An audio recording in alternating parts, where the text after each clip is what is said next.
Good morning. Welcome to the third and last final day of the LaFrac Forum on Science, Reason, and Modern Democracies Conference, Nietzsche, Contra, Morality, Modernity, and Metaphysics. I'm Zachary Bennett, Assistant Director of the LaFrac Forum. Our first panel today is titled Nietzsche's Critique of Past Philosophy and His Philosophy of the Future.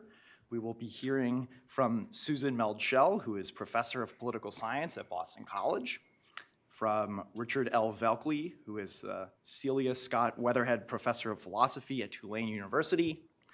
And our discussant on this panel is Catherine Zucker, who is the Nancy Reeves Drew Professor of Political Science Emerita at the University of Notre Dame and visiting professor at Arizona State University's School of Civic and Economic Thought and Leadership. So please take the floor. So I shall go first. Yeah. Good morning, everyone. It's a great pleasure to be here. I thank Dustin, Sebell, and everyone at the Hudson Institute who worked to put together this wonderful conference. Now, I will say about my paper that it is, well, necessarily rather a short paper on a very big topic, and I've dealt with several issues in this paper in a rather slighting way, glancing way, so be prepared for that. I can quote Nietzsche here to help describe my approach. I approach deep problems such as I do a cold bath, fast in and fast out. And also, he says, there are truths that are especially shy and ticklish and can't be caught except suddenly, that one must surprise or leave alone. So I try to surprise these, capture them. Nietzsche frequently delivers bad news for the human species. One example, he says that what the human herd regards as useful is actually harmful to its higher possibilities and constitutes perhaps that supremely fatal stupidity of which we someday will perish. But at times he tells us that bad news brings with it good news. The greatest recent event that God is dead, that the Christian God has become unbelievable, will undermine the whole of European morality so that an era of demolition, destruction, and downfall lies ahead. But he says, for we free spirits, our heart overflows with gratitude, amazement, forebodings, and expectation. Every daring of the lover of knowledge is allowed again. Our sea, our sea, lies open again. Maybe there never has been such an open sea. He is perhaps unique among the philosophers with this mode of writing. It can be related to another striking feature. Most pages of his work have remarks about his predecessors in philosophy, religion, morality, and art, and usually these remarks have a critical edge. But often another side emerges, some profession of appreciation, even gratitude, for the past, which in general seems fallen. I don't think the title was given, was it, of my paper? I should tell you what the title of the paper is. Nietzsche's dual relation to the history of philosophy, of the free spirit and its faith. I ask if there is any other philosopher who so extensively and richly relates his thought, and himself personally, to past and present figures of the European tradition. Only Hegel comes to mind, but he abjures looking at the past through a personal prism. Hegel offers a logical transformation of past thought into higher sublations, to use his technical term. Hegel contemplates a process that unfolds impersonally and completes itself through itself, allowing for a retrospective understanding of the whole. For Nietzsche, The tradition of thought presents an unfinished contest of conflicting positions which stage their war in him personally. The transformations of earlier thought are performed by Nietzsche himself, and the effects of these earlier thinkers are personal blows or benefactions to the individual thinker, Friedrich Nietzsche. Perhaps only Rousseau and Goethe come to mind as thinkers who also philosophize in this intensely personal manner, and at least in the modern period, and both are very important to him. Nietzsche's way of philosophizing through engagement with the history of thought, of philosophy, religion, and so forth, as a set of personal relations with past thinkers, reminds one in some respects of Socratic dialogue. But Nietzsche makes thematic his unique individuality in a fashion that does not recall Socrates. His fate is to be the living site where the past history of thought comes to an end, with the promise that he is also the locus for the new beginning of another form of thought. That a great tradition should come to an end in one's own person is a terrible burden, but also an occasion for exaltation if one espies in it the potential for a salvific dispensation. Nietzsche writes, "The lack of personality always takes its revenge. A weakened, thin, extinguished personality, one that denies itself and its own existence, is no longer good for anything good, least of all for philosophy." In a similar vein, he states, "I have gradually come to realize, come to realize that every great philosophy so far has been a confession of faith on the part of its author, and a type of involuntary and unself-conscious memoir. In short, that the moral or immoral intention in every philosophy constitutes that true living seed from which the whole plant has grown." But the role of personality is largely hidden to the philosophers, he says. "I have kept a close eye." I have this morning problem every day.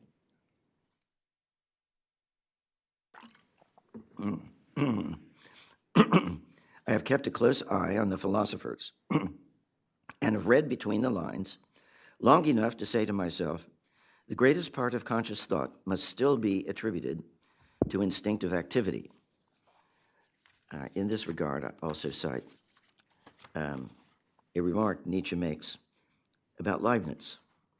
Nietzsche praises the precocious suspicion of Leibniz that most perception is preconscious, a thought that Nietzsche says now must be incorporated in our physiology and natural history.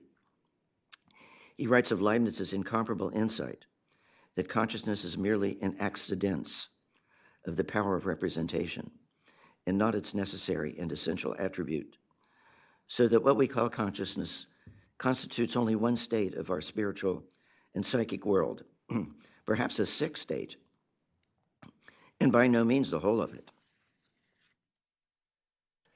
The preface to Beyond Good and Evil faults the tribe of philosophers as a whole for being dogmatists, who have not grasped that truth is a woman who cannot be won with clumsy advances. Truth is erotically elusive. But there is a hopeful prospect that the era of dogmatic philosophy is in its last gasps, and that one will realize what really was behind the sublime and unconditional philosophical edifices.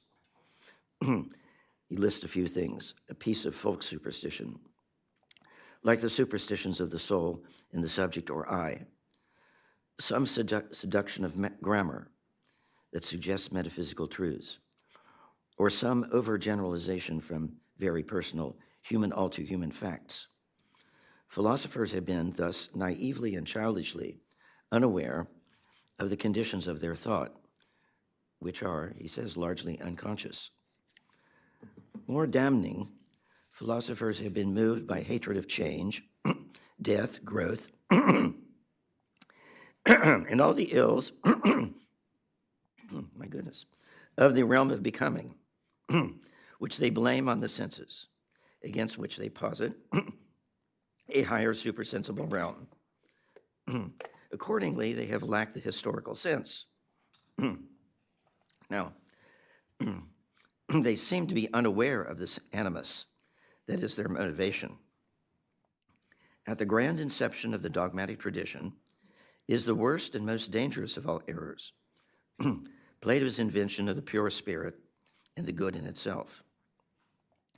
This idea spawned the many efforts at transcendental metaphysics that have denied perspectivism, which Nietzsche calls the fundamental condition of the life. Yet he also sounds a positive note. He writes, "We should not be ungrateful toward dogmatism, since all great things, in order to inscribe eternal demands in the heart of humanity, must first wander the earth in monstrous and terrifying masks. Now, on the one hand, we must welcome the end of the dogmatist error. A new wakefulness emerges as Europe breathes a sigh of relief after this long nightmare. On the other hand, we are the heirs of all the force cultivated through the struggle against the error, and indeed we see how life is in need of error, as the struggle against error is a source of strength. The struggle against Plato and the Christian ecclesiastical pressure of millennia," Nietzsche says, "has created a magnificent tension of the spirit in Europe, the likes of which the earth has never known. With such tension in our bow, we can now shoot at the farthest goal. Democratic ideas now seek to unbend the bow, but we good Europeans and free, very free spirits still have the whole need of the spirit and the whole tension of the bow, and perhaps the arrow too, the task, and who knows, the goal."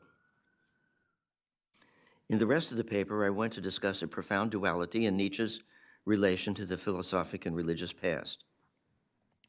As he welcomes the end of dogmatism and foresees growing awareness of the role of personality, the unconscious, in all thinking, the stance he calls perspectivism, he also comments on his continuing debt to the Platonic Christian tradition, to its high demands and its ability to structure the soul. These two positions together shed light on his ambiguous language of faith, which he applies to the ideas of the free spirit as his most essential thought. Now, Nietzsche denies the validity of the distinctions between appearance and reality, or between error and truth, according to some of his famous declarations. And yet he continues to speak of error as when he claims that Plato stood truth on its head. Note that in the same passage he calls Plato the most beautiful outgrowth of antiquity. Clearly, beauty is compatible with error. Nietzsche considers erroneous any narrow perspective that considers itself a standard of certainty against which all thought, or indeed all being, must be judged. Whereas all human thinking is interpretation from limited perspectives, and the human intellect cannot avoid seeing itself under its perspectival forms, he adds, "Today we are at least far away from the ridiculous modesty of decreeing from our angle that perspectives are permitted only from that angle."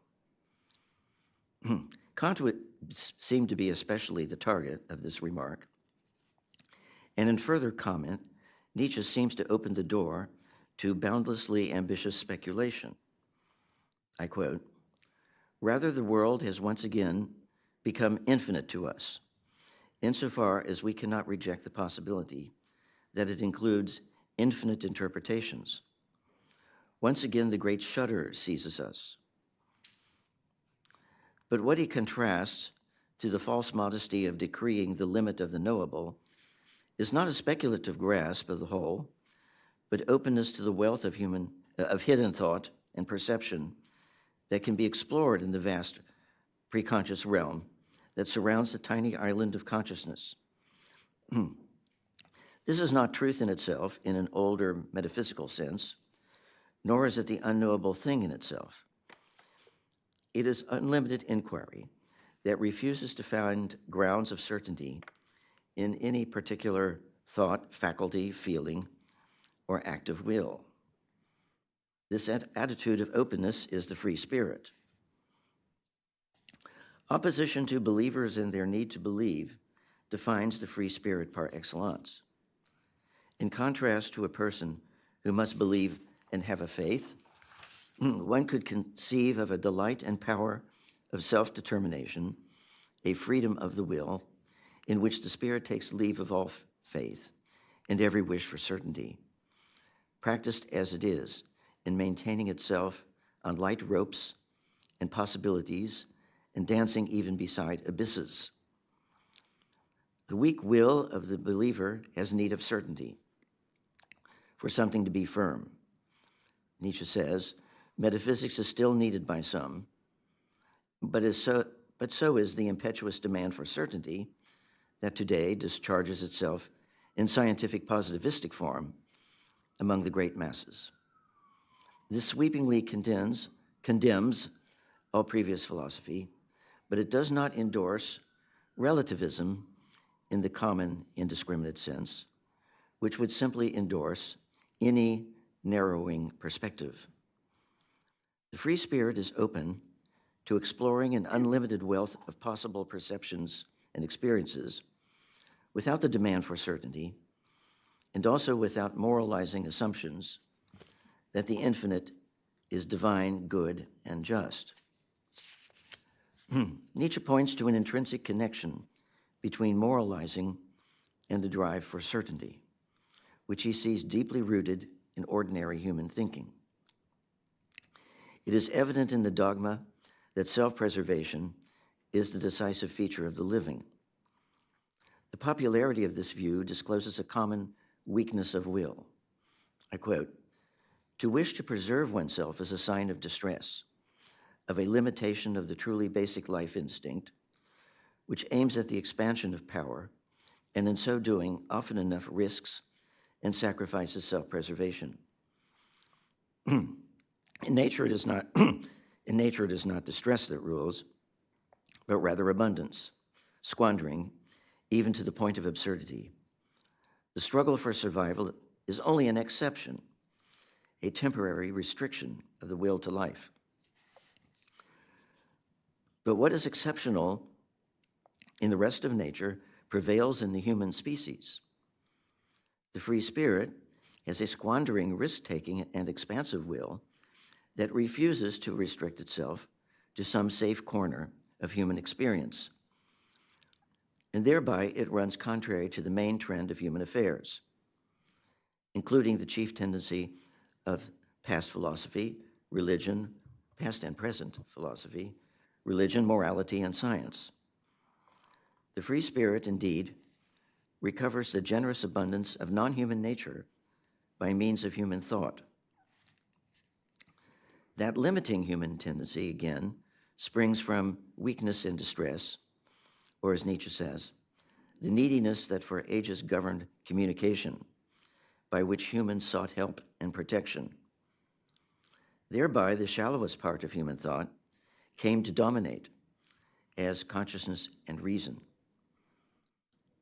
And thus, we have the average thought that is easiest to communicate. Now, humans are unable to live without consciousness, the part of human thought that takes place in words and communicable symbols. Consciousness in general belongs to the human as herd animal, not as individual. But there are the exceptional few who have accumulated powers of communication, which they, as artists, preachers, and writers, spend lavishly as squanderers by nature. Their luxurious expression in words and symbols achieves what the rest of nature attains without speech, education, and culture. This exceptional abundance among humans, certain humans, is what for Nietzsche is the true, and it is not relativistic in the sense of available to any perspective. In a surprising way, perhaps, Nietzsche's standard is nature, but not the nature of science as governed by mathematical certainty, nor philosophic ideas of permanent form and substance. The abundant growth and giving of nature is what he has in view when he writes of personality, a great personality, as the ground of a higher philosophy. For his view of nature, Nietzsche refers to Heraclitus and also to Goethe, about whom he says, what he aspired to was totality. He strove against the separation of reason, sensuality, and feeling. A great spirit, thus emancipated, stands in the midst of the universe with a joyful and trusting fatalism, in the faith that only what is separate and individual may be negated. Such a faith is the highest of all faiths. I have baptized it with the name Dionysus. Now, I note that the section of Twilight of the Idols called Skirmishes of an Untimely Man, which contains mostly critical aphorisms about writers, thinkers, political figures of recent times, which includes the 18th century. He has three final aphorisms on Goethe, which contain, I believe, the highest praise he gives to any previous modern figure.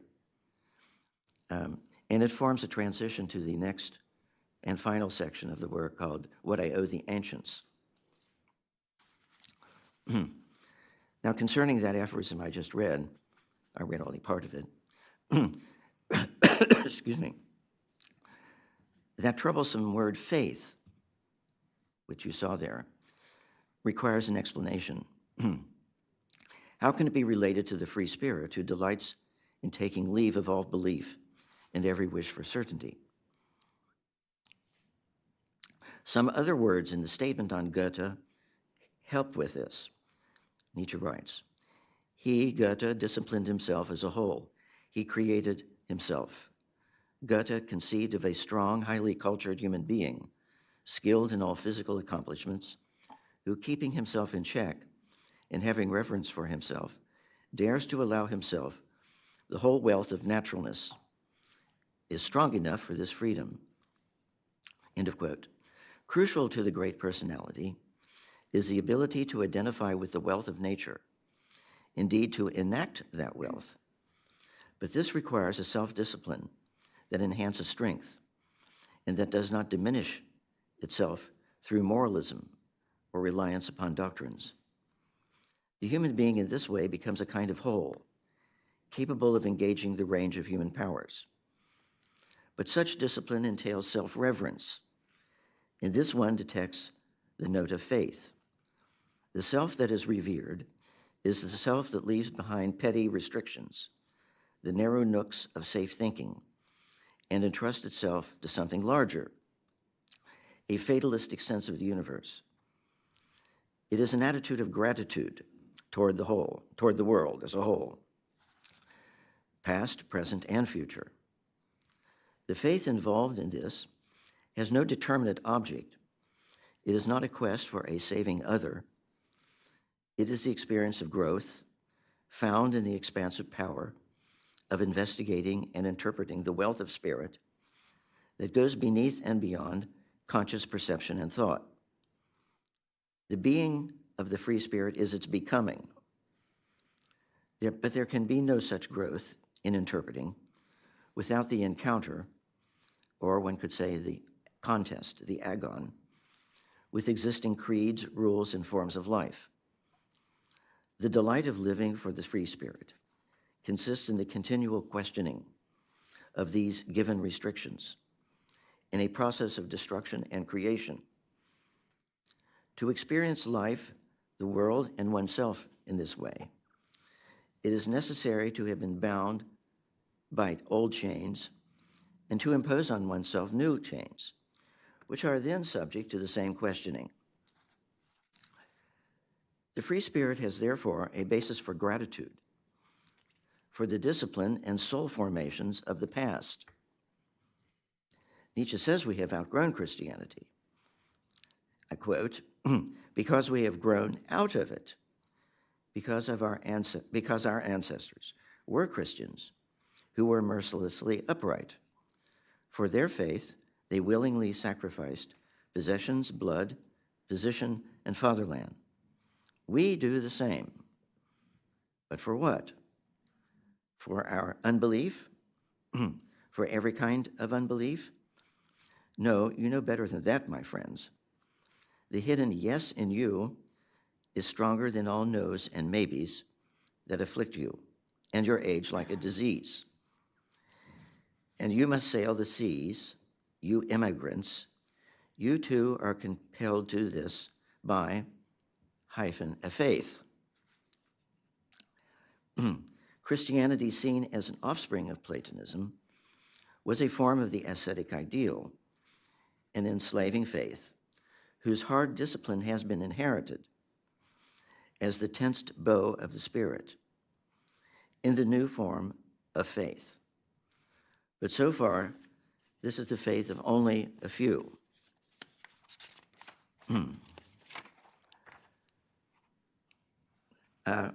Now, I mentioned also an aphorism, another one from the Gay Science, entitled, "In What Way We Too Are Still Pious."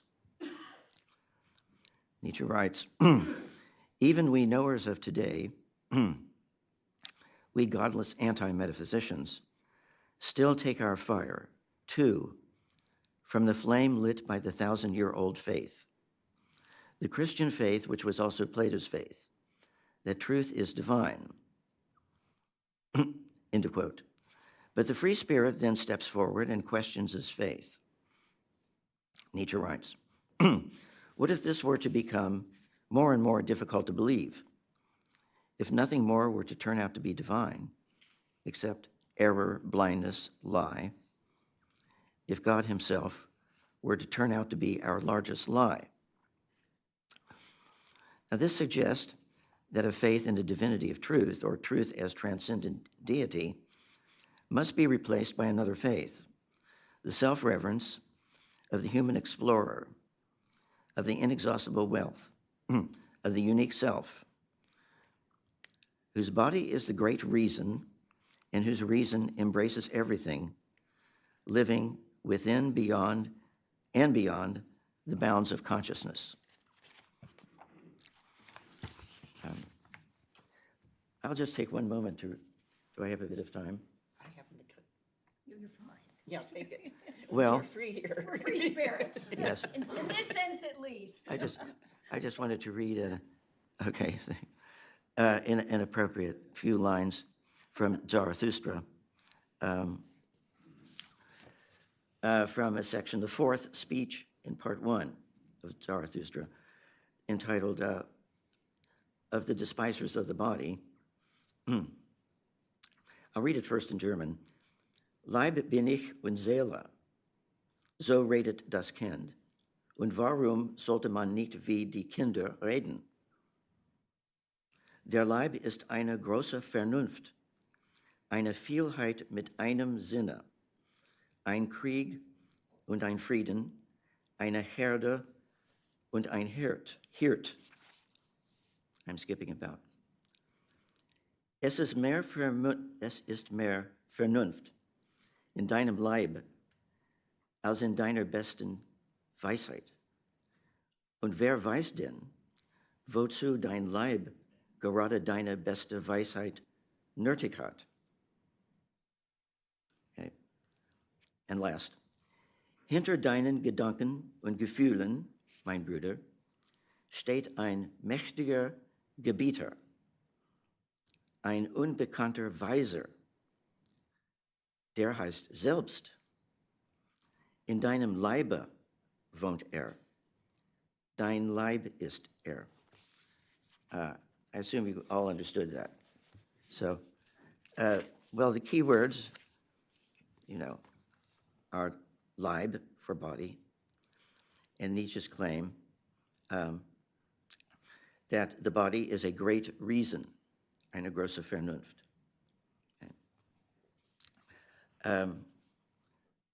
And finally, just to give you a little more hint of what it was. And he says, "There is more reason in your body as in your best wisdom. And who then knows for what purpose your body actually has the need for its best wisdom?" Right. Now, I know this is only one moment in Nietzsche and only one perspective, and one can't somehow reduce everything in Nietzsche to such statements, but I think I'm giving them, though, some appropriate prominence, and I'll leave it at that.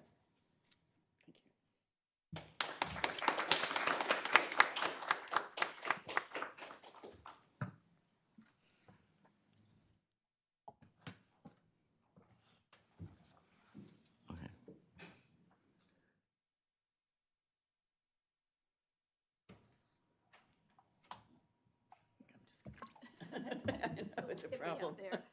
Well, I too would like to thank our extremely generous hosts, in particular Dustin, Jeremy, and Rachel, and also express my my sense of honor and delight to be among so distinguished a group of Nietzsche scholars, which I would not have the temerity to call myself. I'd also like to apologize at the outset to Catherine. There was a snafu somehow about getting my paper to her. So she has only seen it for less than 24 hours, and so, which is most unfortunate, but there it is. So the topic of this panel is Nietzsche's critique of past philosophy and his philosophy of the future. And in light of yesterday's conversation, I think I'll begin with a kind of quotation from Leo Strauss, although I won't, maybe I'll mention them at the end, but really I'd like to talk mainly and really only about Nietzsche. He says, this is from the 6 lectures version of Natural Right and History. Philosophy is possible if man as man is capable of grasping the fundamental problems, or that wonderful or of Strauss's, or the eternal alternatives. So, given the limitations of time, my remarks mainly address Nietzsche on the philosophic past, and I will further limit myself by discussing a single piece of text that takes up this theme directly, namely Part 1 of Beyond Good and Evil, on the prejudices of philosophers.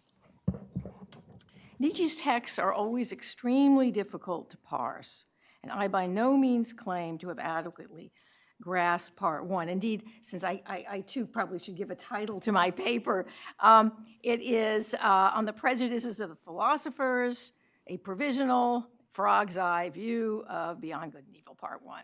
So here's my frog's eye take, after a most compelling and comprehensive one. Although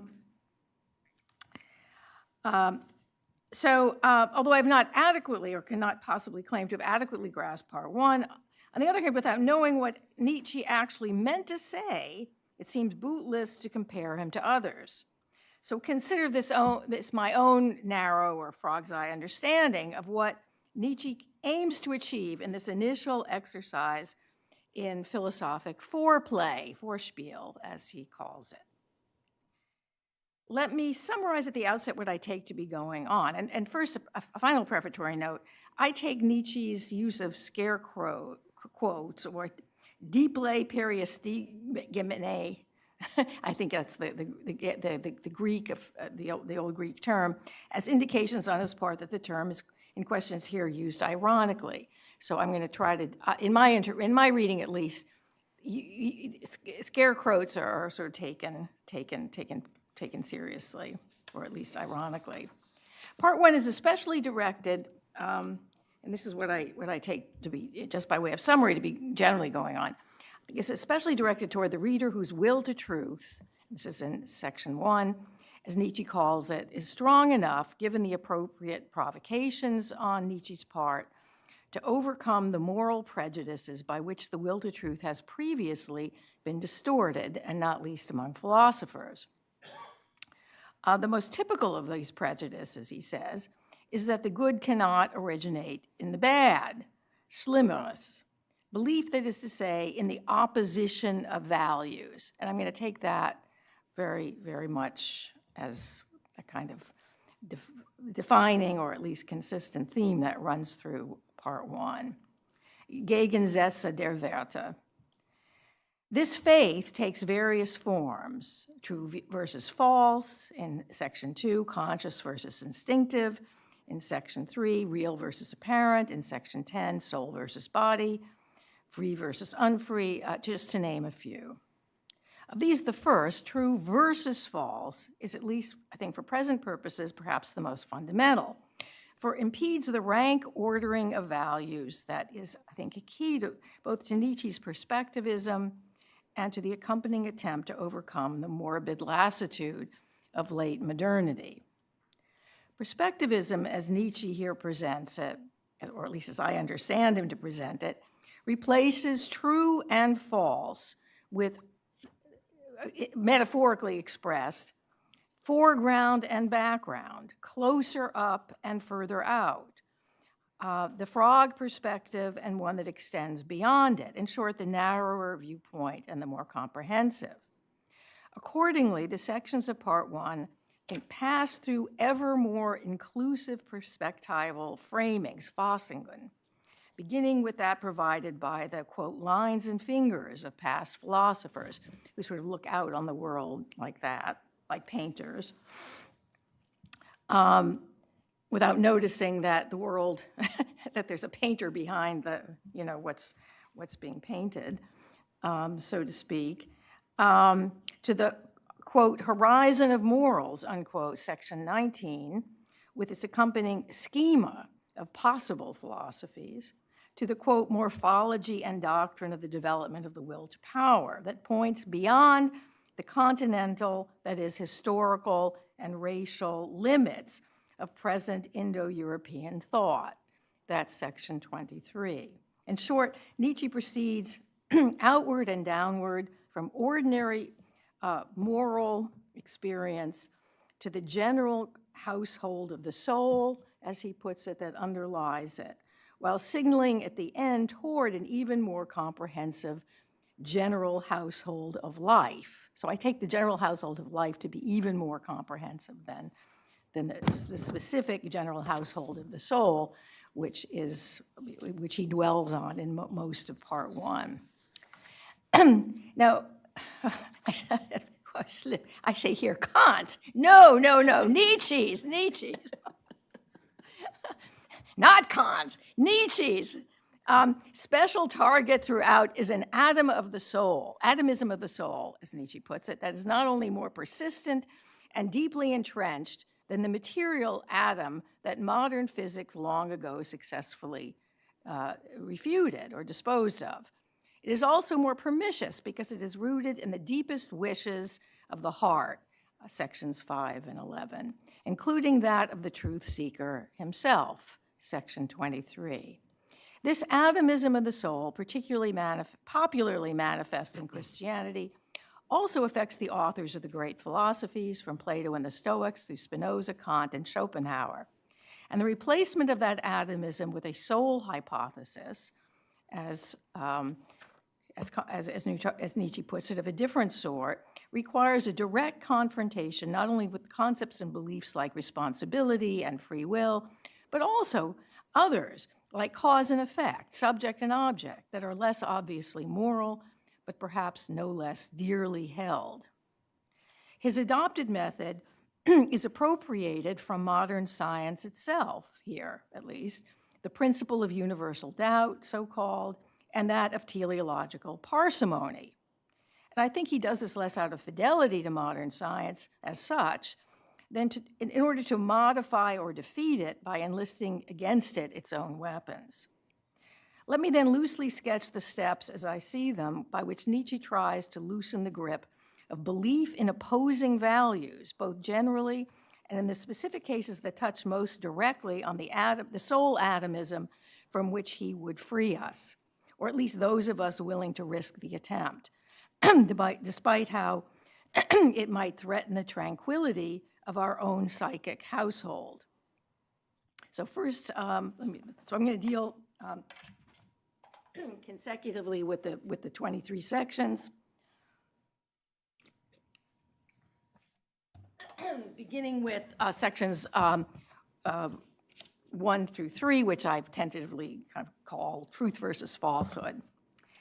He says, having looked long enough between the lines and fingers of the philosophers, and hence both from and beyond their own perspective, Nietzsche denies or behind their own perspective, and therefore more broadly, Nietzsche denies the opposition between consciousness and the instinctual, and hence the illusory self-mastery, Selbstherrlichkeit, involved in the movements of logic. Behind, hinter these are rather value estimations, Wertschätzungen, or physiological demands for the preservation of a certain way of life, Art von Leben, that might, as we, I think, led to infer, be superseded. Provisional conclusion that truth is worth more than, truth, and here truth in scare quotes, that truth is worth more than semblance might be merely a foreground estimation, he says in section 3. Okay, so moving on, sections 4 through 6. And obviously this is very cursory and much too quick, but what can you do? The value falsehood for life and the drive for knowledge. And here drive for knowledge is in scare quotes. The question is then less whether something is true or false than how valuable it is for life. Nietzsche is himself fundamentally inclined to believe that the falsest judgments, among which he includes consynthetic judgments a priori, are the most indispensable for preserving the life of human beings of a certain sort, that is, those who may not be fit for living beyond good and evil, section 4. In other words, when he says that falsehood is not yet an objection to something, he doesn't mean that truth is not higher than falsehood, but merely that both have a value. It's not like if one has a value, the other has no value. That is, what he's trying to do is suggest, I understand it to mean by pathos of distance, a rank order of values is precisely a way of overcoming the opposition of values. It's not either or, it's both, but both in a relation, in a hierarchical relation. What leads Nietzsche to distrust philosophers, namely their childish dishonesty, as to how they come to their opinions, that is a lack of self-awareness that betrays their bare conscience is in its own way, in a kind of funny way, moral. Section 5. Now I turn to section 6. It has gradually been come before or been placed before Nietzsche, sich mir ausgestellt, who was evidently more observant in such matters than his philosophic predecessors, I'm inferring, that every great philosophy, and here's the quotation that's already been cited by Richard and that we all know, every great philosophy heretofore has been the unwitting personal confession of the moral or immoral intentions of its author. These, he says, are the real germs of life, the real germ of life from which grows the entire plant. The father of philosophy is thus not the drive for knowledge, in scare quotes, but basic drives or inspiring genies, each of which seeks to be master, Herr, over all the others and to philosophize in its own way accordingly. Okay, so this brings us to sections 7 through 9. Philosophers as actors, flatterers of tyrants, and or false followers of Dionysus. And here he relies on this kind of terrible Greek pun to sort of make this connection.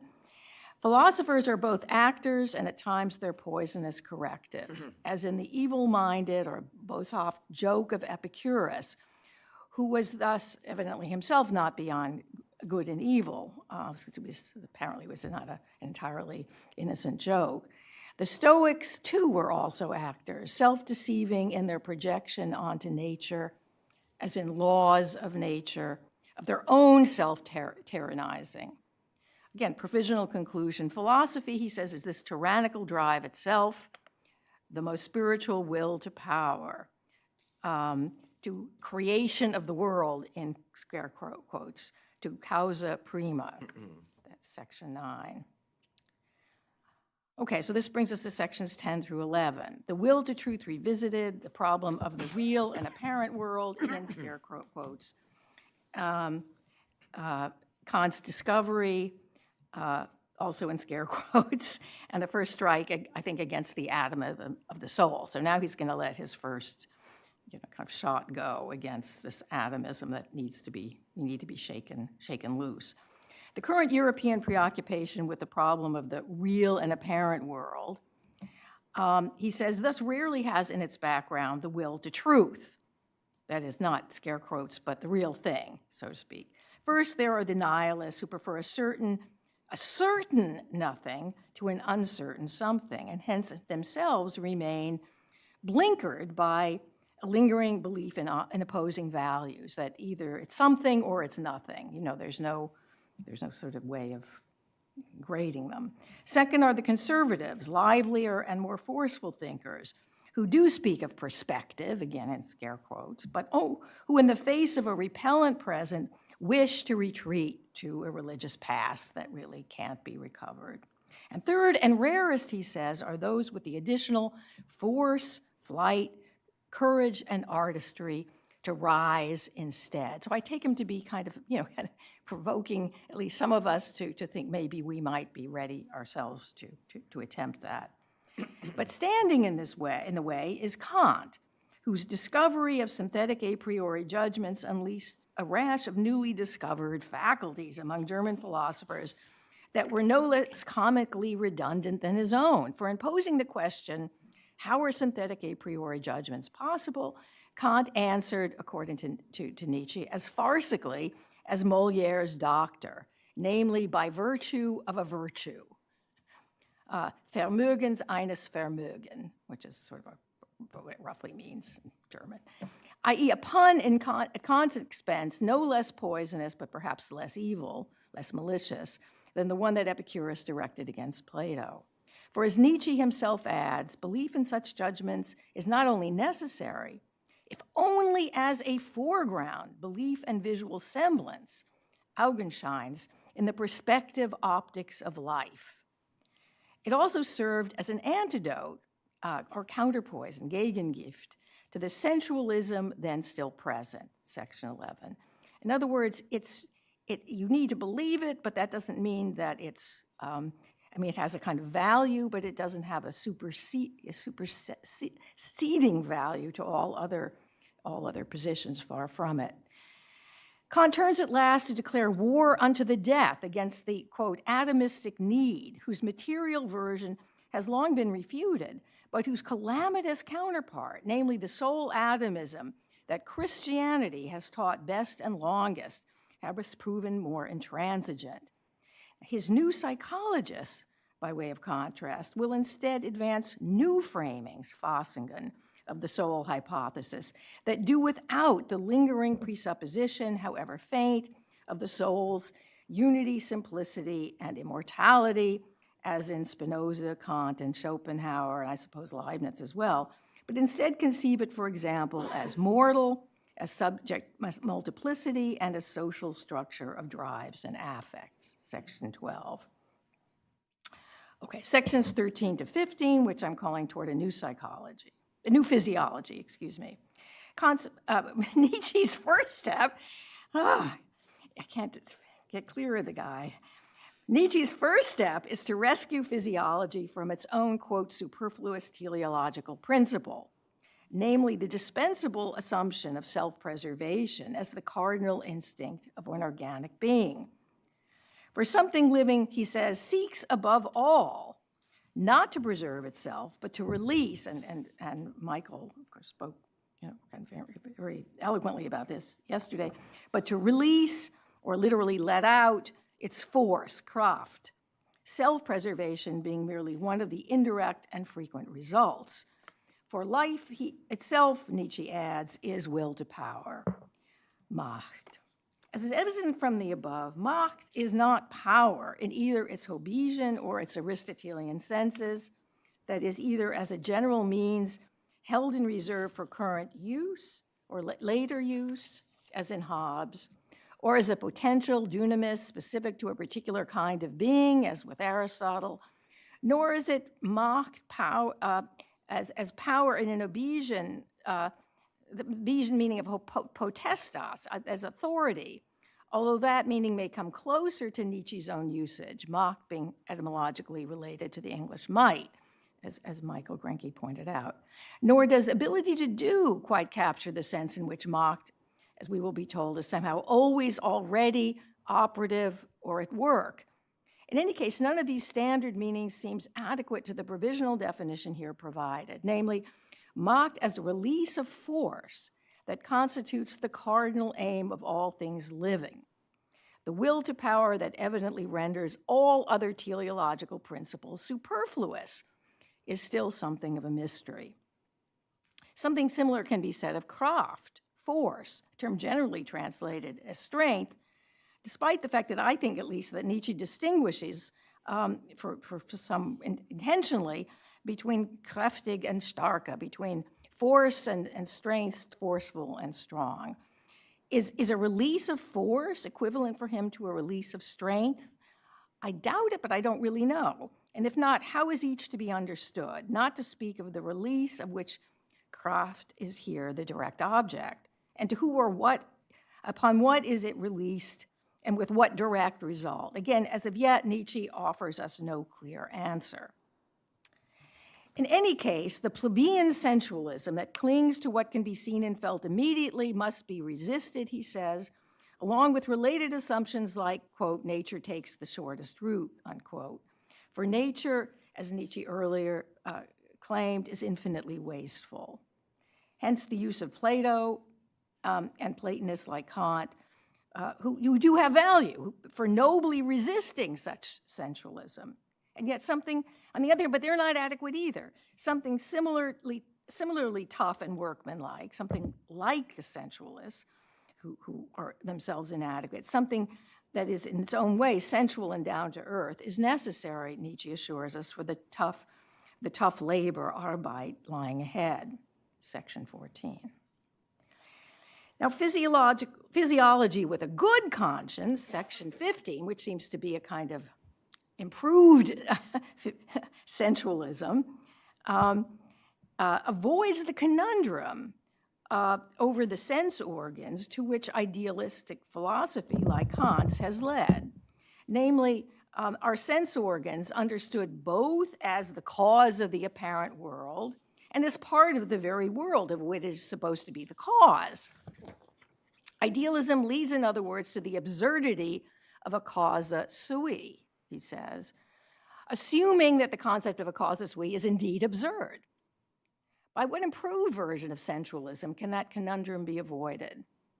Might the appearance of the external world be understood to be the work, Werke, of our sense organs, without one thereby lapsing into a sensualism with, so to speak, a bad conscience, or that clings to sight and touch, as Nietzsche here puts it?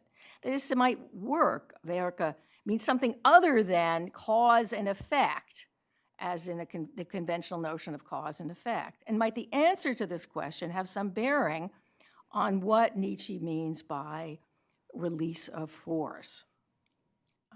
I just raised that as a question.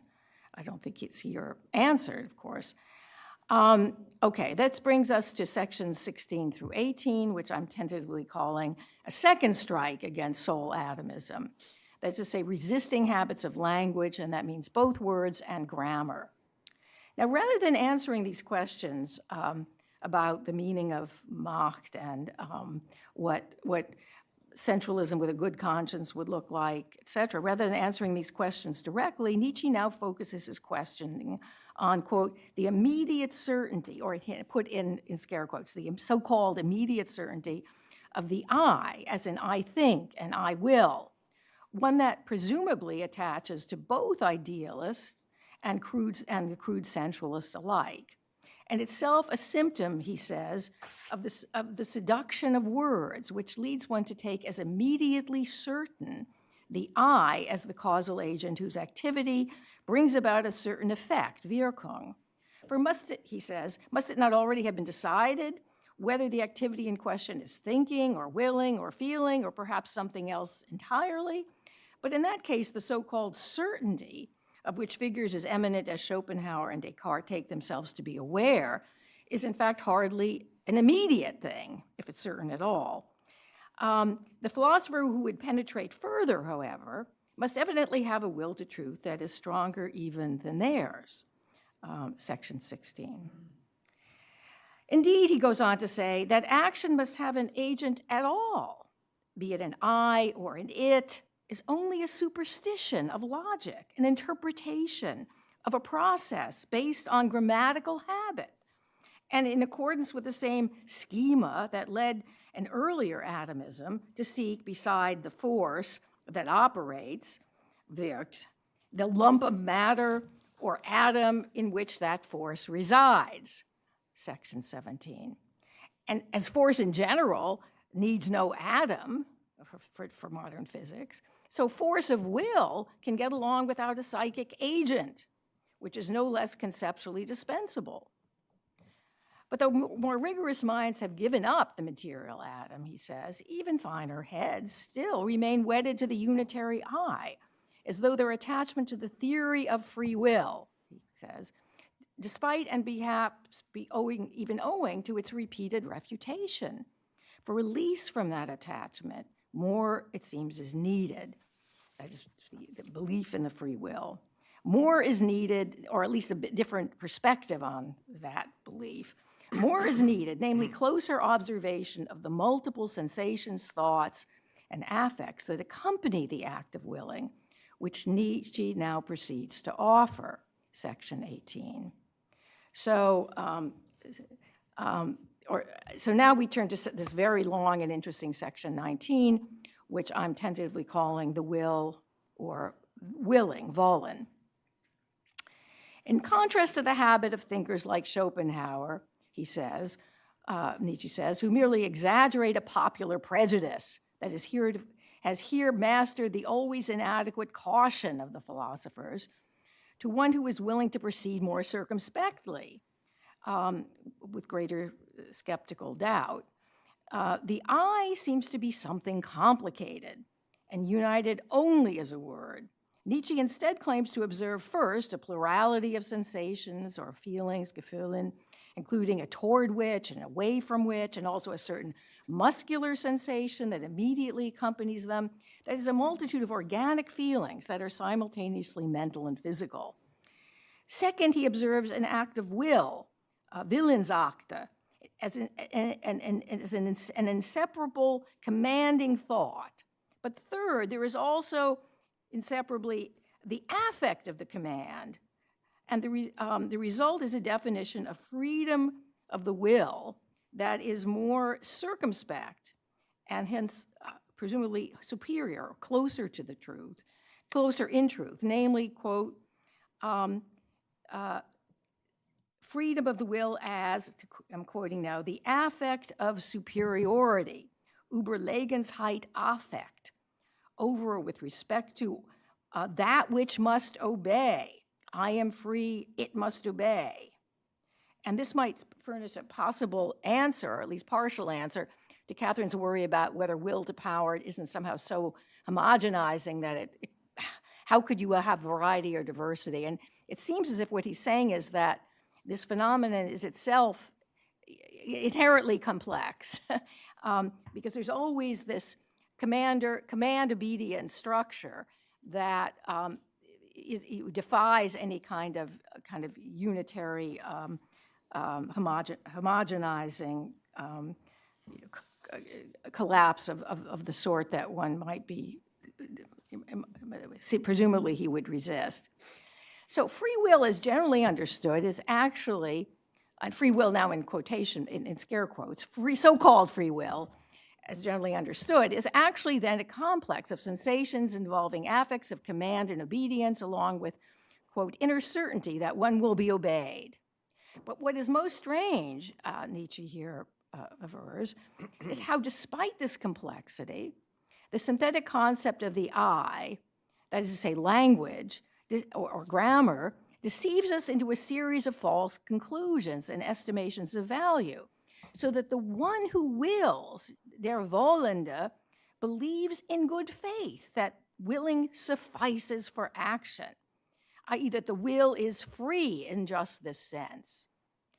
And so Nietzsche now offers an alternative account of how the I and related concept of a cause arises, namely through habitual expectation of obedience that accompanies this willing, and hence action, that a kind of habitual expectation that he says has been transposed into a feeling of necessity. But because willing usually doesn't happen unless the effect of the order, that is obedience to the action, is likely, the appearance has transposed itself into a sensation as if the necessity of the effect were here given. Now, this is a very complex alternative explanation of how we come by our impression that there is such a thing as free will, and there is something like free will, but it's not quite what we take it to be. Now, without entering further into the details of this rich physio-psychological account, I think one can say this much. First, that the concepts of cause and effect as a relation such the latter necessarily follows from the former, if that's what we mean by that, is merely an epiphenomenon of the process we call willing. Two, because the one willing believes with some degree of certainty that willing and action are one, he or it enjoys the pleasure that accompanies all success, in this case that of the command's executor, with whom the willer here identifies, a state that Nietzsche compares to that of a happy commonwealth, in which the ruling class identifies with the success of the whole. Three, freedom of the will, then, is not just a fiction, but a perspective, in its own froggish way truthful, on that complex condition in which the one who commands identifies at the same time with the executor, and thus enjoys the latter's triumph over obstacles, as Nietzsche puts it, and even judges himself to have overcome them. But fourth, in willing, then, as it seems, the master drives command underdrives, undersouls, whose obedience constitutes the action of the community, as Nietzsche presents it. And the willing is therefore pleasurably felt as the feeling of power, Machtgefühl. And we now have a provisional answer, then, to the question as to what, in the case of will to power, release of force means, what it consists of, namely, this unified action of a complex of drives that stand in a relation of mastery between commander and the subordinate in something like the relations that prevail within a happy commonwealth. Hence, as he puts it, a philosopher should claim the right to include Suffassen, willing within the horizon Gesichtskreis of morals. Morals, namely, and here he defines morals, as the doctrine of the relations of mastery from which the phenomenon, scarecrow, life, ensues. Let me repeat that. Morals here defined as the doctrine of the relations of mastery from which the phenomenon of life ensues. In short, the perspective has broadened from the I and its misleading certainties to the broader horizon of what Nietzsche here calls morals, namely that complex of relations of command and obedience that gives rise not to life as such, but to life, in quotations, qua phenomenon. Not only does Nietzsche here use phenomenon as opposed to Erscheinung, appearance, and shine, semblance, so he seems to mean something specific by phenomenon, he also for the first time places life in quotation marks, in his scare quotes, as if to indicate the distorting limitations of the moral horizon thus understood.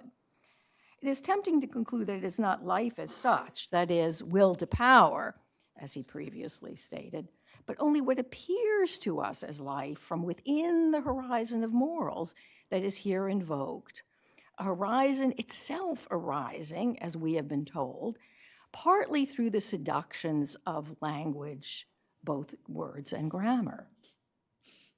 So I'm only coming to the end now, sections 20 to 22, which I'm calling beyond the fundamental schema of possible philosophies, and this, or at least past philosophies, and so this, I think this touches on some of the themes that Richard was so kind of compellingly pointing to.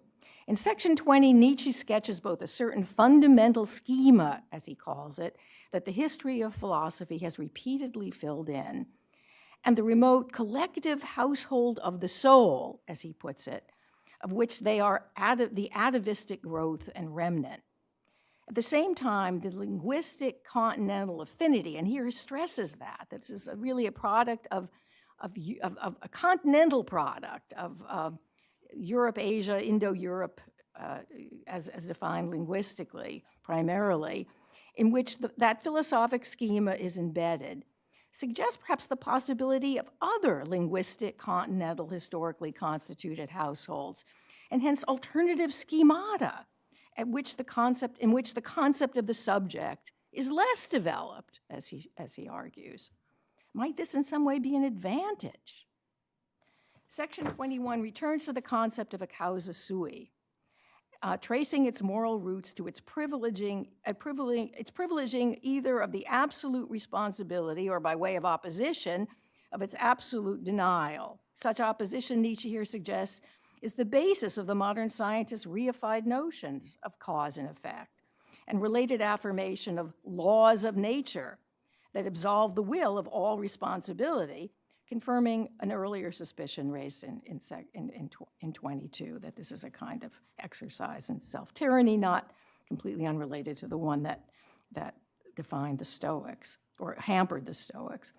Freedom and unfree are here only fancy words, he says, for strong and weak, which rightly understood reflect not opposition, but an ordering of rank. So free and unfree, it's not like we're free or we're unfree, it's that, again, this ordering of rank, that's important. Just as the opposition of true and false was earlier contrasted with the perspectival narrow versus more comprehensive. Instead, Nietzsche raises the possibility of interpreting nature without laws, and to do so with a vividness, he says, for which the term tyranny would be too mild. Such an interpretation would instead have a claim to power, Machtanspruch, that imposed itself so unconditionally that the final consequences followed at every moment and without the awkward gap between an habitual expectation and the sensation of necessity that is perhaps characteristic of the Indo-European philosophic mind. Such a general household of the soul would be even less subject to disunity than the aforementioned happy commonwealth, because it would be an absolute tyranny in which, in a way, there was just no gap at all between command and obedience. With a concomitant enhancement of the Machtgefühl, along with its own positive implications for philosophy and the will to truth. Indeed, the necessity in this case would be radically individualized, not arising from general laws, but rather from the lack of them. In such a case, it would seem of immediacy for interpreter and interpreted alike, the opposition between the interpretation and the text would almost disappear. So it's not interpretation versus text now, it's something maybe more shaded. To be sure, that possibility, a possible interpretation, is itself here set forth in opposition to the present one, and hence may still fall prey to the opposition of values that constitutes the philosopher's typical prejudice. Section 22. Okay, coming finally to the end, section 23, from the general household of the soul to the general household of life, Gesamthaushalt des Lebens. I take those to be two different things, one more comprehensive than the other. Life no longer in scare quotes. We turn at last to the final section of part one, which invites or dares the reader to free himself from the moral prejudices and fears which, quote, all psychology has so far been stuck. That is, according to my reading at least, the horizon of morals and associated philosophic schema as earlier sketched. For this to happen, however, one must, it seems, still overcome the unconscious resistance of the heart, he says, which not only refuses to admit reciprocal dependence of good and bad, such that they are both included in the soul's domestic economy, as in the general household of the soul as heretofore described. They each have value, they just have different values. but ranked values, but also resists, and with greater challenge, the more radical claim that all good drives actually derive from bad ones. Belief in opposing values, in other words, must yield to the more comprehensive perspective in which the former is included and in which the bad, or what has heretofore been so regarded, is more essential, more life-affirming than the good, a perspective that moves beyond the general household of the soul, as Nietzsche calls it, to what he here calls the general household of life, no longer placed in scare quotes. That is, to the wider perspective optics of life, to which section 11 had earlier alluded. To access this deeper, broader, more encompassing perspective is thus to travel, he says, right over morals itself, though it threaten or even destroy the current moral order of one's own soul. In short, Nietzsche not only here attempts to loosen the grip of moral prejudice, including above all belief in opposing values, but he also tests the soundness and intensity of our own will to truth. For it is only to those whose will is strong enough that what Nietzsche here calls the way to the fundamental problems, Grundproblemen, will again be open, section 23. Okay, so then to conclude, part one attempts, I think, to free the reader who is fit for it from the prejudices of philosophers, including above all belief, the typical prejudice, a belief in opposing values. He does so providing an alternative way of estimating value that is not as either or, black or white, but perspectively as an order of rank, from the frog-like egocentric viewpoint that has burdened thinkers of the past to an expanded perspective consisting in a continentally limited doctrine of morals toward the more capacious perspective of free spirits who dare to sail right over morals. And he makes his account convincing by and to the extent that his accounts of familiar life phenomena like willing arouse doubts among those with a sufficiently strong will to truth as to the adequacy of previous philosophic certitudes. 4 final notes. These remarks are intended to suggest the degree to which Nietzsche's text can be read, so to speak, conventionally. That is, a unified argument, a series of cold plunges, to borrow Richard Velkley's quotation from his note, that makes claims on our own will to truth. Then as a kind of rhapsodic pastiche for which his writings are sometimes taken. At least in this section, he seems to be moving quite deliberately and step by step. I've tried to suggest, in other words, that Nietzsche here pursues a painstaking pedagogical strategy, preparing readers who are fit for it, that is, whose will to truth is sound enough to venture productively beyond good and evil for the book's remaining sections. 3 very brief additional remarks. Again, I've already spoken about how this might allay some of Catherine's worries about homogenization.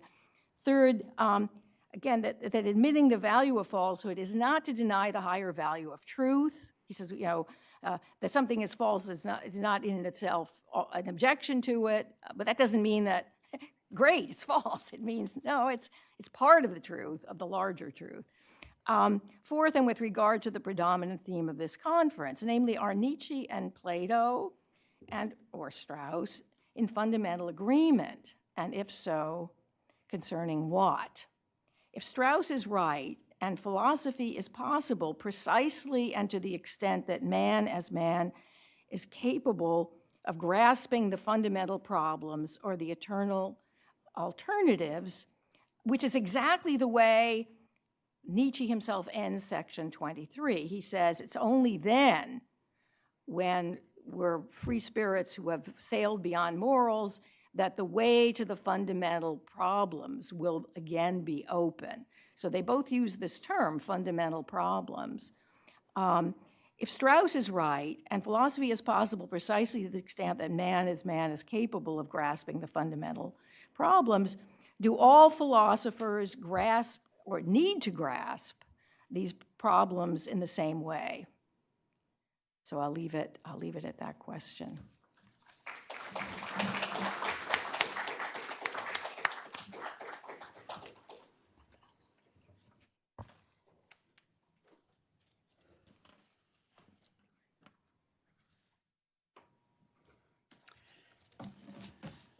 So having just heard Susan Schell's paper, you will understand why I do not feel in a position to respond to it in any but the most general terms.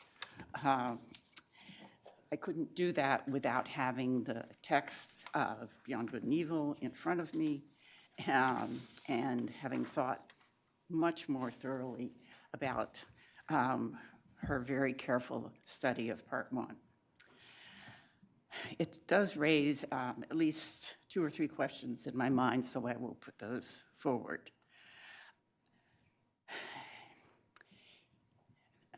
Maybe I could say that I would ask both of the paper givers whether they haven't defanged Nietzsche. That would be the broadest question. The narrower and perhaps more polite way of putting the question is, neither of you have commented on or quoted any of the dismissive remarks that Nietzsche regularly makes about previous philosophers. Richard does say that there is that possibility. And I guess more specifically even to Susan, why do you think that Nietzsche didn't present his thought in the consecutive argument that you have presented, but in the way, sort of the disjointed form that he did?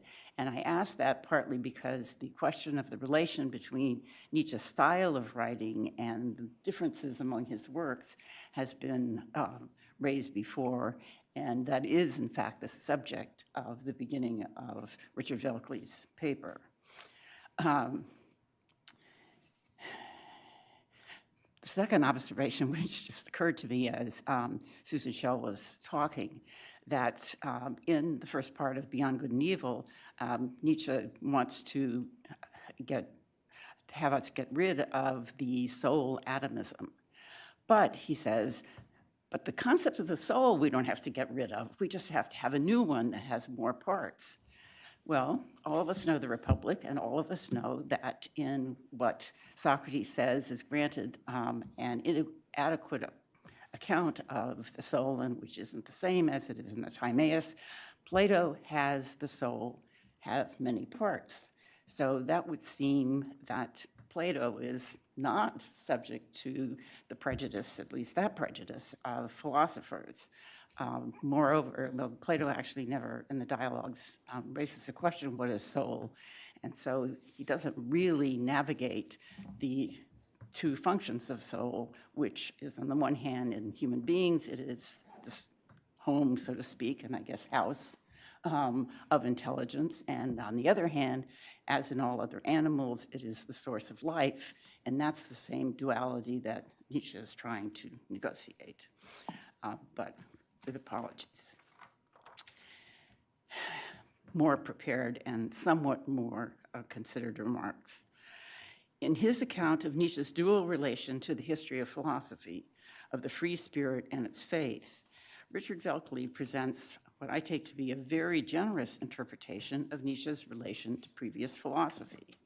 And I do not want to quarrel with generosity, which I take to be a virtue, and especially in Richard's emphasis on the dual relation Nietzsche has to previous philosophy, and I would add religion, both of criticism and of appreciation.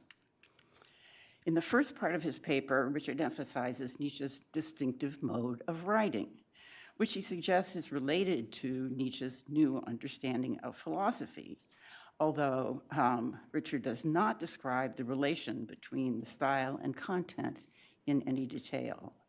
I would just notice that in Ecce Homo, Nietzsche attributes the unprecedented variety of styles in which he writes to the multiplicity of oppositions or dualities his thought encompasses without homogenizing or destroying them. There's always, Susan Schell has noted, at least in my mind, this problem in Nietzsche of the relation between unity and plurality.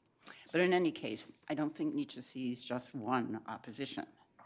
The difference that Richard emphasizes between Nietzsche's presentation of his relation to previous philosophy and that of other philosophers is that Nietzsche experiences that history as a conflict of conflicting positions within himself. And there, I think Richard correctly summarizes the reason Nietzsche concludes his last autobiographical work with a chapter entitled Why I Am a Destiny. Could comment on the comedy of that. In any case, that I think Richard is correct when he says, Nietzsche's fate is to be the living site where the past history of thought comes to an end, with the promise that he is also the locus, and I would add perhaps, for the new beginning of another form of thought. But questions. Richard quotes in his paper from The Gay Science and Beyond Good and Evil to show that Nietzsche claims to have discovered that all previous philosophers were giving the same kind of personal statement of faith, no less than he is. But they didn't know it. Unlike Nietzsche, they didn't recognize the unconscious sources, with the exception of Leibniz, of their own thought in old folk superstitions like the soul and the subject or I. That's one option. If they don't do that, it's because they base their thought on an overgeneralization from very personal, human, all too human facts, which led them to look away from this, the only real, sensible, concrete, and corporeal world by projecting another world of ideals or idols. It is, of course, true that in the preface to Beyond Good and Evil, Nietzsche urges his readers not to be ungrateful to the dogmatism rooted in Plato's invention of the pure spirit or mind and good in itself. Because, I quote, we are all heirs of all the force cultivated through the struggle against this error, which will now enable us to shoot at the farthest goals. But I've already been predicted, I would ask, well, so what is this force? Is it the will to power, which Nietzsche declares is also an interpretation? Or why does Richard Velkley identify Nietzsche with the free spirit, the subject of part 2 of Beyond Good and Evil, as well as the intended audience of his earlier critique of all past dogmas or idols in Human, All Too Human?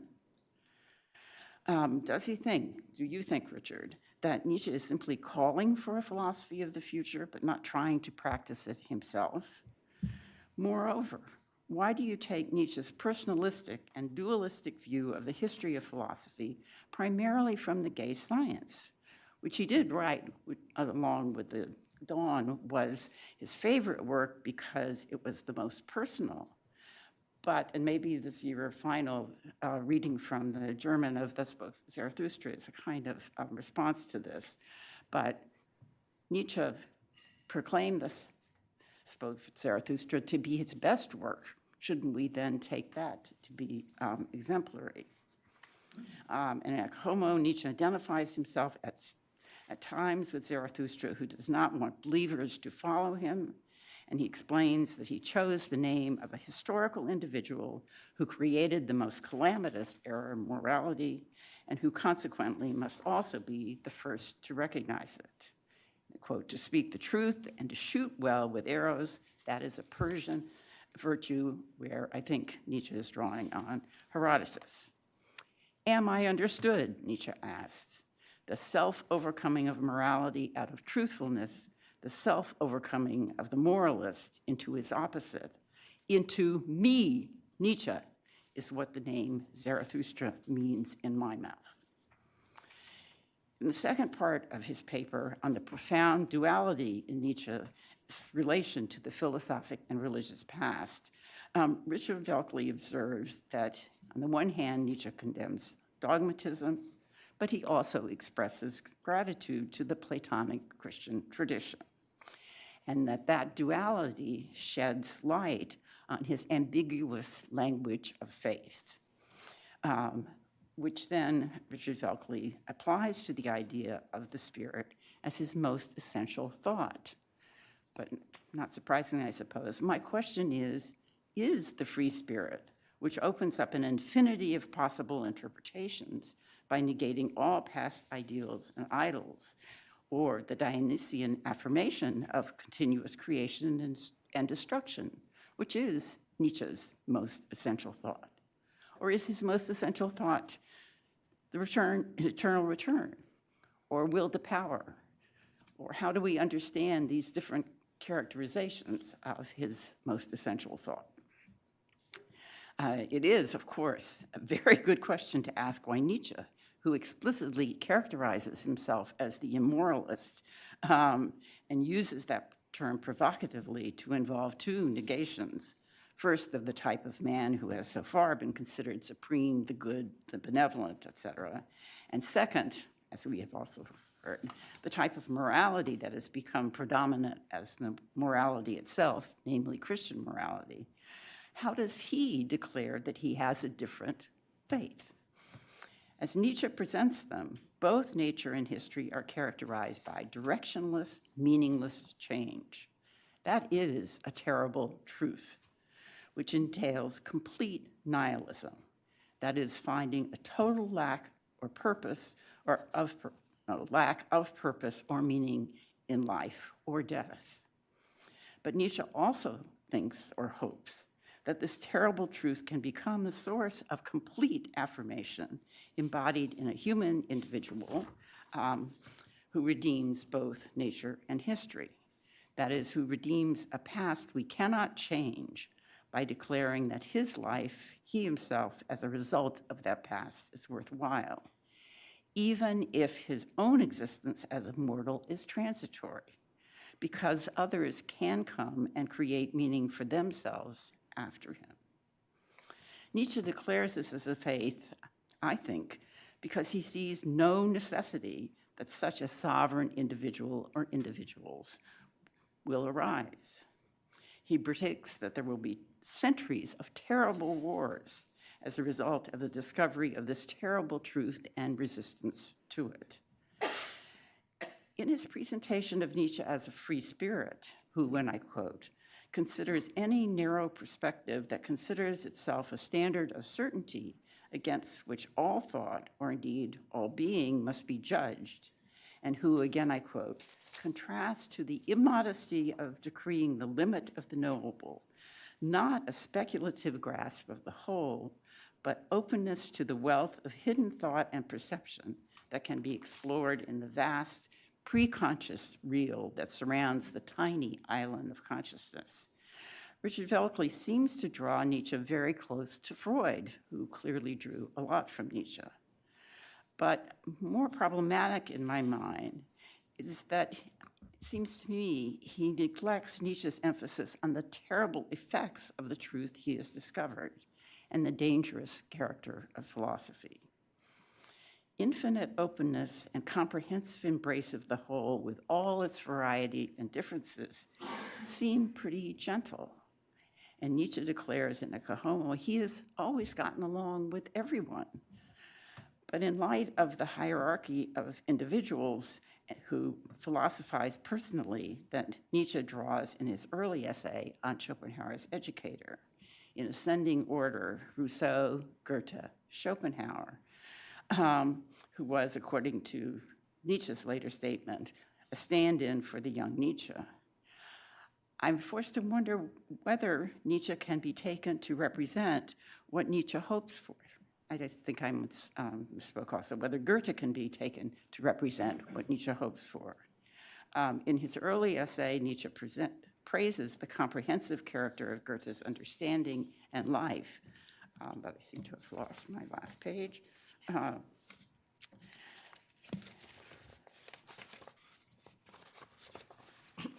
Sorry.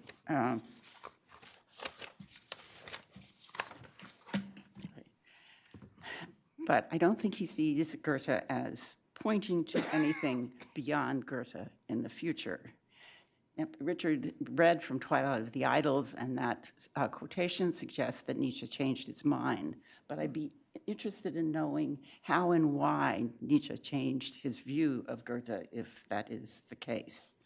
I do agree with the conclusion very much of Richard's paper, which is that Nietzsche's faith is not, and I think he understands is not, one that will be shared by many, much less universally.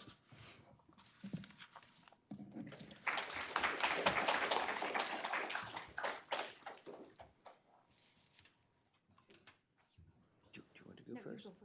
Really? You have more to say. That's what you think. Okay. I've already shot my wad. I see. Well, I have a couple of things, but you go ahead, there's more. okay. Well, yes, I'm not sure I caught all of your points. I was trying to take careful notes about them. And thank you for, your appreciative reading of what I did and thoughtful, consideration of it. And I think you at least partially agree with it. All right. Now, I'm trying to look for the actual questions. I was taking notes just about what you were saying, and it included some things that were. So why identify Nietzsche with the free spirit particularly, and then why take your understanding of Nietzsche primarily from his most personal works rather than the work that he declared was his best? Oh, yes. Well, let me address that textual point right away. Most of these. Oh, you can't hear me? Oh, yes, sorry. Yes, I'll address that textual question first. I have several citations from the fifth book of Gay Science, right? The fifth book, which has the subtitle, the title for that book, We Fearless Ones, and it was published after Zarathustra, together with a new preface in the second edition.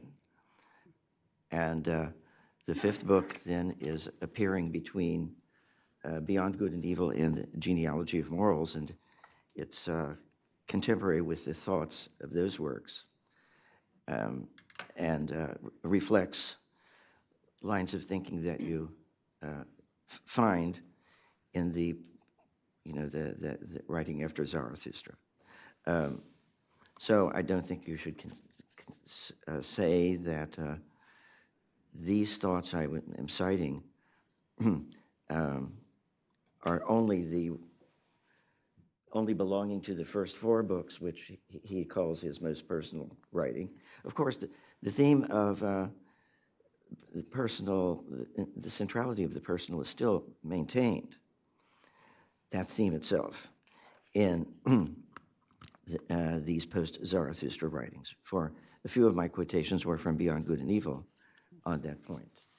But you'll notice, if you look at the number of quotations I have from Gay Science, they're all in the 300s, because they're coming from book 5. Right, book 5. And yes, so I think that, it partially addresses your question as to whether I'm focusing on something that's not truly his mature thought. That isn't your point, maybe. Well, no, okay, I think I may suffer from a more conventional understanding, but it seems to me that the human all to human is addressed to the free spirits. And the free spirit is the second section of Beyond Good and Evil, after he's talked about the prejudices of the philosophers. So I take the free spirit as one who discovers the terrible truth, but for Nietzsche, there's a step beyond that. Well, yeah, that's a very complicated subject. I don't have a complete answer to that. He does speak of the free spirit as venturing outward in at least two aphorisms, venturing outward into new seas. So the focus of the free spirit is not solely upon the present. it is on this venture outward, and Nietzsche calls upon those who he hopes will be companions in doing this. So I'm not sure there is some absolute distinction between free spirit and philosopher of the future. I mean, he does say in one of these gay science aphorisms, we at the present, where we are becoming aware of the death of God, are able to think this thought without worry about ourselves, for we're not experiencing any immediate harmful consequences from it. And he then says, you know, humanity in the future now is going to face consequences that we, at the moment, we knowers who are appreciating the importance of this are not experiencing. So that suggests a distinction between a certain freedom, perhaps a certain ease relatively that the Nietzschean sort of knower or free spirit can have now, that in the future there will be grave questions that higher human beings may have to address simply because of drastic effects upon humans as a whole when they come to the realization, these realizations he speaks of, the very notion that logic is only a kind of appearance or foreground estimate of things, a new evaluation of reason. And that is all I can say at the moment about that. I mean, and then when he speaks of these free spirits venturing outward, he speaks of a kind of faith that one must have. And I understand that with the help of that comment about Goethe, that one has to have a certain reverence for oneself in undertaking this risk, this venture of unprecedented thinking, right? It requires above all a kind of faith in oneself as being able to undertake this, as having the strength of doing so, and having the strength of venturing out into more comprehensive understandings than have ever been undertaken before, because past philosophy, in his account, has been limited to what Susan helpfully brings out in his Beyond Good and Evil's language, foreground estimates, or the distinction between surface and depth, which is Nietzsche's way now of reinterpreting error and truth, or appearance and reality. That is, instead of the opposition, instead of the dichotomy, there is rather the attempt to acquire a grasp of the totality of life within which you have the distinctions between what is foreground, what is background, between what is superficial and what is deep, right? And the free spirit is able to question everything that comes forward as only a foreground estimate or something that appears to be a certainty on which one can ground oneself. And one has to see that there is a deeper background, that which you can sometimes call life, that we seek to understand as well as we can. Nietzsche is not a relativist in a very common way people speak of relativism, and sometimes describe it to Nietzsche as though truth can be defined simply as that which is useful to the perspective of a given individual. Nietzsche does have a conception of philosophy as a kind of wisdom, as attaining or seeking to attain, because it's never fully attained, comprehensive understanding, that is, to take into account as much as one can as an individual as many possible views on matters, or as many possible perspectives on matters. Now, he does stress the individual as the center, as it were, for that activity. That is to say, the individual is having a certain position in space and in time, and having a body cannot be extracted or abstracted from the activity of knowing. And as such an individual, one is an heir of all of the past that has constituted oneself, or crucially helped to constitute oneself. And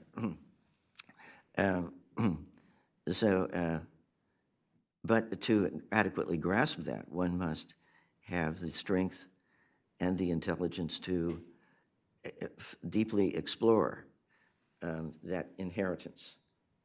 And the inheritance includes opposition, it includes conflict, but that has to be affirmed as part of what one is. So one is both, those forms of thought, dogmatic ones, which have been inherited, but also having the capacity to question them and understand them as part of a greater picture, a greater whole, so that their dogmatic character must be placed in question. Yes, so the emphasis on the personal is not meant by him to stress, to promote narrowness. Mm-hmm. I mean, he's saying the philosopher who understands deeply what the personal is, including the role of the body as one's individual place in things, is in fact, to appreciate that is to give one the capacity for a greater vision, a more comprehensive view. For the more comprehensive view that an individual has is of perceptions and experiences and forms of thought that don't rise simply to the surface of consciousness, that as part of the totality of the inheritance must be brought to consciousness. I mean, yes, I don't think Nietzsche is just celebrating some sort of immersion in pre-rational feeling, but rather in a fashion that he directly relates to Leibniz, the notion that each individual being reflects the whole through an infinity of mostly unconscious, mostly unnoticed at any given time perceptions, which, of course, we can, if we have the ability to undertake it, seek to bring to clarity, as fully as possible. I think that's all I will say. I mean, that's more than what you actually asked for, I guess. I don't object to wealth. Okay, wealth is. Okay, well, just three things. Firstly, so I guess I guess I want to make a kind of simple point initially. So three things. Firstly, that it's true that there are aphorisms and that he has Nietzsche has a peculiar way of communicating with us, but he also presents his work in books that have a beginning, middle, and end, that have parts, that have sections, and that those need to be taken seriously too. And so presumably there is some kind of unity in any given book as a whole, and structure, structured into parts that should also be paid attention to. And I'm not a great knower of all of the corpus. I'm much less of a knower than I would say probably most people here. I merely tried to look at one segment, and it seemed to me that in fact there is and this goes to your first point. Why does he present his thought in such a disjointed way? And I guess I would just push back a little and say I don't find it disjointed. I find it that that he's moving in a way that you have to make connections, but, you know, that's true of Plato's dialogues too. You have to make the connections, but the connections are intended to be found, and they're there. I mean, I may have fictionalized inadvertently what I thought, what I took.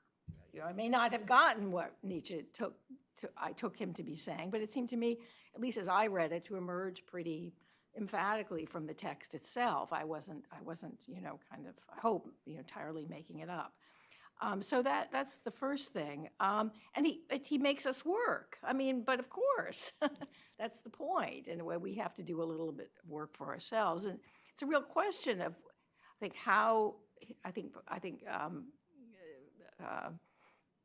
Heinrich made this point yesterday. I mean, these are not Platonic dialogues, but they're also not, you know, straightforward, conventional Euclidean proofs either. And so what exactly are they? Are they lyric versus dialogue? This is not, Beyond Good and Evil is not presented lyrically, but I think it's already a question how to read it. And I don't claim to have an answer, but in general, but in this particular case, it seemed to me that there was a clear pedagogical purpose, that he was trying to free up those who could make headway in the rest of the book of some of the prejudices that burden us and make it difficult to take in what he wants us to be able to take in if we can. And that brings me to the I guess the third point, which is, I mean, your very interesting question, Catherine, about, well, what about the Republic? I mean, there you have this this wonderful comparison of the soul and the city, right? And then surely Nietzsche was perfectly aware that he was kind of making a kind of allusion there. I think Nietzsche's problem with Plato here is that, in a way, from Nietzsche's point of view, at least as presented in this part, and he may have other things to say elsewhere, but in this particular part of Beyond Good and Evil, that there's the unity of the soul is taken for granted by Plato. The principle of unity, the wholeness. I mean, how it's whole, how it fits together. Yeah, but it's a whole. It's a thing. That's whole. It's never questioned, and that needs to be questioned. Is it a whole? How is it a whole? It's a hypothesis for Nietzsche. It's not a fact, and maybe it is for Plato as well, but it may be not brought out, you know, with the sufficient clarity from Nietzsche's point of view. So I do want to also push back a little bit against at least the possibility that no, Nietzsche really does disagree with Plato in some very basic ways, which doesn't mean that there aren't, you know, huge areas of agreement.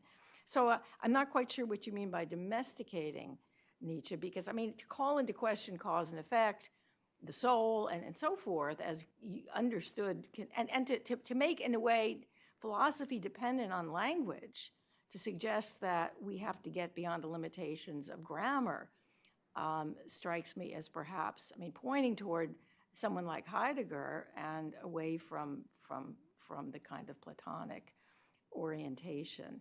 So I think there is still there's room for radicality in Nietzsche, despite these very great areas of agreement, as signaled by his own claim that, in a way, the goal, the target here, is the fundamental problems, as it apparently also was for Strauss. So, or to uncover them. So I think I would leave it at that. Jeff, I guess. We have, unfortunately, very little time for Q&A. We're supposed to be finishing at 10:30. We can go a bit past, but we don't want to go too far past. So maybe just a question or two, perhaps. Thanks. This was a fantastically rich panel.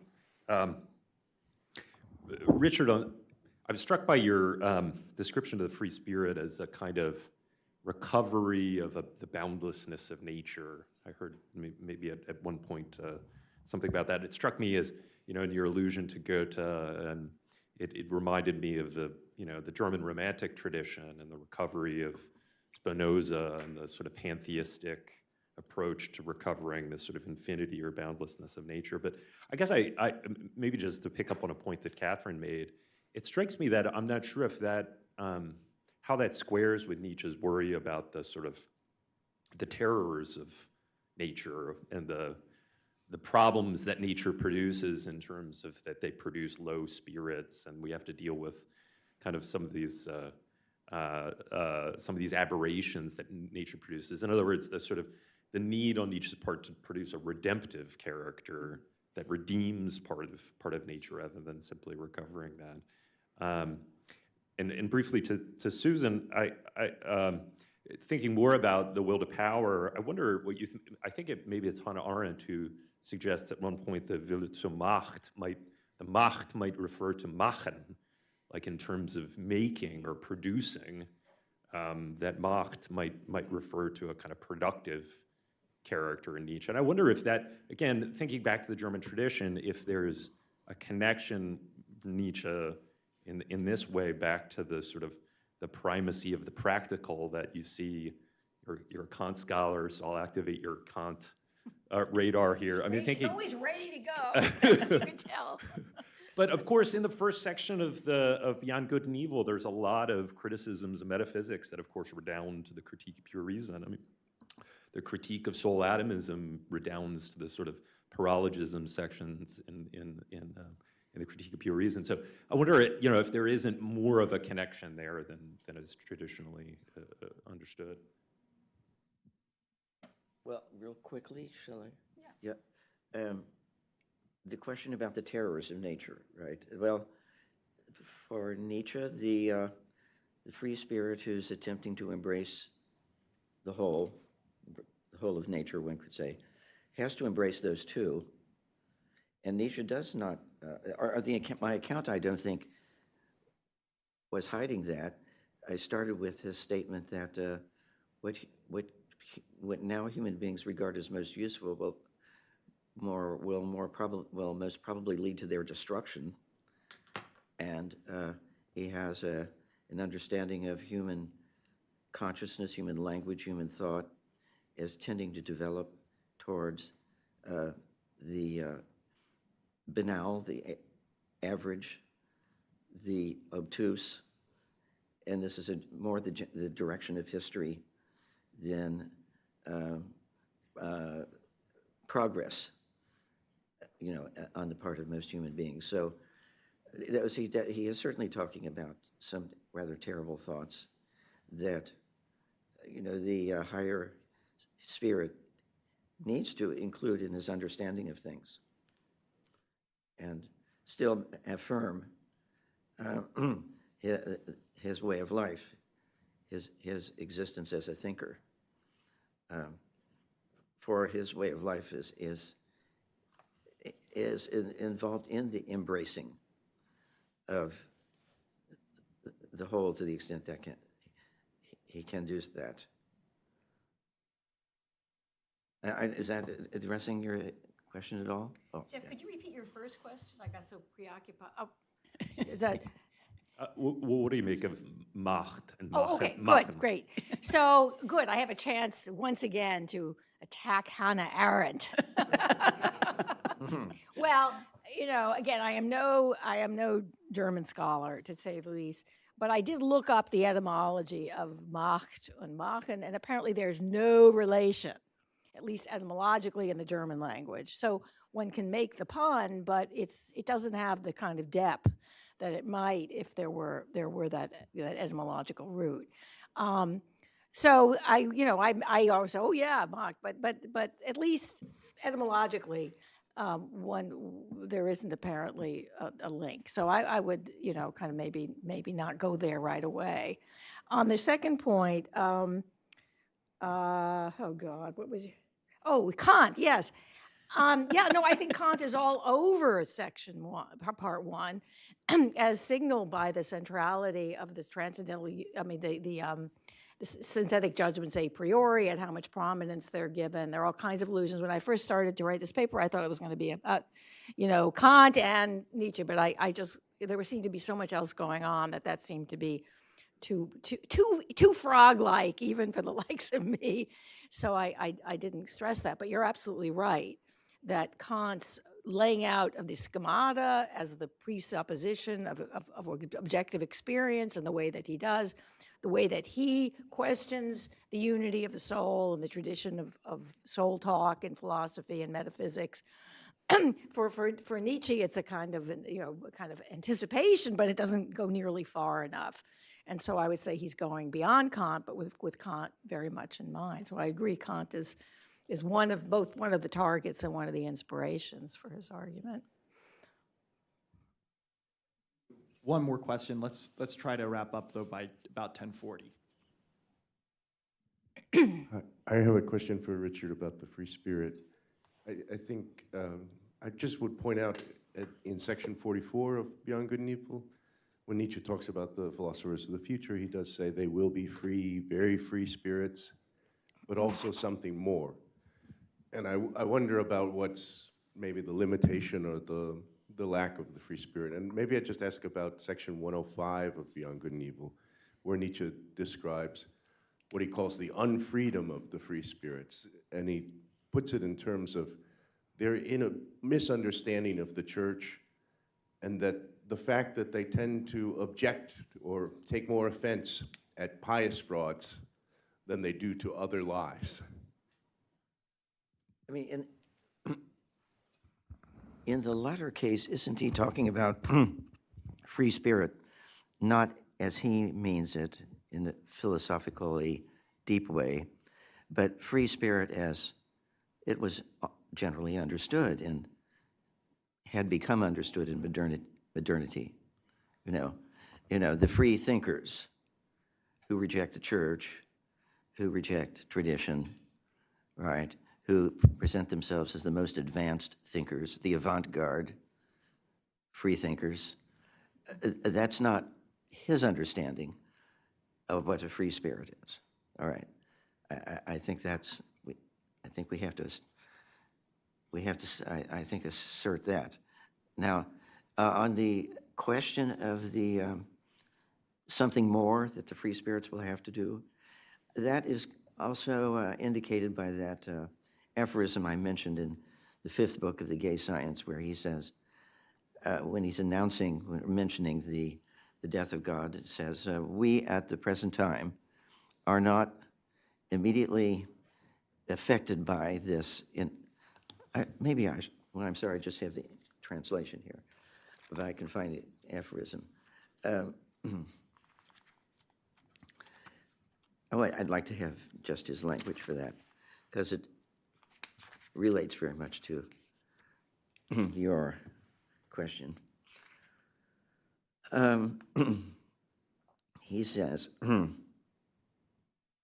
he speaks of we who see this a great event, the death of God. He says, we firstlings and premature births of the next century, to whom the shadows that must soon envelop Europe really should have become apparent by now. Why is it that even we look forward to this darkening without any genuine involvement, and above all, without worry and fear for ourselves? Are we perhaps still not too influenced by the most immediate consequences of the events? And these immediate consequences, the consequences for ourselves, are the opposite of what one might expect, not at all sad and gloomy, but much more like a new and barely describable type of light, happiness, relief, amusement, encouragement, and dawn.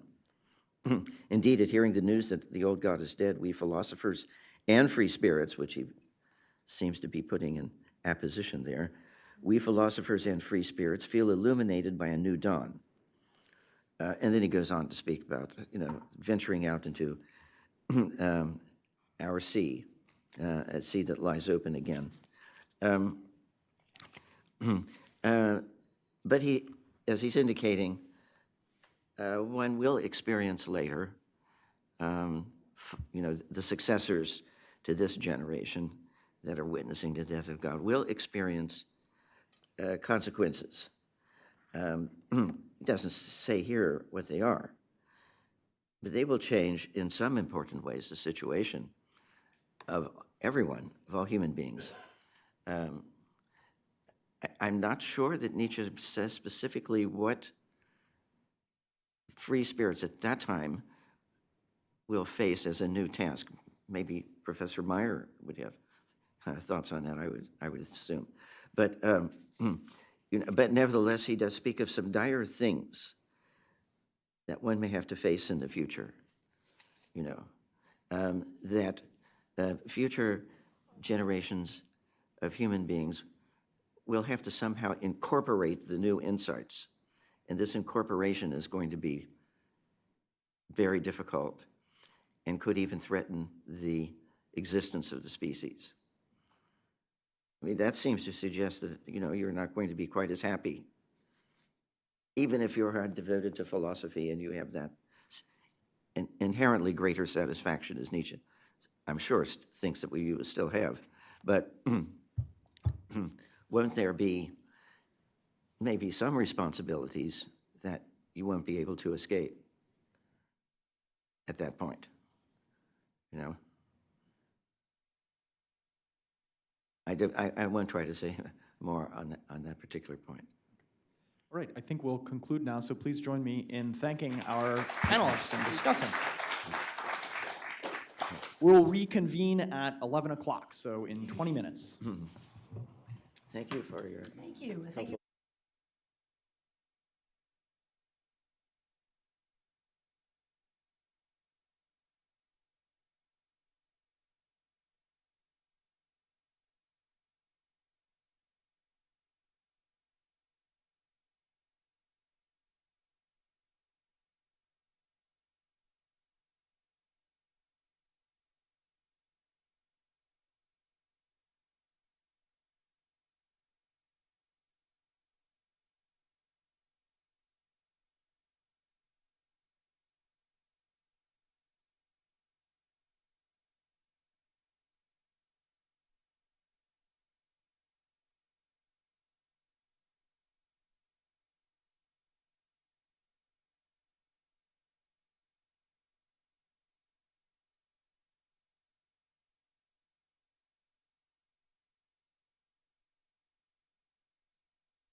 Well, welcome back. We are here for the final panel, not the final event, but the final panel of our conference, Nietzsche's Critique of Religion. We will be hearing from Alexander Duff, Assistant Professor of Political Science at the University of North Texas. Also our own director of the LeFrak Forum, Dustin Sebell, who is also Associate Professor of Political Science at Michigan State University and Senior Research Fellow at the U.S. Naval Academy's Stockdale Center for Ethical Leadership. Discussing their papers will be Peter Arnsdorf, who again is the James B. Duke Professor of Political Science and Affiliated Professor of Classics at Davidson College. I will leave it to them. It is customary to begin with expressions of thanks, I've noticed over the last few days. I have more than most to give, I think. First of all, for the invitation. I was invited by Dustin to give a talk on Nietzsche at a distinguished assembly of Nietzsche scholars, and I said, Dustin, it's impossible. I'm not a Nietzsche scholar. Some of us have said this, but it's really true of me. I'm not. It's impossible. I absolutely cannot do it. And he said, there's some money involved. And I said, I might have something. Second of all, to the organizers, Zach, Rachel, this has been wonderful. I'm looking forward to the rest of it, but so far it's been great. Third, to my gracious interlocutor here, Dr. Arnsdorf, he received a paper not 48 hours ago, and I took the liberty of insisting that he needn't prepare any remarks, but I think he has, something quite good to say. I won't raise the bar too much, but any defects are mine, I insist. And then fourth, to you, my other interlocutors, I'm going to conclude with some questions.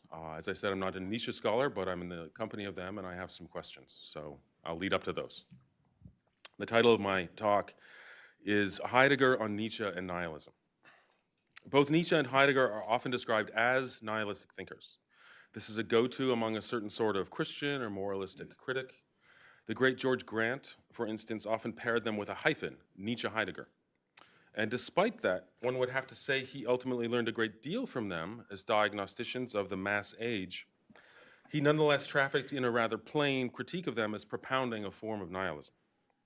However, as everyone here already knows, each of Nietzsche and Heidegger wished not merely to propose a nihilistic position, but rather made the problem of nihilism thematic to their own analysis and diagnosis of what went wrong in the tradition of Western philosophy and politics. In short, Western civilization. On a long enough timeline, perhaps, every critic of nihilism will eventually be criticized as nihilistic. This is what happened to Nietzsche with respect to Heidegger.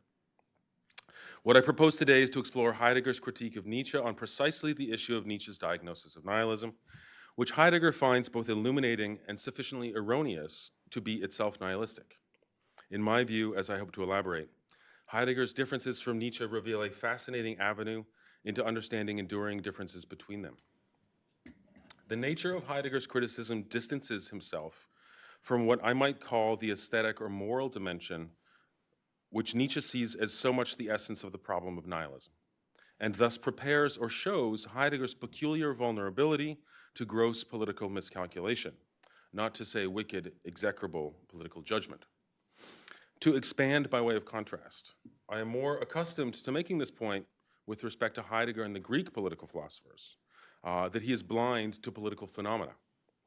When making that point, I'm repeating something I learned especially from Richard Velkley, who captures this very nicely in the title of a book chapter, Freedom from the Good, in a discussion of Heidegger. But the point can be made somewhat differently from the perspective of Heidegger's reading of Nietzsche, I've discovered. Nietzsche's sometimes outrageous but always penetrating moral sensitivity, oft formulated in the matrix of aesthetics, emerges in sharp distinction from what might be called the moral oblivion of Heidegger's position. a word on the different political legacies of each, stated with some exaggeration, I hope you'll forgive me, for the purposes of making a contrast. Heidegger's abstraction from the moral issues, driven as I shall show by the nature of his analysis of metaphysics and nihilism, will allow him to be rather wantonly repurposed for political projects of different stripes, let me say crudely and non-exhaustively of the left, not only of the right. To be sure, this often requires fastening to him an activist political apparatus, be it Gramscian, Marxist, what have you, somewhat at odds with his characteristic posture of Gelassenheit. But as I say, the radical abstraction from moral phenomena permits of this. Nietzsche, on the other hand, can, yes, be repurposed, as can all great thinkers to whom one can do violence. I'm acquainted with scholars who consider Nietzsche a feminist, for example.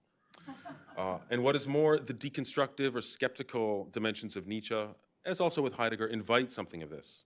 Nonetheless, Nietzsche's refined moral sense makes his appropriation by the political gutter require that they do somewhat more violence to his work than the radical moral abstraction, not to say oblivion, characteristic of Heidegger. As I said, that was an exaggeration, but I hope it's helpful. My talk today is drawn principally from the essay Nietzsche's Word, God is Dead, which was published in Holzwege in 1950, and the essay Nihilism as Determined by the History of Being, which was published in 1961 as in the second of the two Nietzsche volumes. Heidegger attends to Nietzsche as one who both experienced an age of nihilism and diagnosed it. But he ultimately argues that Nietzsche's analysis was insufficiently profound to liberate himself from the condition, and thus that Nietzsche remained nihilistic. This is how he concludes the essay, Nietzsche's Word, God is Dead. Nietzsche indeed came to know, in the age in which nihilism was beginning to be completed, some of the traits of nihilism. But at the same time, he interpreted them nihilistically, thereby completely burying their essence. Nietzsche never recognized the essence of nihilism like every other metaphysics before him. By nihilism, Nietzsche and Heidegger with him refers to the collapse of the realm of the supersensory, übersinnlich. The ordering principles distinguished from what may be apprehended strictly with the material senses, leaving behind only what had been the sensory. But without its ordering principles governing its apprehension, the sensory is no longer really the sensory. And the whole world, Heidegger glosses, loses its sense. The sensory without the supersensory is senseless, sinnlosen. That is bereft of meaning. This is what is captured in the, I will say, infamous phrase, the death of God, attributed by Nietzsche to a madman in an aphorism of the gay science. It would be fair to ask what Heidegger and we, his readers, expect to accomplish through this critical reading of Nietzsche. Heidegger describes his effort as a preparatory thinking, which anticipates but does not itself execute a, quote, simple and inconspicuous step forward in thought, end quote, which he illustrates with metaphors of sowing and plowing. Preparatory thinking is like plowing, even before sowing. What will be the harvest of such thought? Might we be in a position yet to say? Preparatory thinking is also, Heidegger elaborates, to be distinguished from the sciences, which are the offspring of metaphysics. Heidegger's reading and thinking, then, is non-metaphysical. This sticks out because of his strange and recurring insistence that Nietzsche's thought is metaphysical, that Nietzsche offers a metaphysics of value, and so forth. Heidegger, as he understands himself here, is not doing that. I quote again. To think preparatorily and to fulfill such thinking involves an education in thinking in the midst of the sciences, to go past them without despising them, end quote. Why would we need or want to go past the metaphysical sciences? Heidegger's answer points to what he here calls the experience out of which his masterpiece of some 2 decades prior had been thought, namely, the obscurity caused by the scientific attention to the beings in order to inquire about being. He writes, this thinking has been concerned constantly with one occurrence, event, Ereignis, that in the history of Western thinking, right from the beginning, beings have been thought in regard to being, but the truth of being has remained unthought. Indeed, not only has the truth of being been denied to thinking as a possible experience, but Western thinking itself, precisely in the form of metaphysics, has specifically, though unknowingly, masked the occurrence of this denial, end quote. Such passage over being, as Heidegger develops the thought, especially in the essay Nihilism as Determined by the History of Being, is the essence of nihilism, itself overlooked by Nietzsche. Nietzsche's interpretation of the historical phenomena of nihilism is concentrated into the brief phrase, God is dead. Heidegger is at some pains to dispense with the mistaken view that Nietzsche, the atheist, is expressing a dismissive view of the Christian religion. Heidegger proposes alternatively, in an important echo or allusion to the title of his essay, that it must still be asked whether Nietzsche, if anything, is rather not expressing here the word that has always been implicitly spoken within the metaphysically determined history of the West. The reference God indicates not only the Christian God, but the entire supersensory apparatus of the Western metaphysical tradition, sweeping in thinkers from Plato to Kant, subsuming them within a matrix that distinguishes the true and actually real world, a mountain of eternal bliss, from the this-worldly vale of tears. To say that God is dead is to announce the powerlessness of the supersensory, the life-draining result of Platonism. In this context, Nietzsche understands himself as the counter-movement to Platonism. The pretension to be the counter-Plato, as we shall see, is a crucial element in Heidegger's critique of Nietzsche. Nietzsche's determination to reply to counter-Plato and metaphysical Platonism ensnares him and his thought in an inescapable relationship to this antagonist. To wit, I quote again, since all it does is turn metaphysics upside down, Nietzsche's counter-movement against metaphysics remains embroiled in it and has no way out. In fact, it is embroiled in it to such a degree that it is sealed off from its essence and, as metaphysics, is unable ever to think its own essence. Heidegger elucidates the connection between nihilism, so-called, and the death of God by fastening onto a briefly stated question from the famous passage in The Gay Science. The passage is, "Aren't we astray in an endless nothing?" Nietzsche writes. That is, with the demise of all supersensible ordering principles, with their erosion or evaporation, all binding claims and standards have released their grip. Nothing no longer compels or exhorts with meaning. This higher world is, quote, bereft of its binding and above all its inspiring or constructive power, end quote. In Nietzsche's presentation, according to Heidegger, the nothing obtrudes with the collapse of higher ordering principles. Life is then haunted by the eeriest, unheimlichste of all guests. Moreover, it is developing historically that is in tandem with the spread of the principles of the West. I quote again, hence nihilism is not just one historical phenomena among others, not just one spiritual intellectual current that occurs within Western history after others have occurred, after Christianity, after humanism, and after the Enlightenment. On the contrary, it is fundamental to the movement of the West itself. This is Heidegger. Nihilism has played itself out historically in a familiar pattern, but allow me to rehearse the key elements as the pattern itself becomes important to Heidegger's critique.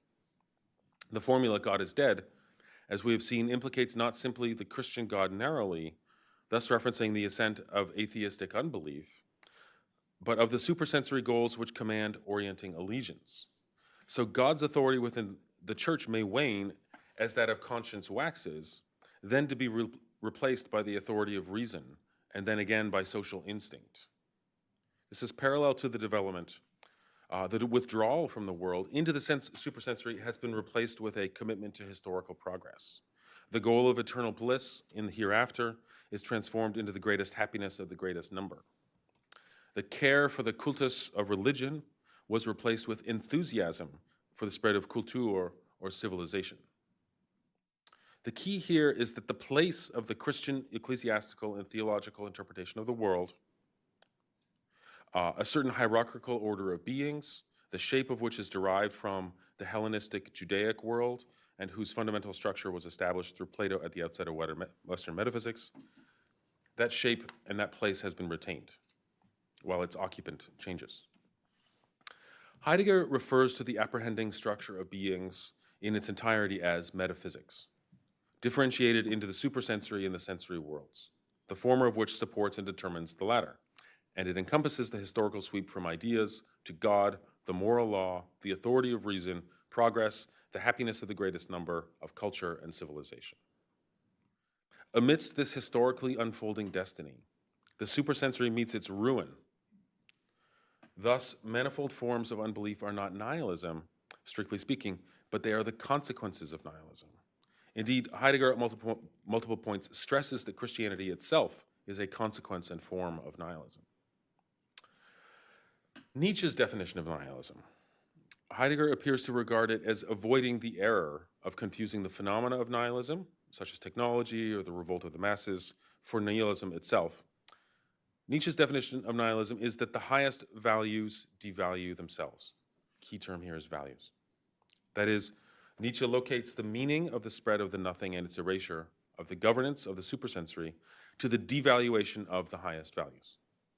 The reply to the devaluation of the highest values proposed and then affirmed by Nietzsche is, famously, the revaluation of the highest values, i.e., the replacement of what are ultimately revealed to be life-denying values with life-affirming values, saying yes to the latter and an absolute uncompromising no to the former, as Heidegger will unfold it in his analysis.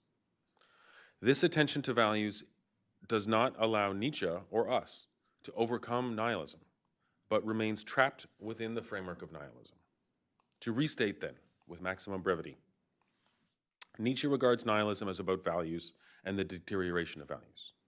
The movement of God from conscience to reason to social instinct is a movement from orientation by one value to another. As Heidegger elaborates, both the ruination of values, the decline, but then also the prospect of the final revaluation of values heralded by Nietzsche, are each moments in the general historical movement of nihilism. I quote again, in Nietzsche's interpretation of nihilism is always a history dealing with values, dispensing with values, revaluing values, with dispensing values anew, and ultimately actually with the differently valuing establishment of the principle behind every dispensation of values. A great deal, Heidegger then indicates, will depend on what Nietzsche means by value. What is more, I would say, a great deal depends on Heidegger's analysis and critique of what Nietzsche means by value. Because it is by means of Heidegger's interpretation of what Nietzsche means by value, and thereby of what a revaluation of all values entails, that Heidegger is warranted in saying that Nietzsche remains a metaphysician, in his case, a metaphysician of value, and thereby trapped by nihilism. That's the structure of Heidegger's argument.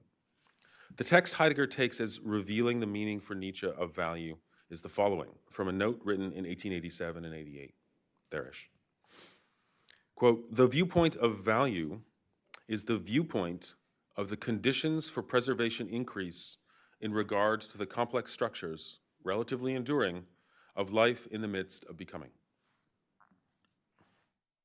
Heidegger takes from this passage the crucial distinctive emphasis on viewpoint and develops this to provide the key to understanding what Nietzsche means by value, and indeed why he remains a metaphysician.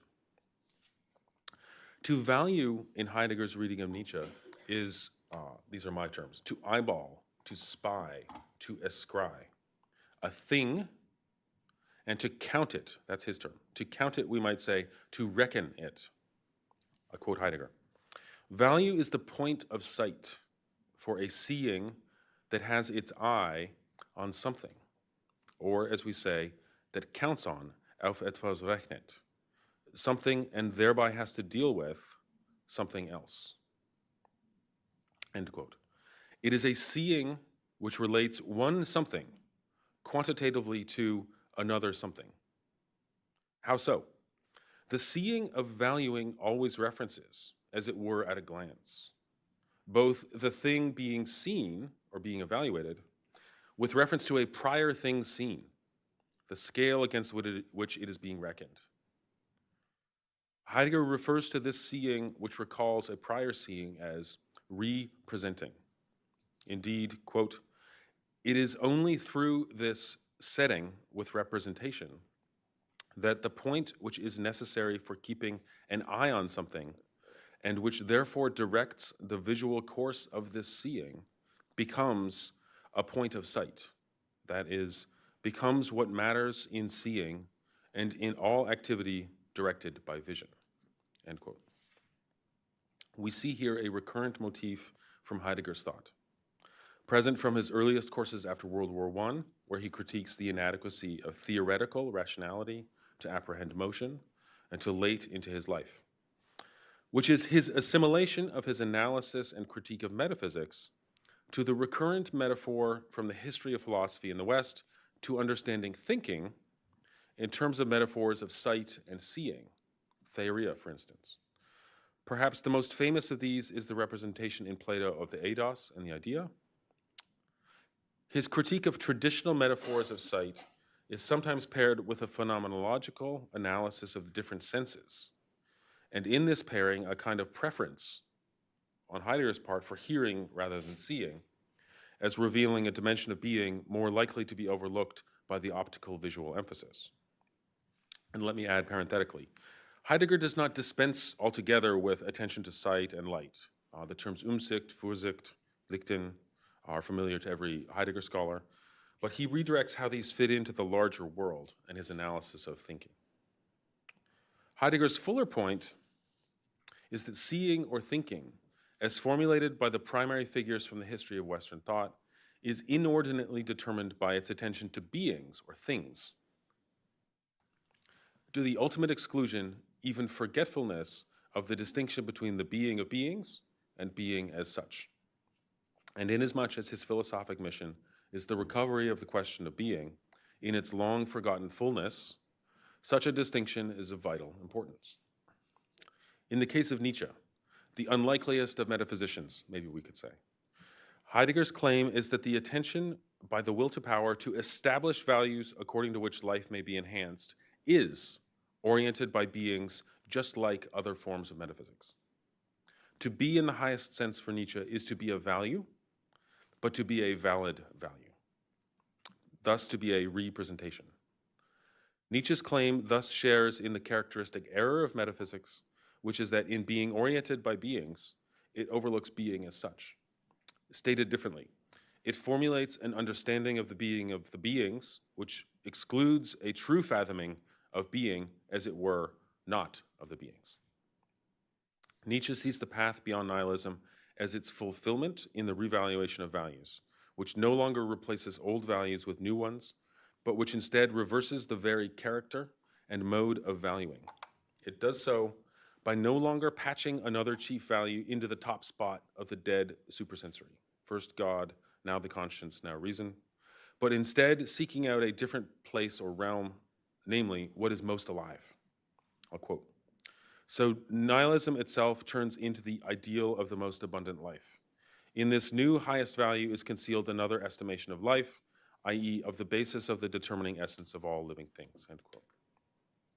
Heidegger's riposte is that for all its intuition of what contours the overcoming of nihilism must assume, including the necessity that such an epoch would be very much unlike any prior epoch in human history, Nietzsche's reversal of metaphysics is only a mere reversal. It is unfortunately, quote, a self-blinding entanglement in what is the same though become unrecognizable, end quote. The fatal flaw of Nietzsche's revaluation as means of surpassing nihilism is its character as valuing per se. He remains entangled in the decisive error of metaphysics, its persistent orientation by the beings in its determination of the meaning of being. A genuinely new epoch, as Heidegger will be at some pains to sketch himself, will make overtures to understanding being's own concealed self-concealment as the key to understanding being in a manner that is not merely a reversal of metaphysics, but its genuine transcendence. Such an understanding will apprehend then that from the beginning of metaphysical thinking, the truth of being itself will be passed over, forgotten as it were. Metaphysics itself thus is nihilism, and Nietzsche does not escape this.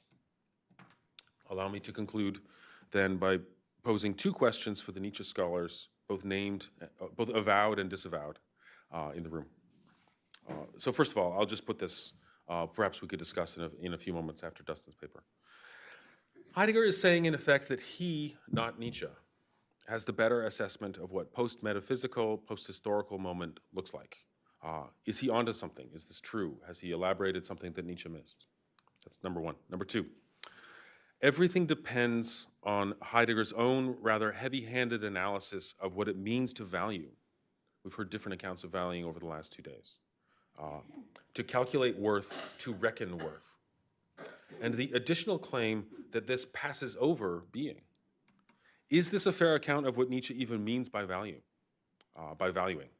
I'll leave you with that. Thank you very much.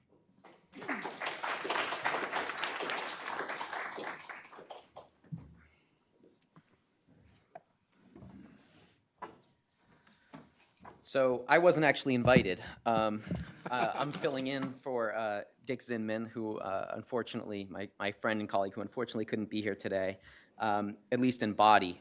In spirit, he's here, although you might not know it. I know it because my inbox is full of emails with questions that he would like me to put to various conference participants.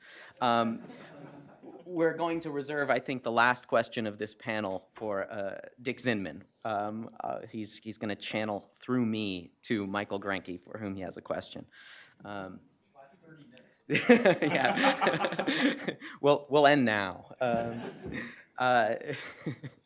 It's actually especially unfortunate that Dick isn't here because as I look around the room, I realize that the mustachioed are severely underrepresented among the conference participants, and Nietzsche not only wore a beautiful mustache, but wrote beautifully about them. Dick would have remedied this problem.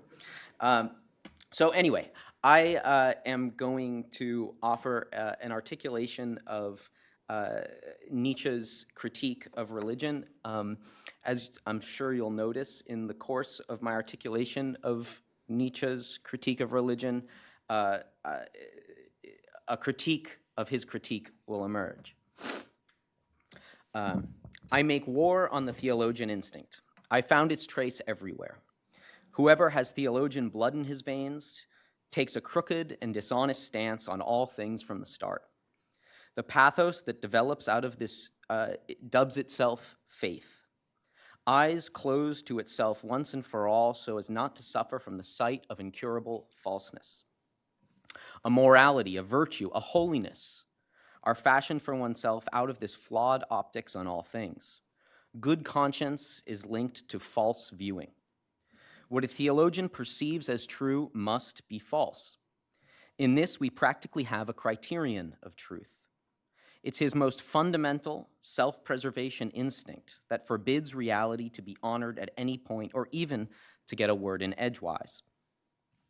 These lines taken from Antichrist 9 give expression to the least idiosyncratic, most traditional part of the equation of Nietzsche's critique of religion. The religious men, the homines religiosi, lie their way out of reality. This they do, Nietzsche adds in Antichrist 15, because they suffer from it. But what exactly is the reality out of which the religious men lie their way? And what exactly is the lie in which they seek refuge from reality? Nietzsche elaborates on the difference between what's real and what's merely imagined by the religious men in Antichrist 15, when he says that Christianity does not have any point of contact with reality. By reality here, Nietzsche seems to mean especially natural causes. Nature, he says, is the counter-concept of God, because Christianity completely lacks the concept of natural causes. In Christianity, by contrast with reality, there's nothing but imaginary causes, like God, and nothing but imaginary effects, like mercy and punishment. The traffic between imaginary causes and imaginary effects finally adds up to the anthropocentric imaginary teleology of the Last Judgment, according to which the Christian God is the imaginary cause of the imaginary effects of mercy and punishment. Nietzsche goes on in Antichrist 26 to link the anthropocentric teleological causality imagined by the religious men to what he calls the lie of a moral world order. What, he asks, does moral world order mean? It means, he replies, that once and for all there is a will of God directing what human beings may or may not do, that the value of a people or individual is to be measured according to how much or how little the will of God is obeyed, that in the destinies of a people or an individual, the will of God is shown as sovereign, that is, as punishing and rewarding according to the degree of obedience. The morally ordered world is teleological, then, insofar as God's purposes are sovereign. And it is anthropocentric, insofar as God purposes a world ordered morally, in such a way as to be responsive to human purposes. But again, according to Nietzsche, that's just a lie, in which the religious men seek refuge from reality. In reality, to quote Beyond Good and Evil 9, nature is indifferent, without purpose and consideration, without mercy and justice. For precisely this reason, however, the reality, the nature, out of which the religious men lie their way is knowable, if not exactly hospitable to human life or to humanity's hopes. While the moral world order, comforting though it may be, can only be imagined or grasped by faith. A religion like Christianity that has no point of contact with reality, Nietzsche says, must be a mortal enemy of the wisdom of the world. In other words, of science. For science, he goes on to say, is the healthy grasp of cause and effect. And the moral world order, the lie of the moral world order, means to destroy the human sense of causation. It is, Nietzsche says, an assassination attempt on the concept of cause and effect. Now, for all its hyperbole and raw emotion, neither of which, of course, is in good classical taste, the Antichrist is somehow at times Nietzsche's most traditional, least idiosyncratic late work. The Antichrist presents us with a choice between two worlds. On the one hand, there's a world in which God's purpose is sovereign, a world in which, to quote Nietzsche, the laws of nature are continually broken, so that God's will vis-a-vis human beings can be done. Knowledge or science is out of the question in that world. Knowledge or science is impossible in that world since, to quote Nietzsche again, Antichrist 55, all the supreme questions, all the supreme values are beyond human reason. And knowledge or science is not only impossible, it's undesirable in that world, since, to quote Antichrist 5, the supreme values of intellectuality are sinful. In that world, then, faith is our only star and compass. On the other hand, there's a world in which nature, or the principle of causality, and not God, is sovereign. In that world, which leaves no room for an all-powerful, miracle-working God who is free to break the laws of nature as he sees fit, there are laws of nature for us to know. In that world, reason, not faith, is our only star and compass. The traditionalism of the Antichrist comes to sight particularly when you compare the fundamental alternatives as Nietzsche presents them there with the fundamental alternatives as the philosopher, according to Maimonides, saw them. According to Maimonides, the philosopher faced a choice. Either the world, he says, exists in virtue of natural necessity, or it exists in virtue of the purpose of one who purposes. But, and here's where Nietzsche and Maimonides part ways, but whereas the philosopher, according to Maimonides, saw little or no way to make a reasonable choice between the two alternatives, Nietzsche clearly did not hesitate to choose nature and science over God and faith. Nietzsche subjects the faith of the faithful to mockery. He denies that the God concealed from reason can be revealed to faith. Let us assume, he says, that faith makes blessed. Would blessedness, he asks, would blessedness, speaking more technically, pleasure, ever be a proof of truth? So little, he answers, that it practically produces the counterproof. In any case, the highest suspicion against truth. When sensations of pleasure join the conversation over the question, what is true?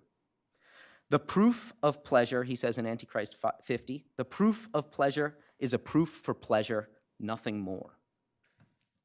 There's just one problem here. At least, there's just one problem I'll highlight. The counter-concept of God, nature or necessity, isn't revealed to reason either. Nietzsche's faith in natural causation is by his own account just that, faith. In Beyond Good and Evil 11, to make clear the value that Kant attributed to himself, Nietzsche tacitly quotes from the preface to Kant's Prolegomena, where Kant says that his deduction of the principle of causality from pure understanding and not, as Hume feared, from mere experience, was the most difficult thing that could ever be undertaken on behalf of metaphysics. Now, Nietzsche distinguishes himself from people everywhere on the grounds that he alone does not wisely sidestep the value Kant attributed to himself, which is to say, Nietzsche did not hesitate to grant the need for a solution to the Humean problem. But while granting that the Humean problem needs a solution if philosophy or metaphysics is going to be possible, he refused to accept Kant's solution to it. In Beyond Good and Evil 4, for example, Nietzsche asserts that the synthetic judgments a priori, not least the judgment that every effect has a cause, belongs among the falsest judgments. And he goes on to say, in Beyond Good and Evil 21, that cause and effect should not be erroneously reified, as the natural scientists do. Cause and effect should only be used, he says, as conventional fictions for the purpose of communication, not of explanation. In the in itself, there is nothing, he says, of causal connections or necessity. It is we alone who have invented causes. Now, Nietzschean statements to this effect are easy to come by. In The Gay Science, for example, Nietzsche says that the principle of causality is merely an article of faith without which we could not live. And in The Dawn, he says that we merely imagine causes and effects. In fact, we have no insight into a connection more essential than that of plain succession, which I think should remind you of Hume. For Nietzsche, it's fair to say that the Humean problem is still a problem. Given then Nietzsche's grave doubts about the principle of causality, it shouldn't come as a complete surprise that while he claims in Antichrist 50 that faith proves nothing because the pleasure faith brings is proof for pleasure, nothing more, or going even further, while he claims in Antichrist 11 that just the reverse is true, that pleasure is proof of untruth, he also simultaneously claims in Antichrist 11, that an action to which one is compelled by the instinct for life has its proof of being right, a right action, by the pleasure it brings. Nietzsche wavered, to put it mildly, as to whether faith, pleasure, proves anything. Nietzsche prefaced Human All Too Human by saying that he wished to choose for himself the best way of life. Over time, he says, he concluded that it was best, quote, to employ my entire life in cultivating my reason, and to advance myself as far as I could in the knowledge of the truth. But even while cultivating his reason with a highly unusual degree of seriousness and ability, doubts about the reasonability of the cultivation of reason itself continued to haunt him. For nature, which is both the subject matter and the condition of reason, was for him an article of faith, proved only, it seems, by the pleasure it brought him. My point so far is this. As regards the fundamental premise of philosophy or science, Nietzsche's dogmatism, his faith in natural causation, was contradicted by his skepticism. And his skepticism about what we can know left him in the awkward position of believing without seeing that the world exists in virtue of natural necessity and not in virtue of the purpose of one who purposes. But if Nietzsche's skepticism pulled the rug out from under his philosophical dogmatism, the philosophical dogmatism absolutely required by his theoretical critique of religion, what prevented him from suffering shipwreck, or what prevented him from realizing he'd suffered shipwreck? Following the collapse of dogmatism, which is to say, following truth's apparent success in eluding reason, Nietzsche was naturally led to question the value of the will to truth. This makes sense, for if truth eludes reason, what's the point of a life employed in cultivating reason and seeking knowledge of the truth? The philosophic life becomes questionable insofar as knowledge, the object of the philosopher's love, seems impossible to obtain. Now, despite questioning the value of the will to truth, Nietzsche never, I think, gave up on the truth entirely. At the same time, however, he said of truth or knowledge seeking that it's insane.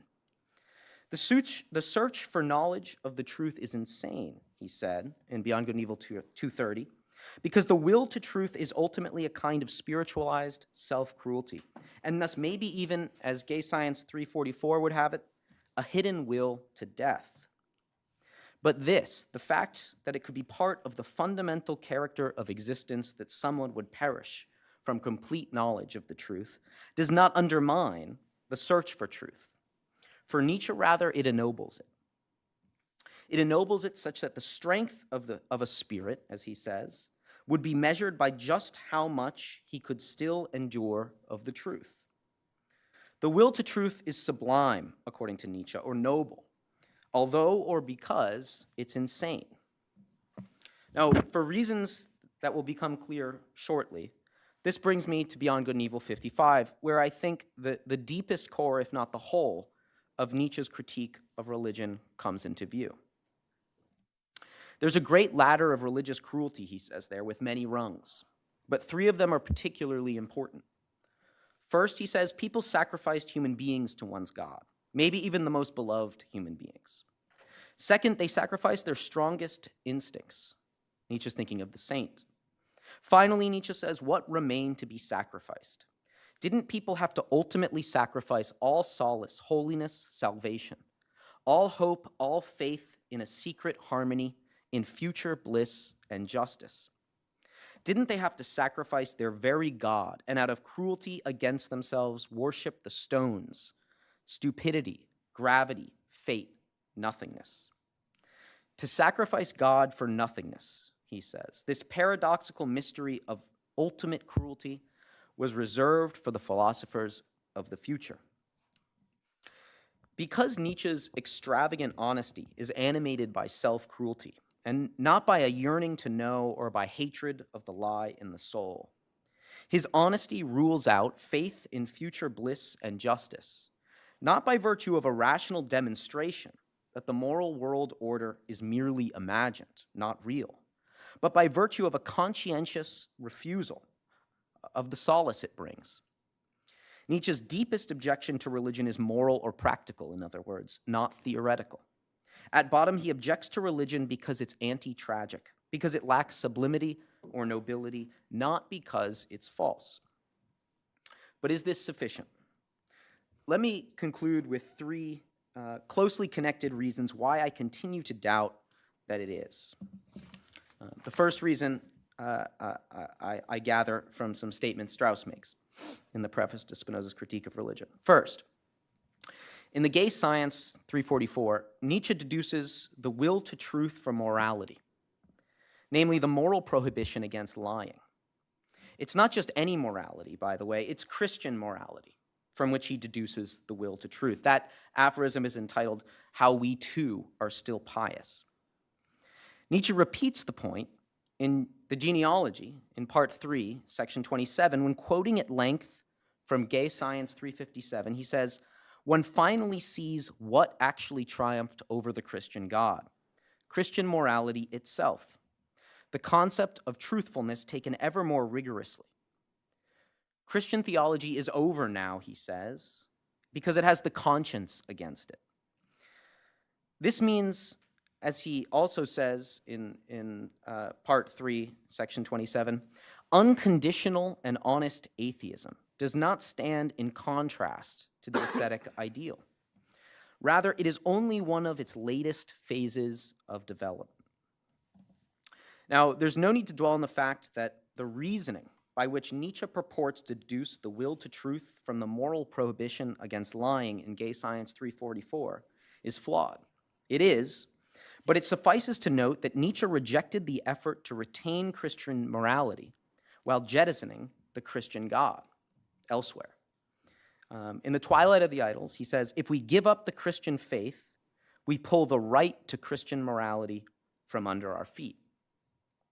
And yet, even by his own account, Nietzsche himself retains Christian morality, understood as truthfulness or honesty, while jettisoning the Christian God.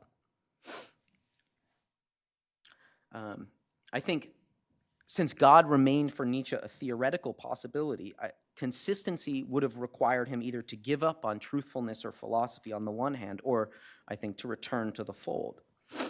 Second, in Beyond Good and Evil 39, Nietzsche says that no one would go so far as to consider a doctrine true just because it makes people happy. Happiness and virtue are not arguments. And indeed, he adds, making people unhappy and evil likewise are not counter-arguments. But if happiness and virtue are not arguments, they're not arguments for or against. The Christian morality which lives on in Nietzsche, and maybe even in Nietzsche's Superman, who he described at one point as Caesar with Christ's soul in an unpublished note, might just require him to self-flagellate to the point where he wishes to sacrifice God for nothing. What of it? The wish to sacrifice God, like the wish to love God, has no bearing whatsoever on the question of the existence of God.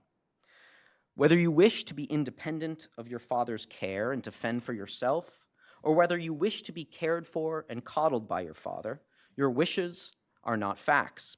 Your father might still be alive and well, and he might still care or not care for you all the same. This goes for God too, I think. And for this reason, the philosophers of the future will smile, Nietzsche says, if someone says, that idea elevates me. How could it not be true? It's from Beyond Good and Evil 2:10. Now, I'm not a philosopher of the present, much less a philosopher of the future, but even I smile when Nietzsche says in so many words, the atheism arising from Christian morality or self-cruelty pleases me. It deifies me. For, he says elsewhere, there's an abundant, superabundant pleasure in self-cruelty. It pleases me. How could it not be true, this atheism? Finally, what according to Nietzsche is good? Sometimes, as in Beyond Good and Evil 55, Nietzsche objects to the Christian God because he's comforting, helpful, or straightforwardly good for human life. Self-cruelty would involve denying oneself goods. Other times, however, Nietzsche objects to the Christian God because he's enervating, harmful, or bad for human life. For example, in the Antichrist, he says, we perceive what was revered as God, not as godly, but pitiful, absurd, harmful, not just as an error, but as a crime against life. The Christian God is so damaging to life, according to Nietzsche, that precisely if God were proved, he says at one point, Nietzsche would be even less able to believe in him. But if God is damaging to life, wouldn't the ladder of religious cruelty culminate in the self-loathing embrace of God? Wouldn't the ultimate self-cruelty and self-sacrifice consist in embracing a God who deprives us of any hope of bliss or future justice? This paradoxical result follows, I think, from Nietzsche's unexamined moral opinions. Utilitarianism struck Nietzsche as vulgar, base. In Beyond Good and Evil 190, he rejected out of hand the utilitarianism he attributed to Socrates in particular, on the grounds that it stinks of the rabble, to judge that it is stupid to act badly. Consistent with this is the fact that shortly before this, in Beyond Good and Evil 188, Nietzsche made the case that nature's moral imperative involves blind obedience to someone, anyone, and thus, in a certain sense, stupidity, he says. Nature's moral imperative certainly seems non-utilitarian, and in that sense, noble, at least at first glance. On closer inspection, however, it turns out that nature's moral imperative is hypothetical, not categorical. Nietzsche says as much. Thou shalt obey someone, anyone, Nietzsche says, for a further reason, not simply because you want to obey, but for a further reason. Namely, because otherwise you will perish and lose all self-respect. Now, to say nothing of the striking fact that Nietzsche speaks of perishing and loss of self-respect in one and the same breath, those things seem different. Doesn't this mean that nature's moral imperative is utilitarian, after all? Isn't Nietzsche himself doing what he complains that philosophers of the past have always done, namely seeking a foundation for morality? Doesn't he think he found one? If you obey, not categorically, but only hypothetically, if you obey, to be exact, only so as to avoid perishing and losing all self-respect, you're not really obedient to anyone at all, much less sacrificing anything of your own. To the contrary, you're obeying, in that case, only because it's smart to obey and stupid to disobey, since obedience will save and disobedience will destroy both your life and your self-respect. Nietzsche says in Beyond Good and Evil 191, shortly after this, that Socrates saw through the irrational element in moral judgments, but he couldn't bring himself to it. Plato couldn't bring himself to accept this.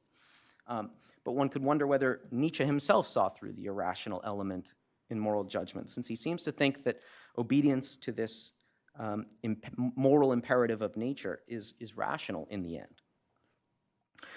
To conclude, I wonder whether Nietzsche failed to realize that he'd suffered shipwreck because a relic of Christian morality occupied a big place in his heart, and because instead of examining it, he let his head be guided by his heart.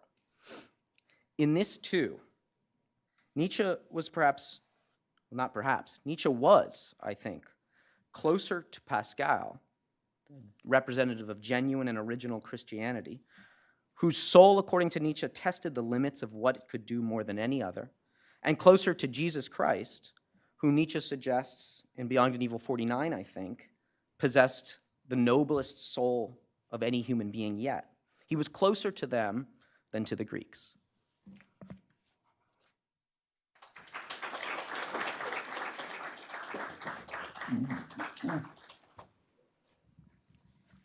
I want to thank again Professor Sebell for organizing this wonderful conference, and to John Walters and Zach Bennett and Rachel Mackey for making this all work, for making this possible. My comments will be brief, so there should be plenty of time for discussion. Professor Duff's paper offers an extremely interesting and thought-provoking discussion of Heidegger's account of Nietzsche's understanding of nihilism, especially as it is touched on in the Gay Science aphorism 125. Now, since I understand little of Nietzsche but much less of Heidegger, I will just offer a few remarks on Nietzsche's account of the death of God in aphorisms 108, 125, and 343 of the Gay Science, which are the three places in which he presents the statement that God is dead. And I guess my hope is that it might shed some light on the question of nihilism that Professor Duff discusses. Now, Duff reports that according to Heidegger, Nietzsche does not mean by the death of God only the death of the Christian God, but rather, quote, the entire supersensory apparatus of the Western metaphysical tradition. To the extent that Western metaphysics depends on the Christian God, Heidegger's view makes a lot of sense to me. But at least in the Gay Science, Nietzsche does focus, at least in the first place, on the death of the Christian God. I mean, he says at the beginning of aphorism 343, the greatest recent event that God is dead, that the belief in the Christian God has become unbelievable. Now, Nietzsche stresses two key points about the death of God in the Gay Science that seem relevant to the question of nihilism. First, the decline of Christian belief is a very long-term process. The shadow of God, the influences of Christian belief, may last for thousands of years, he says in aphorism 108, because there are fundamental moral and political beliefs, for example, that all men are created equal, and even fundamental modern scientific beliefs, for example, that there are laws in nature that indirectly depend on the belief in a Christian God who creates human beings and governs and legislates for the universe. Therefore, the decline of Christian belief will, Nietzsche predicts, usher in an age. I mean, but this age may last, there may be various stages in this age, this millennia. An age of moral, political, and spiritual breakdown, destruction, ruin, and cataclysm. Secondly, Nietzsche indicates there are two responses to this decline of Christian belief. One response to this decline is to regard the world in the aftermath of the death of God as a world abandoned by God, a fallen and forsaken world, a miserable world. This is the view, I think, set forth by the madman in aphorism 125, who declares to the complacent non-believers around him, quote, "How could we drink up the sea? Who gave us the sponge to wipe away the entire horizon? What were we doing when we unchained this earth from its sun? Are we not straying as through an infinite nothing?" This view may be described, I think, as nihilism, the belief that the world is nothing in the absence of God. But this view, Nietzsche suggests, however superior it might be to that of smug and shallow atheism, is still under the shadow of God, under the shadow of Christian belief. It judges the world as nothing in the light of the disappointed hope that the world is created by a loving and providential God. That is the view of the madman, who grasps the long-term consequences of the death of God more clearly than the easygoing atheists who ridicule him do, but who still views those consequences in the light of his blasted Christian beliefs and hopes. There is, however, another view of the death of God, a cheerful view of the horizon and sea of the world in the aftermath of the death of God, as Nietzsche explains in aphorism 343 of The Gay Science. This aphorism is entitled "The Meaning of Our Cheerfulness," and it begins with the remark that the greatest recent event, that God is dead, that the belief in the Christian God has become unbelievable, is already beginning to cast its first shadows over Europe. Nietzsche concludes the aphorism with the statement, quote, "Indeed, we philosophers and free minds feel when we hear the news that the old God is dead, as if a new dawn shone on us. Our heart overflows with gratitude, amazement, premonitions, expectation. At long last, the horizon appears free to us again, even if it should not be bright. At long last, our ships may venture out to face any danger. All the daring of the knower is permitted again. The sea, our sea, lies open again. Perhaps there has never yet been such an open sea." I think this view is not nihilistic, but welcomes the death of God, the decline and collapse of Christian belief, and all the moral and political scientific beliefs that depend on Christian belief as an opportunity to understand the world, even to know the world on its own terms, as it truly is, with minds undarkened by the shadow of God.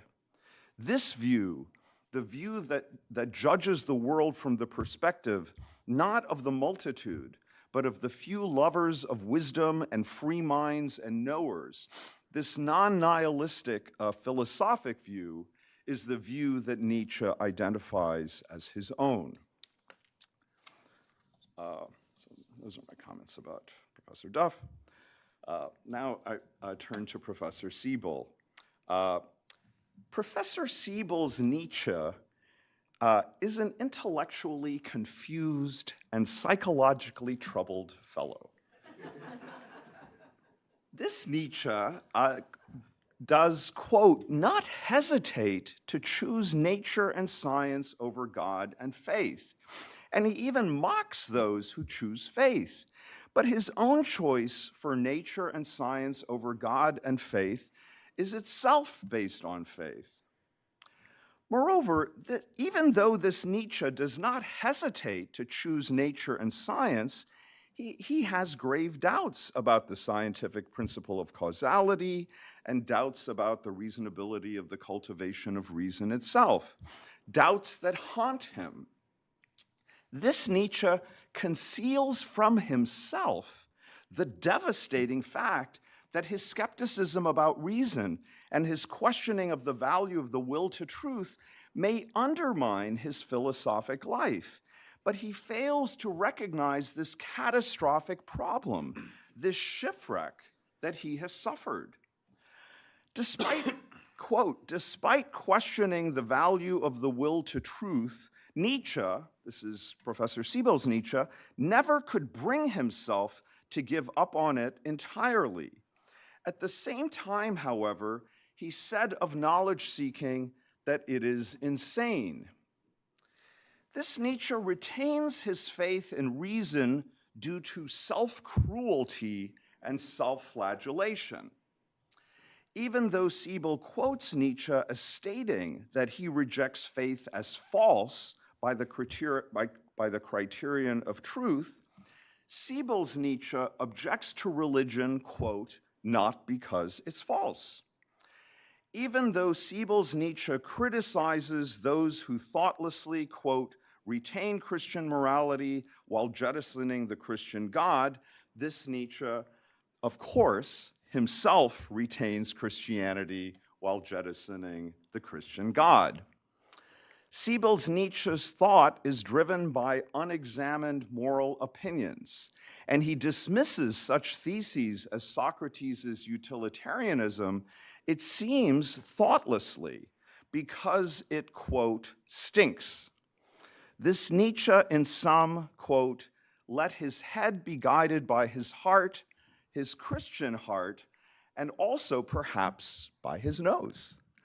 Now, if this intellectually confused, thoughtless, self-flagellating Nietzsche were the true Nietzsche, I'm not completely sure that he would be worthy of this wonderful conference that has been organized by Professor Sebell. I'm not completely sure that such a Nietzsche would be worthy of serious study.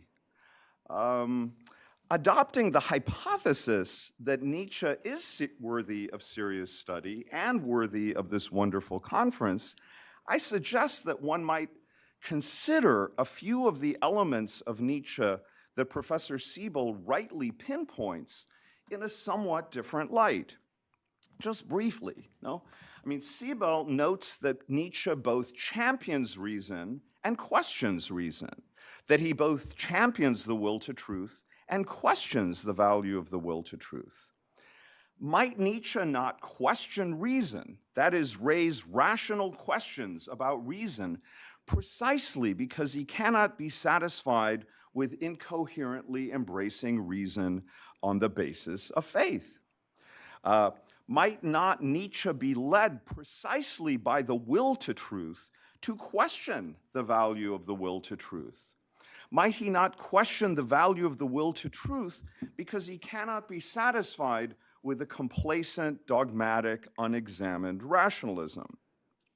Might not Nietzsche be led precisely by the will to truth to challenge what he calls, in the first chapter of Beyond Good and Evil, the prejudices of the philosophers, and also to champion the mind that is free of such prejudices, the free mind, as he puts it in the second chapter of Beyond Good and Evil? I mean, more broadly, far from being unhesitating in choosing reason over faith, might Nietzsche not be extremely cautious in choosing reason over faith precisely because of his awareness of rational doubts one may have about that choice, and also about the difficulty of freeing reason from the influence of faith? Sebell characterizes the world of faith as one in which God's purpose is sovereign, and the world of reason as one in which there are, quote, laws of nature. But in both The Gay Science and Beyond Good and Evil, Nietzsche suggests that the whole idea of, quote, laws of nature is itself a relic of a religious, divinized understanding of the world, a shadow of God upon modern science, because the idea of laws of nature necessarily presupposes a lawgiver of nature, a sovereign lawgiver, a God who rules the world. In this way, I think Nietzsche urges his readers, even and especially those of his readers who consider themselves supremely rational, to search their own hearts most carefully for hidden, unexamined moral and religious opinions that might darken their minds. Professor Sebell rightly draws our attention to the extremely important question of how Nietzsche grounds his choice for reason over faith. Sebell does not explicitly explain how someone might successfully ground the choice for reason, but he does hint that the great Moses Maimonides, perhaps in his critical and dialectical investigation of biblical morality in parts 2 and 3 of the Guide of the Perplexed, succeeded in grounding the choice for reason. Now, I do not know if Nietzsche studied Maimonides. In Beyond Good and Evil, aphorism 30, he does imply that he has studied the Islamic philosophers whom Maimonides admired so. I would like to close by suggesting that Nietzsche's mature writings might be understood to constitute a kind of modern version of the Guide of the Perplexed, insofar as through those writings, Nietzsche seeks to awaken in us a perplexity about many capital questions, including the question of reason and faith, and insofar as he seeks to ground the choice for reason over faith through a critical and dialectical investigation of morality, Christian and classical, slave and master. Thank you.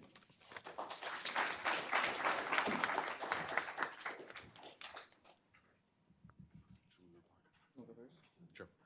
Well, gosh, that was wonderful. Thank you for your elegant response. I'll just kind of restate what I took from it. That Heidegger seems to set up death of God means nihilism, means collapse of highest values and the revaluation of values, that chain of reasoning. Your rereading of Nietzsche for me shows me that Heidegger's equation of the death of God with nihilism is, that for Nietzsche, that's only partial. And that Heidegger has assumed that's the whole story, or taken that to be the whole story, whereas Nietzsche has this alternative suggestion of a response to this condition. I found that very, you made it look easy, but it was a very rich suggestion, so thank you very much. Yeah, thank you very much, Peter. You know, in my defense, I wasn't invited, as I said.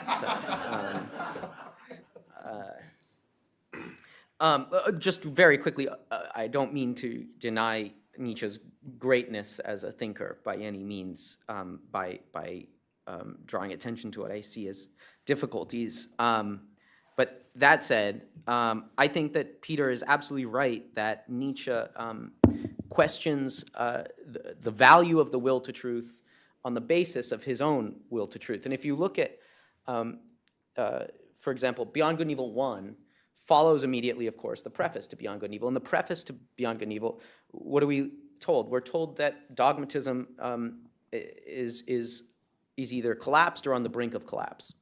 And that's to say, in Nietzsche's formulation, Lady Truth has not allowed herself to be wooed thus far, it seems. And he turns directly from this claim to an exploration of the value of the will to truth in Beyond Good and Evil 1. And that makes, as I think I indicated, perfect sense. But for the reasons I gave. As for Beyond Good and Evil 1, I think Nietzsche makes precisely the point very beautifully and delicately that Peter also made beautifully and delicately, though less, you know, a little less beautifully and delicately than our Nietzsche. Nietzsche says, the will to truth has thus far tempted us to many a venture, and finally, shouldn't we start to ask questions of the will to truth?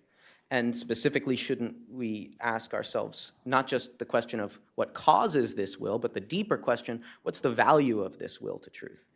And Nietzsche indicates in a few ways that the very questioning of the value of the will to truth is an expression of his own will to truth. 2 ways, or 3 ways, I suppose, that I can remember. He says at the beginning of that aphorism, the will to truth will still tempt us to many a venture. Still, even after questioning its value, it will continue to tempt us. And he says that there are many risks involved in in abiding or adhering to the will to truth, that many dangers are involved. And he says at the very end of that aphorism that there's a risk or a danger involved in questioning the value of the will to truth, which I think suggests that the will to truth is still operating in him. Finally, and maybe most importantly, that aphorism is very complicated by the fact that at a certain point Nietzsche raises the question, well, who's asking the question here? And that shows his who's the Sphinx, who's the Oedipus, and that's to bring home precisely this point, that in the very asking of the question of the value of the will to truth, isn't the will to truth that's going to be giving the answers? Or isn't it truth that's going to be giving the answers, and don't you therefore still value truth? Now, I think, that being said, Nietzsche has a kind of self-critical attitude to the will to truth on the one hand, but on the other hand, like I said, it emerges right away. Again, the will to truth survives the self-critical examination that you see it's subjected to in Beyond Good and Evil 1. Nietzsche, and I'll say two things about the difficulty involved in that. First, Nietzsche doesn't, I think, there or elsewhere, especially at the end of Genealogy of Morals Part 3, where this question is taken up at the greatest length, Nietzsche doesn't seem to be deeply aware of the possibility that truth and the will to truth might not be a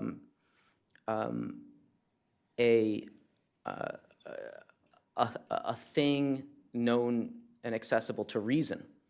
He doesn't raise the question that he says Pilate raised in Jesus' presence, what is truth? It might be the case, in other words, that the truth is accessible by faith. And Nietzsche seems to think of it only in terms of something that emerges to the eye of reason. And you can see that also, I think, in this. Nietzsche never seemed to see or admit that his skepticism about the value of truth and the possibility of obtaining it opened the door to faith, which is just another way of saying what I said a moment ago. Maimonides, when he praises Aristotle in Part 2, Chapter 19 of the Guide, in this remark I read, he praises Aristotle because Aristotle, he says, as much as he wished to have a rational solution to this problem, the problem of the first cause of the whole, he didn't conceal from himself the fact that he didn't have one. And that's to say, he opened himself up to the great problem that arises from that. And Nietzsche seems to not have opened himself up to that problem, the problem that emerges from questioning the possibility and value of truth. So I'll leave it at that.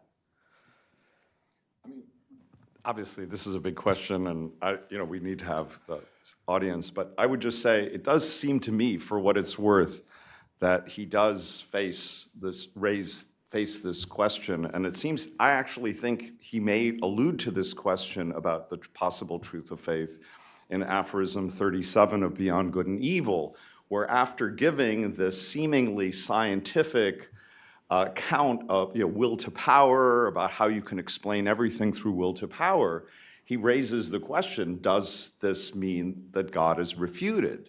And he says no.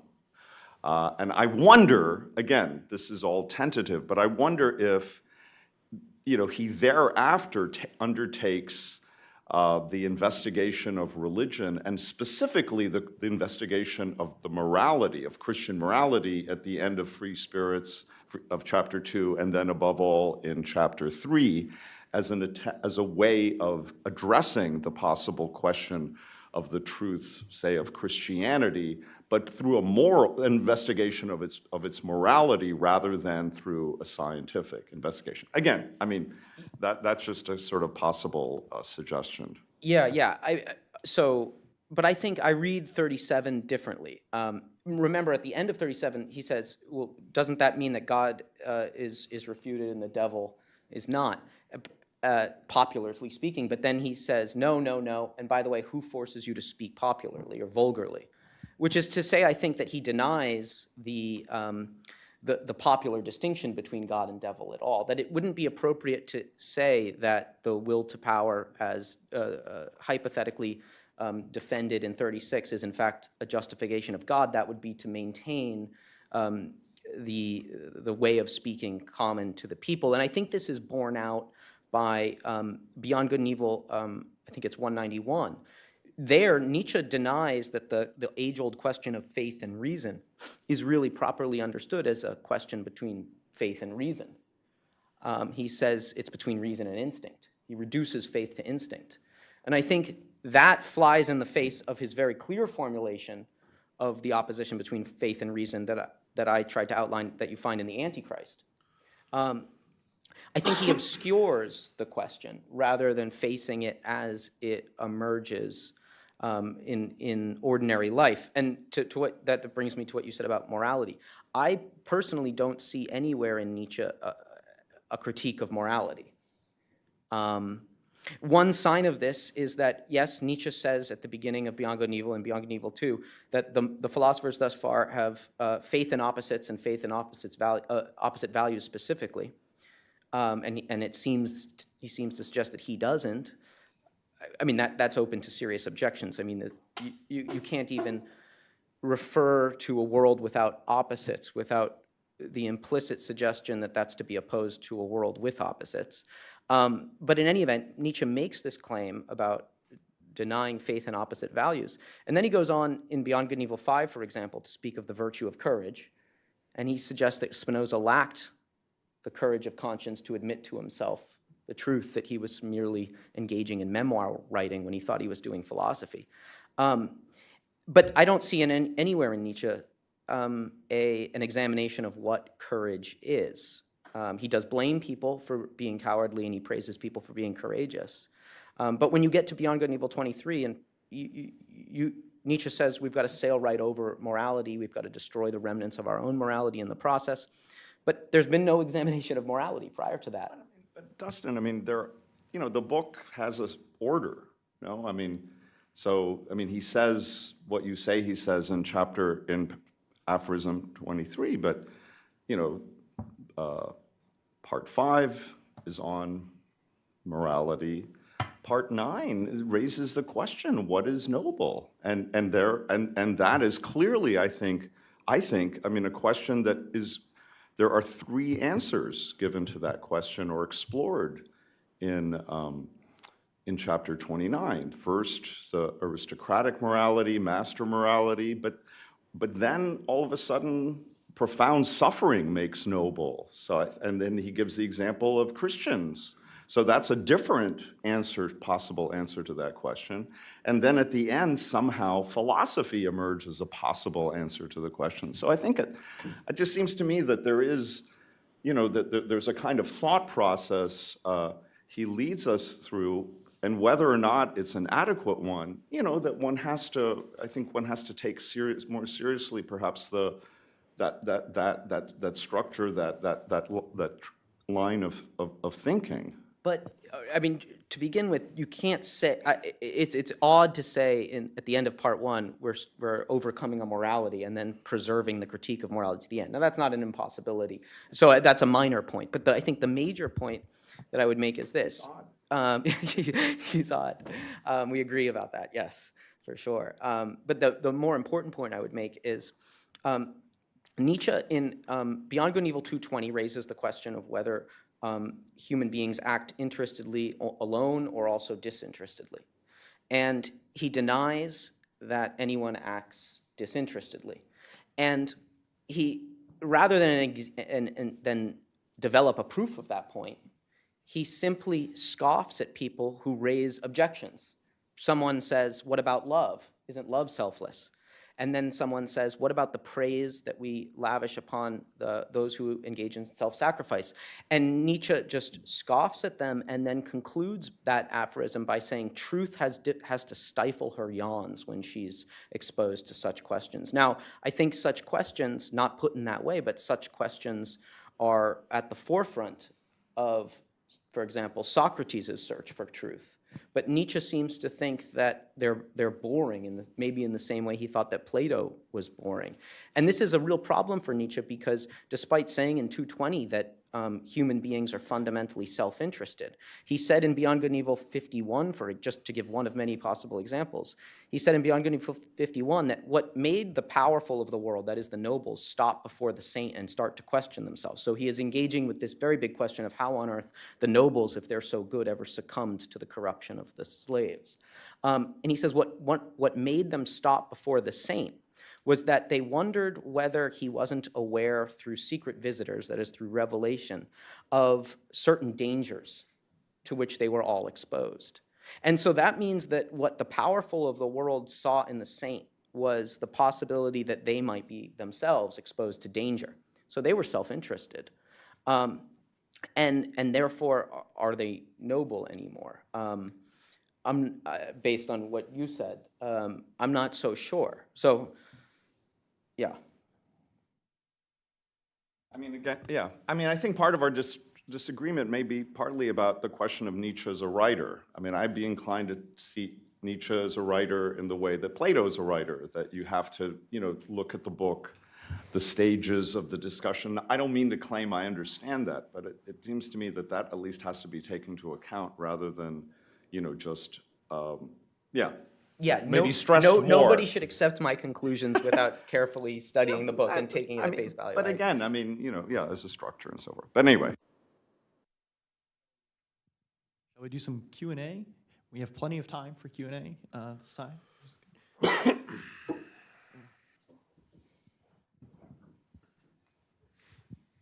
I have a question for Professor Duff about Heidegger criticism of Nietzsche and how, I guess the question I have is,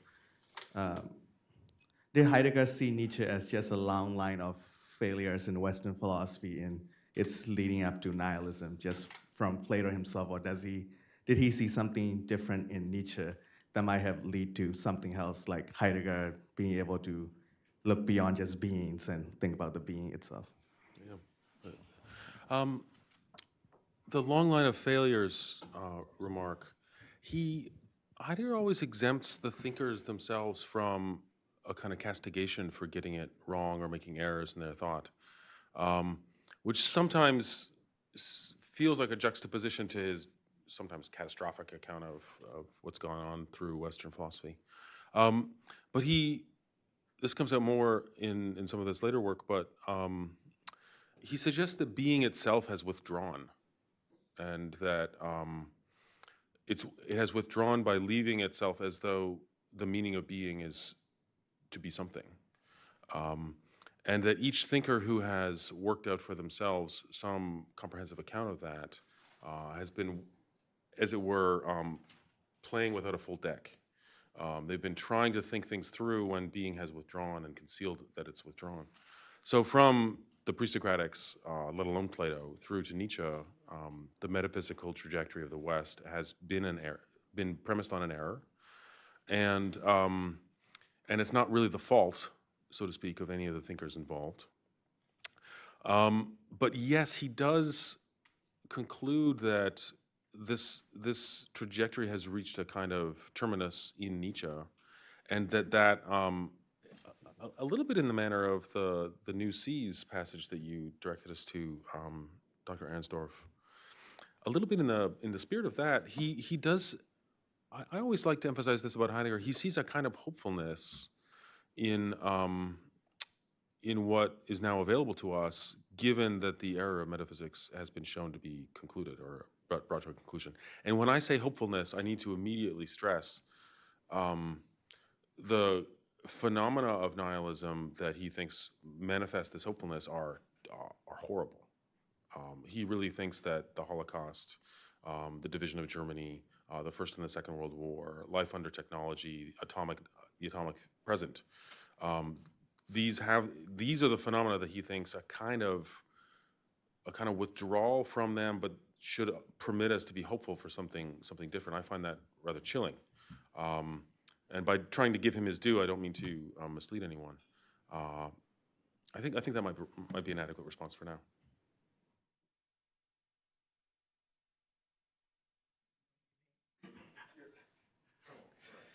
I'd like to ask a question to each of you, but I'll limit myself to Alex Duff first. Do you think that Heidegger's not paying attention to the published writings has perhaps distorted his focus in Nietzsche? For the focus on the will to power, of course, but especially in connection with the idea of value. I'll just mention that in Gay Science number 346, Nietzsche questions the notion of value itself and questions the notion that man is the measure of value, or that we can in fact determine the value of the world. And that's also a point he develops in The Twilight of the Idols, that we must recognize this finesse, that we are in no position to determine the value of existence. Now, that doesn't mean that he then, at least from his point of view, is left with nothing or complete nihilism. It means rather we have to take a stance toward the world which is not based on the idea of value. So he seems to have not seen these discussions in Nietzsche. I mean, do you think this is a... That's a very powerful suggestion, one which, yeah, I think you're probably right. I could not myself assess the Nietzsche corpus and what Heidegger's, as you know, years-long involvement in preparing its production. Something that Mr. Grenke said the other day brought me up short when he suggested that the will to power, this publication was greatly abused in its being assembled. That almost cuts to the heart of Nietzsche's readings. We're then left with the very strange fact that this is a very, very powerful reading, and yet it seems to be premised on some philologically Heidegger's reading of Nietzsche, if I misspoke. Yeah, He's reading his sister's Nietzsche. yeah. I mean, I don't know the ins and outs of Nietzsche's sisters. of the publication the way that one should, but I think that would be that's very likely. And I would then wonder if something of the ascent among, let's say, a certain academic circles, well represented here over the last 50 years or so, of reading Nietzsche much more dialectically in the manner that Dr. Arnstorff was suggesting, suggestively, ironically, if that isn't a very welcome correction of this tendency of Heidegger's. And again, I appreciate your directing me to some places in Nietzsche where he anticipates some of this critique in a way that Heidegger doesn't seem to allow, especially in the texts that I've been working from. Dr. Schall, Dr. Zucker, I think. This may be sending this off track, but I'm going to react to the title of this panel, which was Nietzsche's Critique of Religion. And it seems to me that Christianity isn't the only religion, and that Nietzsche didn't think it was the only religion. And so I wondered what the three members of the panel thought about the fact that Nietzsche opposes the crucified in his own name as Dionysus. The end of Beyond Good and Evil is with the genius of the heart, who is identified there with Dionysus. And Dionysus is a god. So Nietzsche seems to be looking towards something divine. And likewise, as I think almost everybody who's heard of Heidegger knows, he, at the end of his life, famously said, "Only a God can save us." And there are more complicated allusions to, in the fourfold that the horizon of the world is defended by gods. So I guess I found the simple identification of Nietzsche with values or Nietzsche with reason to be a little partial. Why don't you take it? I didn't write the panel titles either. Yes, he did. Zach's, goodbye, Zach. So I think it's certainly true that religion is a broader category than just Christianity. Nietzsche has a lot to say, not just about Christianity, but also about, of course, Judaism and even Buddhism, and you know, the Vedanta philosophy / religion of the Indians. So the focus, though, on Christianity, I think, is ultimately justified by two considerations, which I mentioned in passing at the end. One is that Nietzsche seems to think that when he begins part 3 of Beyond Good and Evil, he raises the question of the full extent of the soul's powers, and how those powers have been actualized thus far. And he suggests that the fullest extent of the soul's power has been actualized thus far by Pascal, in whom the problem of science and conscience lived most fully. And so immediately he turns from the general question of the human soul and its limits to the specific case of Pascal, the representative of original Christianity. And similarly, in 49, he suggests, as I said, that I think Jesus flew higher than any human being thus far, despite all the bad things he has to say about Christianity and Jesus elsewhere. The question, what is religion for Nietzsche, is hard to answer, because I don't think Nietzsche gives a clear answer. There's an illuminating passage where he quotes from Renan in part 3 of Beyond Good and Evil, and he describes that passage as the religious neuroses par excellence, which seems to suggest that he might think that is kind of essential to religion in certain crucial ways.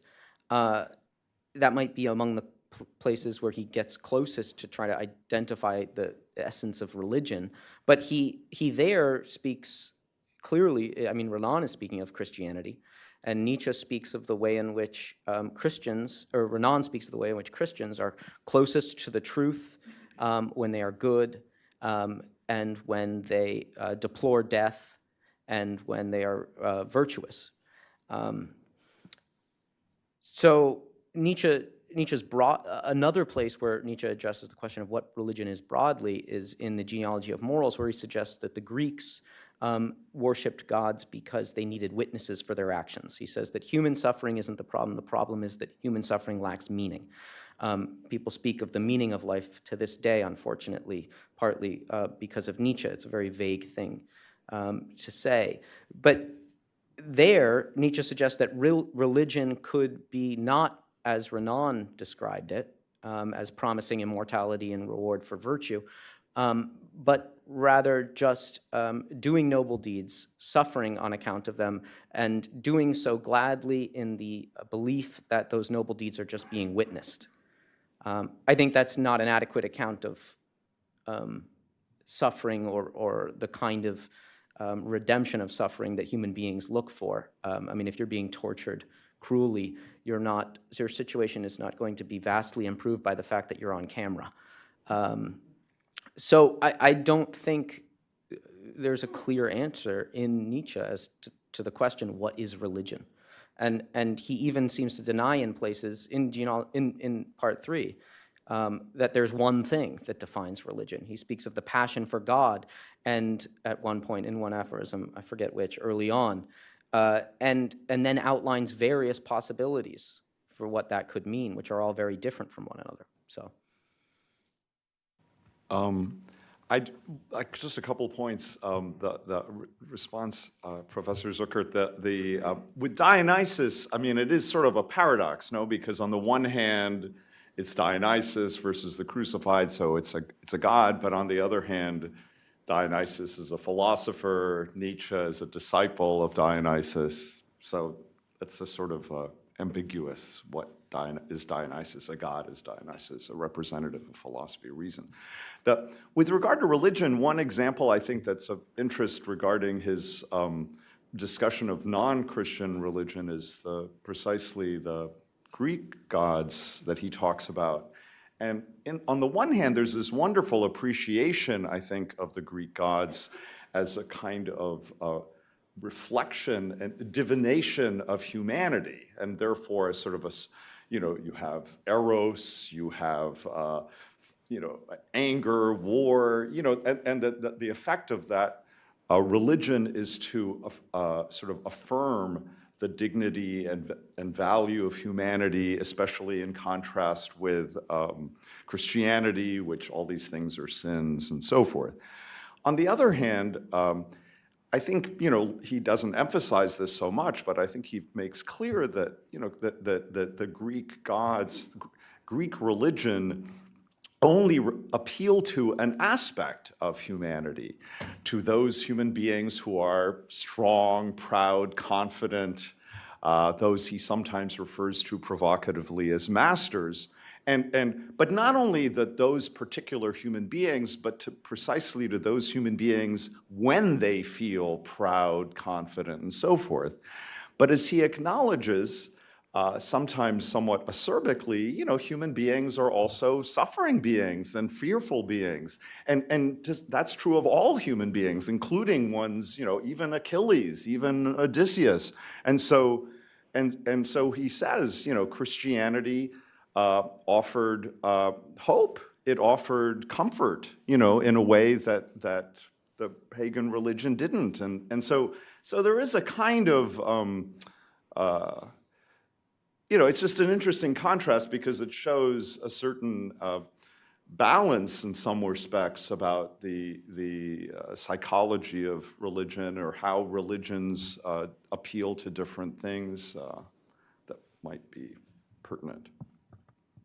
I would maybe just add that I share your suspicion that Heidegger is being reductive in treating Nietzsche as simply a metaphysician of value. In the book that essay is contained in, Holzwege, the subsequent essay to the one on Nietzsche is called What Are Poets For? And I think the answer to Heidegger on the issue of the gods is that the poets are, one of the things poets do is they bring forth the gods. So that would be his expectation that we are in an epoch where that is possible in a way that it has not been since technology was the dominant force of bringing forth as setting upon. Something like this, I think, is where you'd have to look. Professor Schall, I think, had a... Okay, I don't want to interrupt. Just since we haven't gotten a lot of student questions, if that's okay. This is a question for Professor Sebell, kind of building off something that Professor Ahrensdorf was speaking of. This question is a bit confused in my mind, so we'll see if I can get it out there.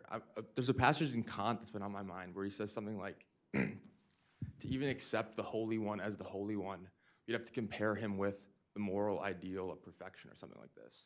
So it seems to me, in some way, that always strikes me as somewhat Socratic in a certain way. Kind of beliefs in gods coming out of these moral opinions that we have. So I wonder about the genealogical approach that Nietzsche takes in the genealogy of morals. If he can show that this ideal of moral perfection, how this ideal of moral perfection kind of came about, does that not provide adequate grounds to maybe not take that certain revelation seriously? It may not preclude him from being able to deny all revelation, but it seems that are there adequate grounds there to reject the Christian God? Yeah, I think I see why you would suggest that it's a sort of Socratic move, but I actually think it's an unsocratic move. In Dawn 91, Nietzsche engages in a kind of natural theology, and he does this, by the way, in the Antichrist repeatedly. The passage I read, we wouldn't accept God. He's not godly, if he's not godly, even if he existed, if that makes any sense. But in Dawn 91, Nietzsche works through the ways in which God seems not to live up to our moral standards. Specifically, his attention there is focused on God's hidden character. If God was truthful, shouldn't he make himself perfectly clear to us? So is he unwilling or is he unable to be good, that is, truthful? I think the obvious difficulty with this sort of line of thought, with natural theology broadly as a response to the question of the gods, is that it depends on an assumption or a premise which isn't shared by all parties to the controversy, namely that God conforms to our ideas. In the Euthyphro, I've sort of suggested that there's no Laches in Nietzsche, and I sort of suggested just a moment ago there's no Euthyphro in Nietzsche, no equivalent of these things in Nietzsche. But in the Euthyphro, the question arises, of course, is the pious pious because it's pious, or is it pious because God loves it? Sorry, is the pious loved by gods because it's pious? Or is it pious because gods love it? And Euthyphro is unwilling to simply accept the Socrates' efforts to subordinate the gods to the ideas, and specifically to the idea of justice. Something in him revolts against that. Something in him is very open to the view that one is required to obey the gods. I wouldn't say simply blindly, but in hope and in faith, if in some measure of ignorance of the moral character of what it is they're asking you to do. And I think that for Socrates is a very serious position, and one that probably bears out the religious outlook most fully and isn't addressed fairly by natural theology, which would subordinate God right from the outset to reason. But what then would be an alternative to natural theology? Well, that's the million-dollar question. I mean, I would say to begin with that there might not be an alternative, in which case, we're in a pickle. You mentioned Socrates, so I'd just say Socrates never really asked anyone questions about the divine attributes. And in fact, when Euthyphro tries to tell him the stories about the gods that he claims to know to be true, Socrates says, don't worry about it. He's not interested in what Euthyphro has to say about the nature of the gods. Instead, Socrates seems, just gathering this from the dialogues most broadly, Socrates seems just interested in people's moral opinions. Now, how that inquiry into people's moral opinions bears on the gods is not obvious, but I would say it is obvious that it's not in the direct way that you suggest. But the genealogical account of the way our morals come to be, from a non-natural theological position, it seems that if he can account for the way our moral hopes have been shaped, then it seems that it'd be very similar to Socrates, seeing how these belief in God stem from our moral opinions, and these moral opinions are confused, so therefore I don't have to necessarily accept this revelation that you claim to have. So in that way, does it seem Socratic? And I wonder if it's this very genealogical approach, kind of his historicism, in the end, that would preclude him from having an adequate justification?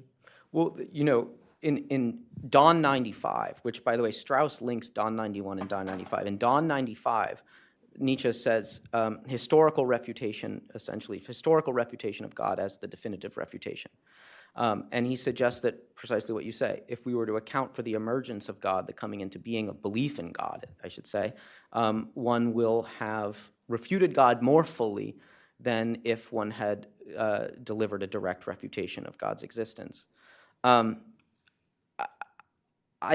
don't think that necessarily works very well. I mean, you would have to spell it exactly the steps, first of all. But bracketing that very big question, it's the case when it comes to all natural or so-called natural phenomena that one might give a sort of debunking account of the phenomena. And it might be the case that human beings evolved from non-human beings from the point of view of a naturalistic framework. But there's nothing preventing what seems to have happened naturally from, in fact, happening supernaturally, given the limits on our knowledge, which Nietzsche fully acknowledges, at least at times. So I'm skeptical. Is this a good time? I know you wanted to. We can. I think we only need 5. Let's save 5 minutes at the end for Nick. Okay. All right. Yeah. Fine. Some questions here. I don't want to intrude on students. We'll take Susan next after. I'm a student of Nietzsche, so. This is a question to Dustin. Does Nietzsche ever consider Christian cosmology, morality, and even the church as beneficial on his own terms? In other words, as a catalyst and supporter of higher culture and its creative geniuses? Yeah, definitely. Yeah, so this contrasts with what Jeff was talking about yesterday. So for example, as generative of the literature, art, and architecture of the Middle Ages, the Renaissance, even the Romantic period. And you can even say Hinduism and Buddhism are part of this, generate these kinds of things. People go on vacations and they go see, Hindu and Buddhist buildings. And even as a corrective to the decadence of the bourgeois and the demos. So I'm not that familiar, but it seems that there's a tension in his work. He believes that religion is a lie, perhaps, but it on his own terms, it's very beneficial. So he has to choose, perhaps. Yeah. No, he certainly is not simply and wholly a critic of Christianity. I think Michael Granke mentioned on, what was it, Wednesday night, that the ways in which, in a way, the very existence of human beings as they are, with the consciences that they have, is owing to the deepening that took place when slave morality, as Nietzsche called it, developed. That there's a deepening that occurred, to which we are owing to Christianity, to which we should be somewhat grateful to Christianity, I think. And certainly Nietzsche thinks that high culture, I think this comes across also in Beyond Good and Evil 188, that it's precisely the tension and the imposition imposed on us by Christianity, the discipline imposed upon us, that created for so many years such an impressive and high culture during the periods you mentioned. And also he says, this is in Beyond Good and Evil Part 3, I forget which aphorism again, Nietzsche says that we're to be grateful to Christianity for the fact that it's provided human beings who would otherwise despair of life the greatest comfort that anything, 61, the greatest comfort that they've ever had the benefit of. But so Nietzsche is certainly appreciative of Christianity's contributions. His sense that the contributions go hand in hand with injury and injuries has to be considered, though. Yeah.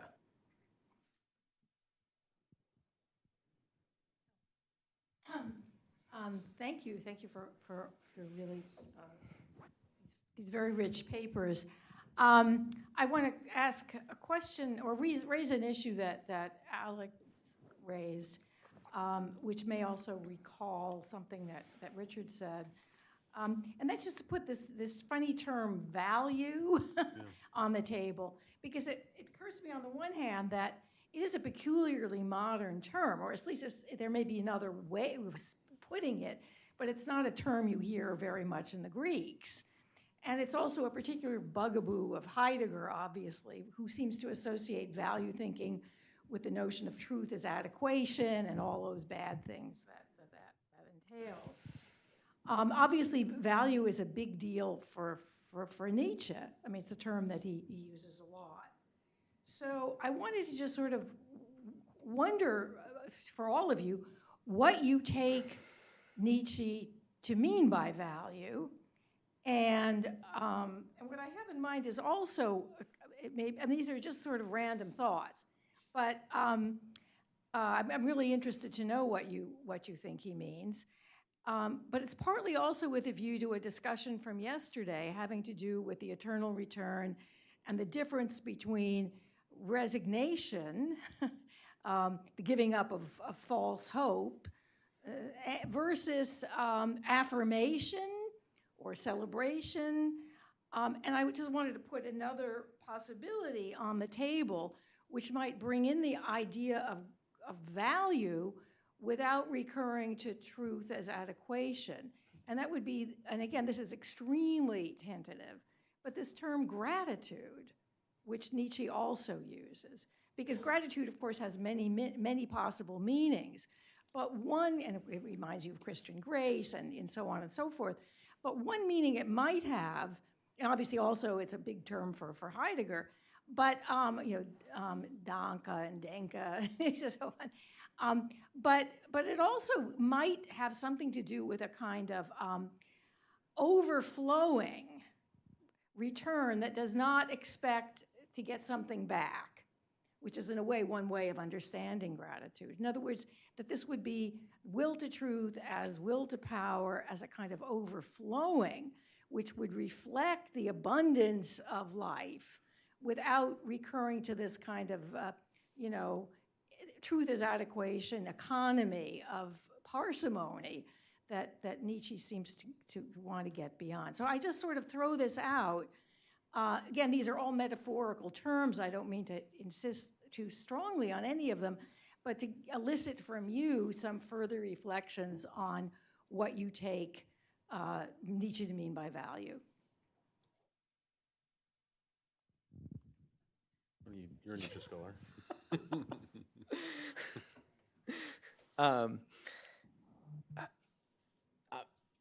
The simple answer is I'm not sure what a value is, and I'm not sure what a value is in Nietzsche.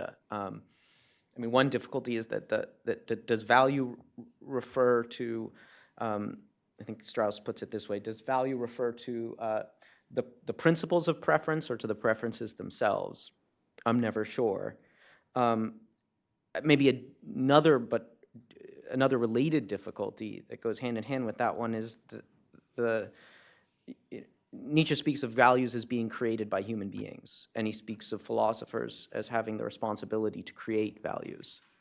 I have difficulty understanding how that could be possible. I understand that it might be the case that values, let's say moral principles, might be the result of human art, let's say, or imagination. But what I don't understand is how those values could be seen as binding by human beings when they're viewed as creations of human beings. Maimonides says, belief is not the notion that is uttered, but the notion represented in the soul when it is averred of it, that it is in fact just as it has been represented in the soul. That's to say, I think that if you were to posit a value, you're saying that it really exists. But if you're aware of yourself as positing the value, then you're aware that it doesn't exist. And I've never been able to understand how you can thread that needle. So I don't have much to offer along those lines to that part of your question. I suppose to what you say about a kind of overflowing, which asks for nothing back. Gratitude is a kind of overflowing that asks for nothing back. Nietzsche at times speaks as if human beings have such a capacity in them. Other times he denies that they have such a capacity in them. I think I mentioned some, but I think it's in Twilight of the Idle Skirmishes 20, he says, Schopenhauer was all wrong for thinking that Eros is disinterested. It's deeply interested, Nietzsche says. And this goes hand in hand, of course, with Beyond Good and Evil 20, where he suggests that we're all interested and incapable of disinterested action. So sometimes Nietzsche suggests, yes, there's a kind of overflowing self-sacrifice. Other times he suggests we're not self-sacrifice. It's one of this kind of gratitude I'm talking about is not self-sacrifice. But you ask for nothing back. That's right. It's an overflowing that, it's not disinterested because there's this pleasure, this Machtgefühl that accompanies it. It's not at all disinterested. Yeah. It's highly interested, but precisely without kind of. Right.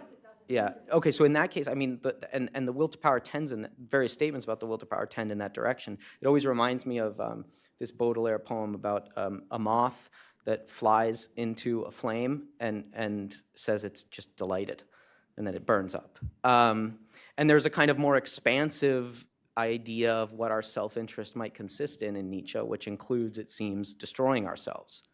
It's remaking ourselves. Well, but you might perish.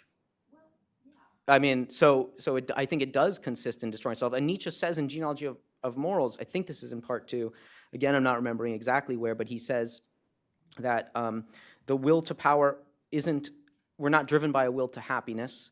We're driven by the will to power, and the will to power might even lead us to deviate from the path that would bring us to happiness. So there's a kind of transcendent good, almost transcendent good, that is represented by the name will to power, it seems. How you understand that, I don't know. I don't know why Nietzsche, sometimes I wonder, why doesn't Nietzsche say that's a will to the nothing and a will to death, which he often... Beyond this I, you're still clinging to the act. Well, you must have a feeling. You must have you must have a feeling of pleasure. The moth must have a feeling of pleasure that it is so good that it... Well, then we're talking immortality of some kind. Well, this is why I don't understand it, in short. Yeah. If you wanted to take that Oh. last question, I think that this is the time to do it. Yeah, so I'm going to channel Dick Zinman as best I can. I should have grown a mustache in advance, but I only had 8 months warning, and I'd need 10, 20 years. This is a question for Michael Granke. Dick would like you to elaborate on something you said in your lecture and again in a comment, namely, Nietzsche thought, or at least may have thought, that the Socratics had too limited an understanding of the possibilities of man. So I think that's what he's saying you said. And Dick, this is the shortest question I've ever heard Dick ask, and it might be because I'm the one asking it, I don't know. But his question is, what does this mean? What possibilities did the Socratics neglect? Oh, okay. So I refer to the standard of the eternal return as possibly being the basis of the ultimately negative judgment about Socrates and Plato that regards, as Nietzsche says, Plato and Socrates as examples of decay. Right. And maybe I'll just say it a little more fully here. What Susan was just talking about, this notion of acting out of fullness, which I think you obtusely reject, which is, this is missing from the Socratic psychology, which understands human nature as a list of defects and needs and lacks. There's a passage in the Republic where Socrates actually considers the condition of a sick person who might think that health is nothing other than the end of their sickness or the filling up of their defects. And then he makes a strange comparison between human beings who've only experienced darkness and then think that some kind of grayness would be the light. And they don't reach to what would really be the light. That's what I have in mind. This is, I think, what Nietzsche does point to as a defect in the Socratic understanding and the Socratic condition, that they ignore what health would mean if a human being had all of their needs fulfilled. And then what would they do? But that's what I think, I talked about a little bit. The will to power would tell you living beings would still be active, even without the need for external objects that would fulfill something they lack themselves. They would still want to do things. That's what's missing. Celebration, joy, full life. So that's my answer to Dick, and I'm glad I haven't talked with him in a couple decades. Right, I think we'll let that be the last word for now. We will reconvene at 3 for the concluding lecture, which will be delivered by Heinrich Meier. So we hope to see you in a couple hours. Please thank our panelists.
Good afternoon and welcome to Hudson Institute.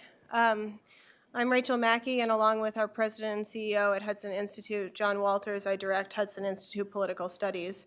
And I just wanted to welcome you all here to Hudson Institute and thank you for the time that you've spent with us at this wonderful conference. It's been an honor to co-sponsor this event with the LaFrac Forum, and I just wanted to thank Dustin Sebell and Zachary Bennett for bringing all of you and this fantastic event to Hudson. For those of you who don't know very much about Hudson Institute Political Studies, what we try to do is offer an education in the theory and practice of politics, all the way from big questions like who is Nietzsche and does religion still exist, to what is justice, to how should that inform our own time and our own place. And this is one in many events and educational programs that we offer. And so I encourage you to just take a look at all of our offerings. And I hope that this is the first of many times that we'll see you here at Hudson Institute. Without further time taken away from our illustrious guest, Raul.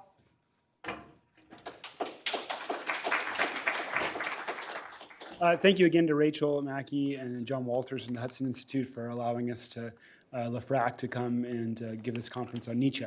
It's been a real pleasure to be here so far, and I'm sure a lot of our guests here and at home have appreciated the time that everybody's taken to be here. Again, my name is Raul Rodriguez, and I have the honor and privilege of introducing our speaker, Dr. Heinrich Meier. I'll make my introduction very short so that Dr. Meier has sufficient time to give his lecture and then also to have questions and respond to those questions. We haven't had as much time during the Q&A, so I think it'll be important after this very important lecture to have time for questions. Dr. Meier is Director Emeritus of the Carl Friedrich von Siemens Foundation in Munich, Professor of Philosophy at the University of Munich, and Permanent Visiting Professor in the Committee on Social Thought at the University of Chicago.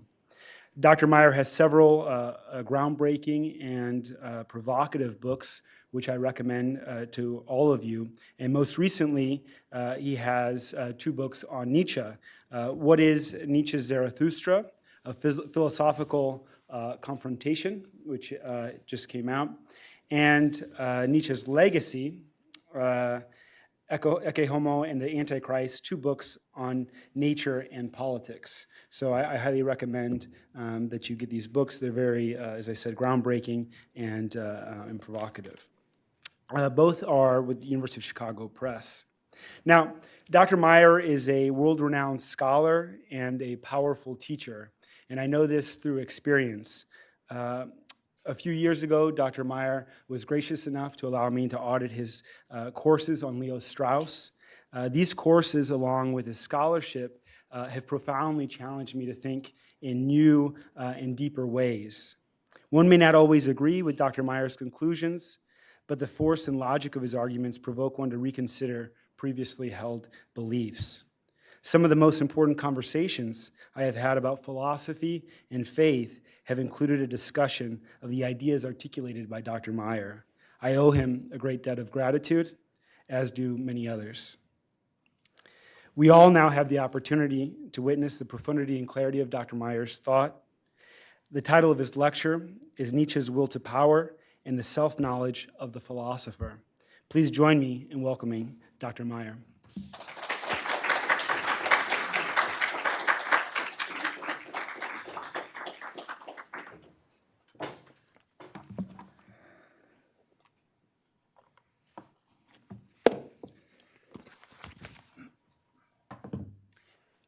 Thank you very much, Dr. Rodriguez, for your kind words, and thank you very much for the invitation to Dr. Sebell.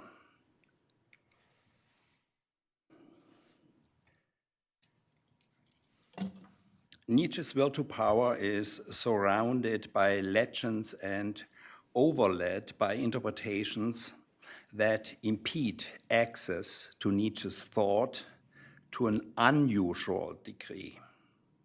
To an unusual degree because the will to power has in common with other doctrines that when the philosophical doctrine becomes independent, that is, as soon as it unfolds a broader effect and is received into the stock of tradition, it becomes a hurdle to understanding the intention underlying it. In the case of Nietzsche's will to power, there is the additional problem that long prevailing interpretations and legends, which continue to determine the reception in various ways, have their crystallizing kernel in a supposed major work entitled The Will to Power that does not at all correspond to Nietzsche's intention.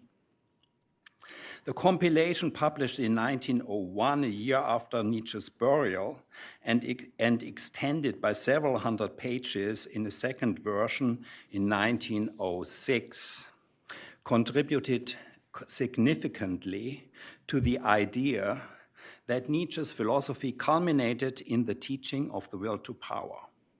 It was simply not granted to the author to elaborate it in a valid form.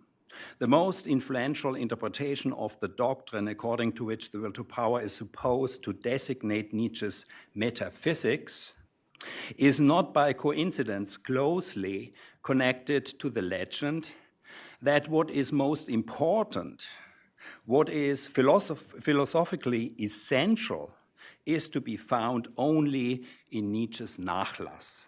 Nietzsche, the legend tells us, did not get to say what he had to say and what he ultimately wanted to say.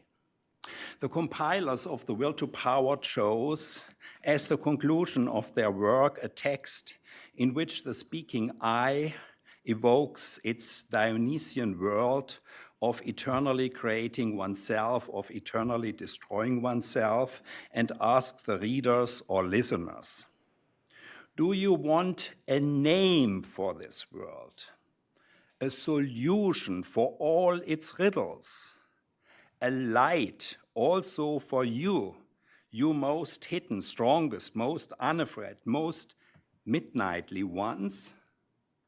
The answer, separated from the staccato of questions by only a dash, reads, this world is the will to power and nothing besides, and you yourselves are also this will to power and nothing besides.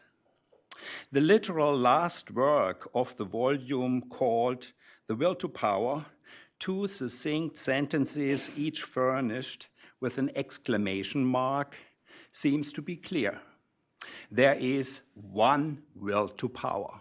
It is everything that we know, and we are nothing other than this very will. An authoritative confirmation of Nietzsche's metaphysics, or as one or another interpreter, mindful of the emphatic critique that Nietzsche levels against metaphysics, may say more cautiously, a pithy expression of Nietzsche ontology. What is will to power. A name, a solution, a light. Yet when a philosopher promises the solution to all the world's riddles, we do well to ask in what persona he is speaking, to whom he is addressing himself, and which audience he has in view. Not in Elisabeth Förster-Nietzsche's and Peter Gast's The Will to Power, but in Nietzsche's Nachlass, there is another pithy note that is suitable for throwing light on his so-called ontology. Quote, exoteric, esoteric. First, everything is will against will.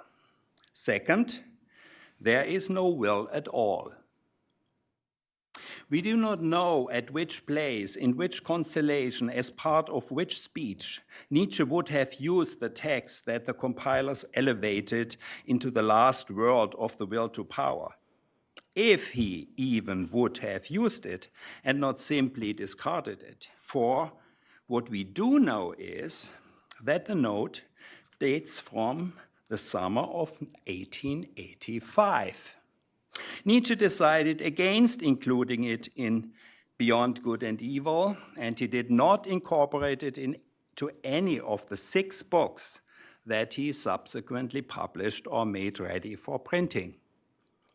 We touch here on a fundamental problem of Heidegger's Nietzsche interpretation, which gives precedence to the Nachlass. Heidegger was not unaware of the unreliability of the posthumous edition. How could the obvious deficiencies of a dilettantish publication pass unremarked, one which mixes highly disparate notes from across a period of 7 years, tears apart what belongs together, places what does not belong together side by side, does not distinguish authentic passages from excerpts and prints in large numbers, redundant fragments, drafts, and preliminary studies for texts that Nietzsche himself presented in polished form and with careful arrangement in his books. Whoever compares, for example, the so-called posthumous aphorisms on Socrates that are transmitted by the will to power to the chapter The Problem of Socrates, which Nietzsche published on the basis of the same material in 1888 in the Twilight of the Idols, can gauge the distance that separates a collection of notes from a book of Nietzsche's. Regardless of his criticism of the Nachlass edition, Heidegger insisted on the priority of the posthumous notes as the authentic approach to Nietzsche's philosophy. The Nietzsche preferred by Heidegger is an author of sketches and maxims, or more pointedly said, a purveyor of pre-Socratic fragments that put up much less resistance to the interpreter's will to power than do books constructed with deliberation, laid out artfully, and governed by a central intention. Thus, Heidegger, to name an example that is more than an example, comes to assert Nietzsche's inverted Platonism by reference to the Nachlass, and with the support of a chapter of barely 1.5 pages, which he detaches from the context of the book and into which he inserts his own terminology. Nietzsche has accomplished a reversal of the fundamental metaphysical position, but he has retained the Platonic so-called formal structure, Baugestalt, of upper and lower, when he, as Heidegger says, set the sensible world against the supersensible one.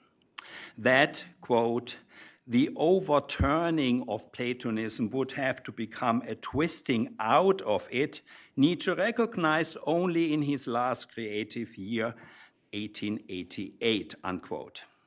In other words, Nietzsche saw or divined that another beginning was required, but it remained for Heidegger to draw the conclusions from the end of metaphysics.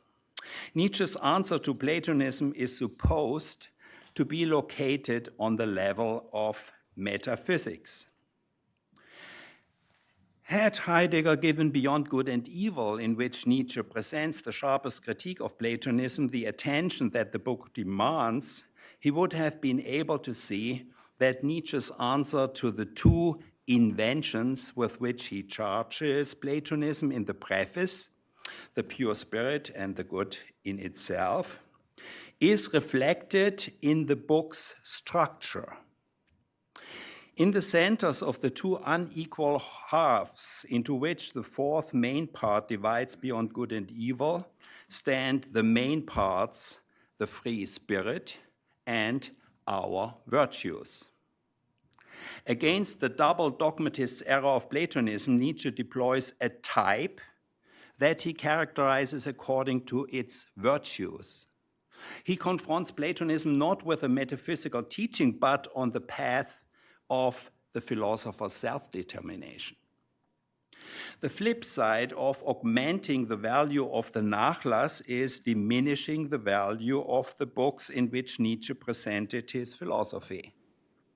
It was not without reason that he furnished the third and by far longest chapter of Ecce Homo with the heading, Why I Write Such Good Books, and not Why I Write Such Good Notes.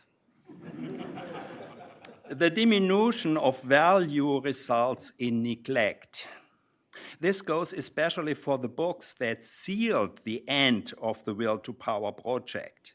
The Twilight of the Idols, which Nietzsche in large part mined from the Will to Power papers when he rejected the old plans, and The Diet of Ecce Homo and the Antichrist, which according to Nietzsche's direction was supposed to take the Will to Power's place. With the Antichrist, Ecce Homo declares the revaluation of all values to be completed. That the concluding double work was not comprehended in its cohesiveness for more than a century, to say nothing of its philosophical significance being recognized, is also a result of the fixation on the Nachlass. It is not the least of the collateral damage done by the legend of the major work which the Nietzsche archive fostered and which nourished that fixation. As regards the teaching of the Will to Power, it is one thing, the compilation of the same name is another. To inform us about the concept and its scope, Nietzsche's books, in which, if I see correctly, the term occurs 47 times, are sufficient.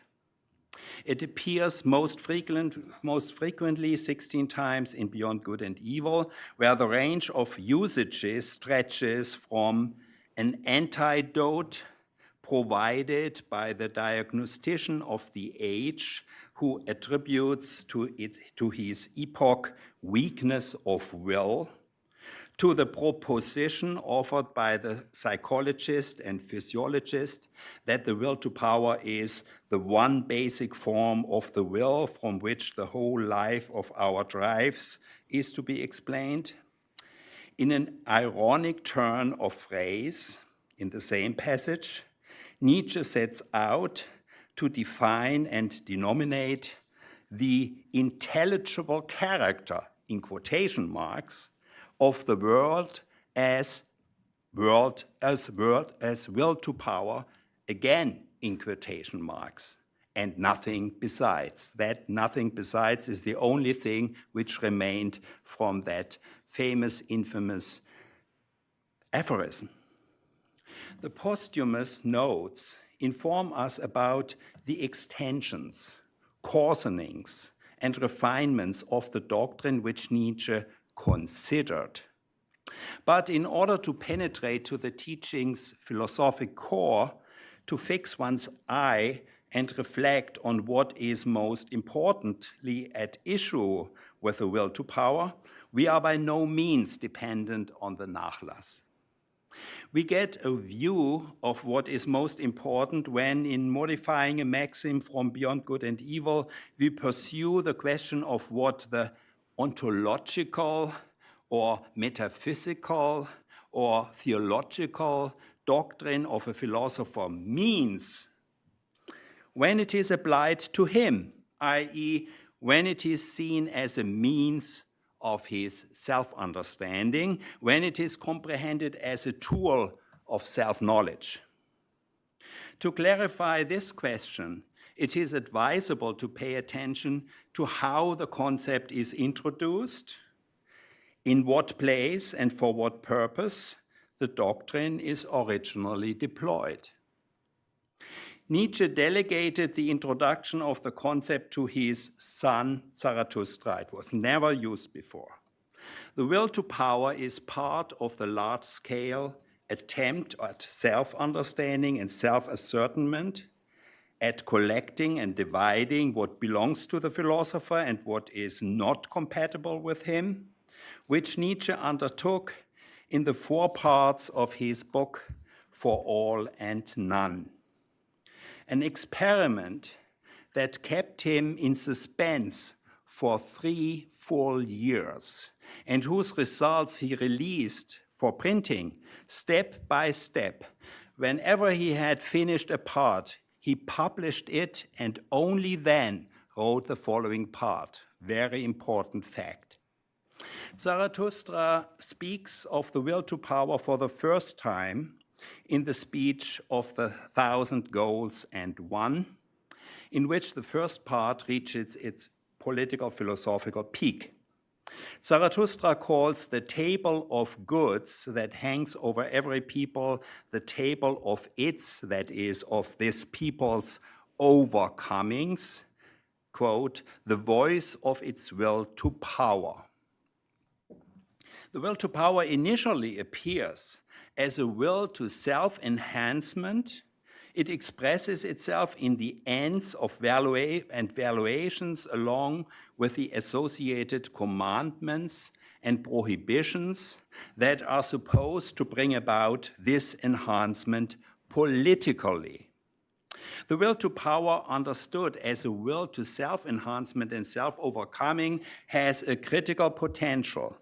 It is a concept of distinction.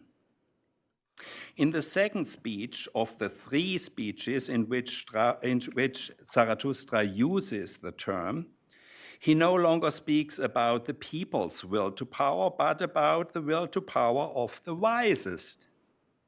The contemplation of politics as a whole is followed by an elucidation of the philosopher in particular. On self-overcoming, the central speech on the will to power, in which 7 of the 9 usages of the will to power fall, in Thus Spoke Zarathustra, is expressly addressed to the wisest, to them whom he addresses 7 times as you wisest ones. Zarathustra propounds the teaching of life as will to power. He requests of them seriously to test his word, which stands in the center of the speech. Quote, where I found the living, there I found will to power, and even in the will of the one who serves, I found the will to be master.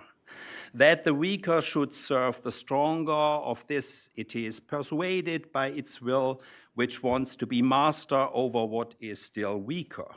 This pleasure alone it does not want to dispense with. If the wisest ones are to test Zarathustra's word, it is not only or first of all a matter of investigating whether he has with his teaching solved the riddle of life. What he suggests to them is that they reflect on whether they recognize themselves in it with regard to what is most important to them. For Zarathustra's speech deals with the will to truth from its very first verse.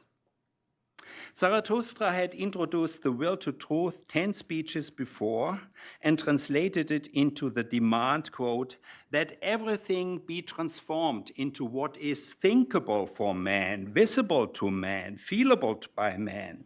Your own senses you shall think to the end. Zarathustra holds against the wisest that what they call their will to truth is a will to the thinkability of all beings without their giving themselves an account of it, thus running the risk of misunderstanding the active role of their senses, of their feeling, seeing, thinking of themselves. A misunderstanding that leads to the narrowing of the thinkability of all beings into the conformation of all beings to the spirit to which they must fit and bend themselves. Thus your will wills it, smooth shall it become, and subject to the spirit as its mirror and reflected image. Their will creates the world according to their image, the image that they themselves make of themselves, the idea of the spirit that is supposed to rule in them and in all beings. In the place where the thinkability of all beings is at question, in the sense of their being assimilated to the spirit's representations, or else in accordance with the necessity of their resistance or recalcitrance, Zarathustra introduces the will to power into the treatment of the knower as the philosopher is called in Thus Spoke Zarathustra. He does it beginning from the will to truth and with a critical intention. The teaching of life as will to power, which Zarathustra propounds to the wisest in order to promote their self-knowledge, culminates in a speech in which Zarathustra helps life itself to speak its word. At the beginning, life makes itself known to Zarathustra as God made himself known to Moses. But in contrast to the theologomenon of the Sinai, life's word points to the necessity that inheres in it and makes knowledge possible.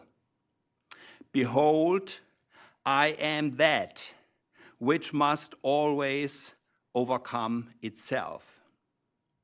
In the center of its 10-verse speech, life attesting Zarathustra's teaching and lending emphasis to his intention refers to the will to truth, which stands at the very center of interest for the philosopher. Whatever I create and however much I love it, soon I must be adversary to it and to my love. Thus my will wills it, and you too, knower, are only a pathway and footstep of my will. Verily, my will to power also walks on the feet of your will to truth. It is the last mention of the will to truth in Thus Spoke Zarathustra.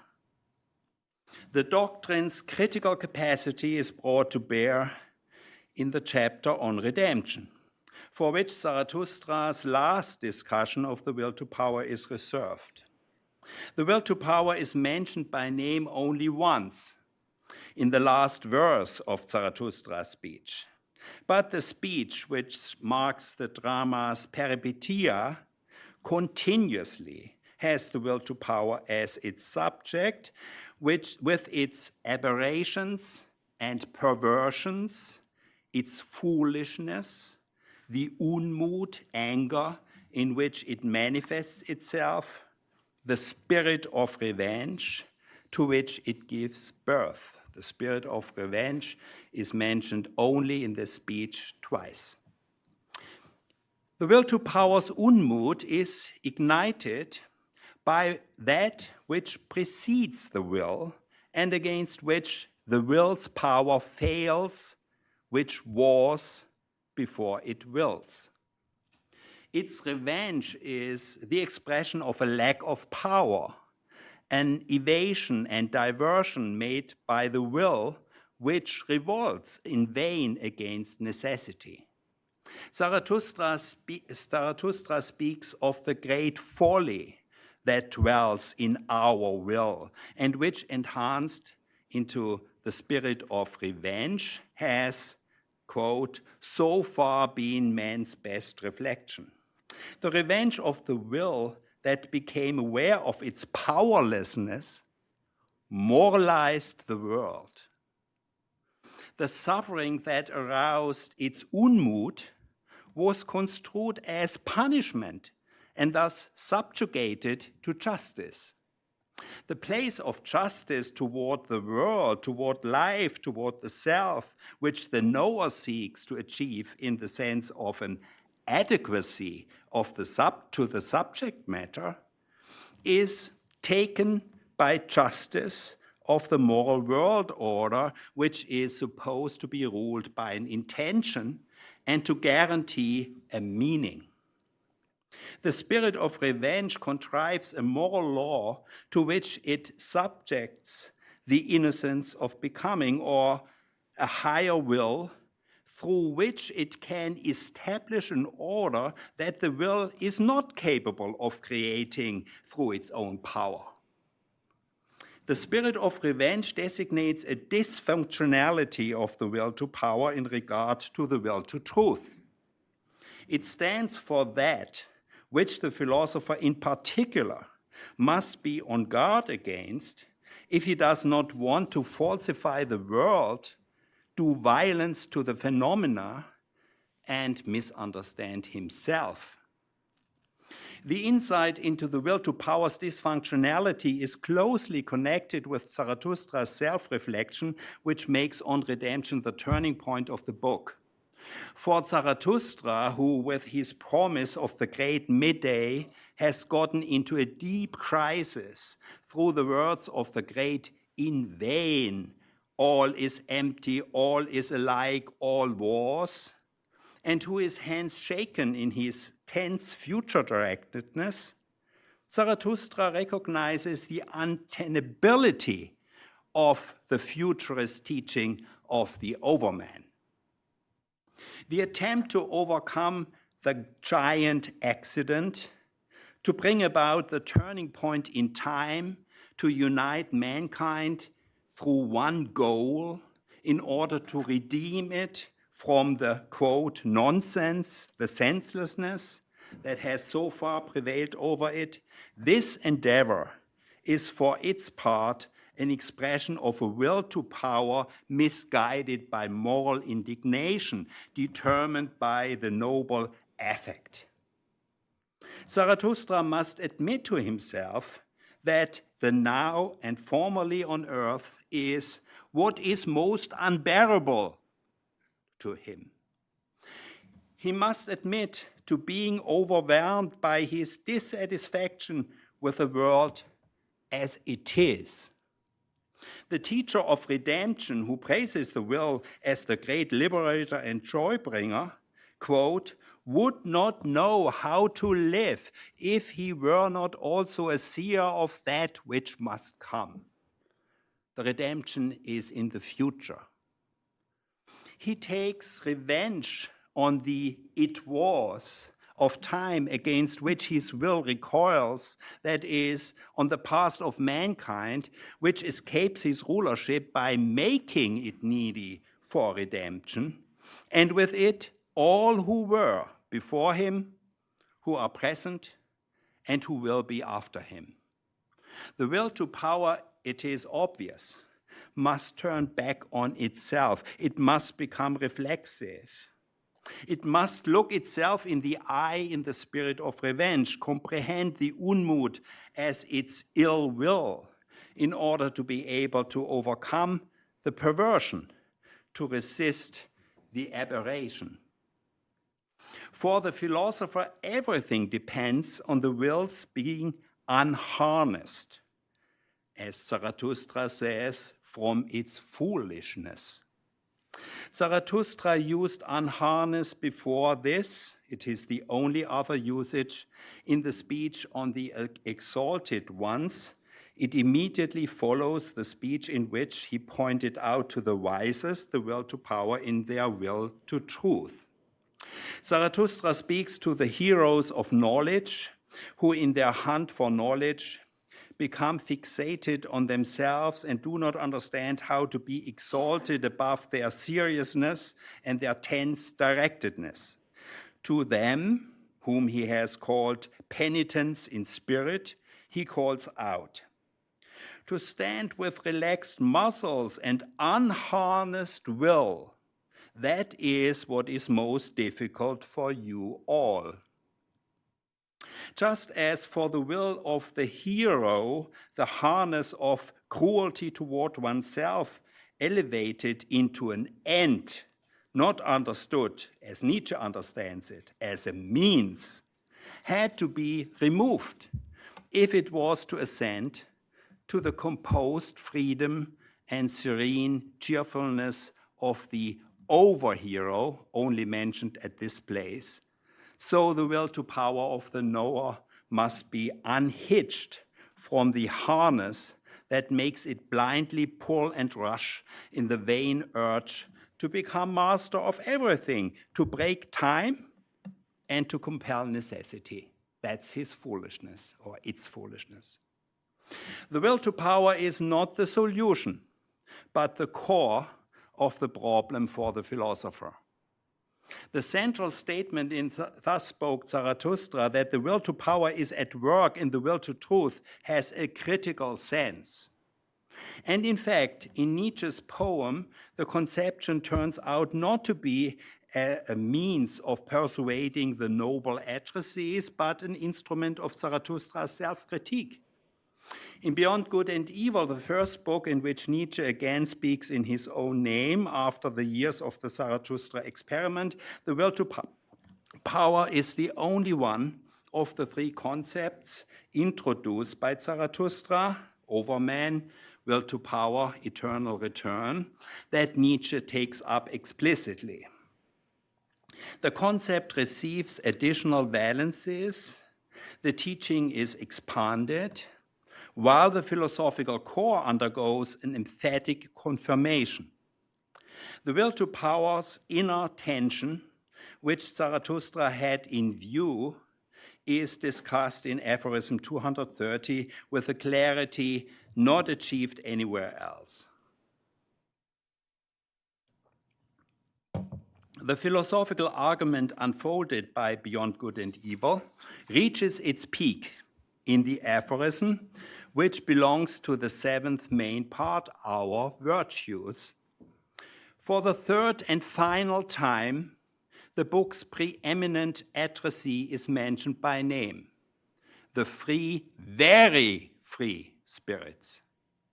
They previously appeared one time each in the preface and in the second main part, the free spirit. Their mention connects the three parts of the book that marks out Nietzsche's answer to Platonism, preface, part 2, part 7. Nietzsche does not use the term will to power in aphorism 230, yet he speaks of nothing else, dividing it into two conflicting wills. In the first step, he goes back to a basic will of the spirit which seeks to become master of the world by comprehending and appropriating, interpreting and incorporating, but enforcing its dominance and succumbing to self-deception misses the truth. He takes as his starting point the, quote, commanding something that is called the spirit by the people, unquote, and presents it as a will that ties up, subdues, thirsts for rule, and is actually ruling. The basic will of the spirit, as Zarathustra has life teach in his central speech on the will to power, is one with the will that is at work in life generally. Quote, the spirit's strength to appropriate the foreign reveals itself in a strong inclination to assimilate the new to the old, to simplify the manifold, to overlook or repulse that which is entirely contradictory, just as it more strongly underscores, accentuates, falsifies into shape at will certain features and lines of the foreign, of every piece of external world. Like life, the basic will of the spirit is intent on growth, quote, more specifically on the feeling of growth, on the feeling of increased strength.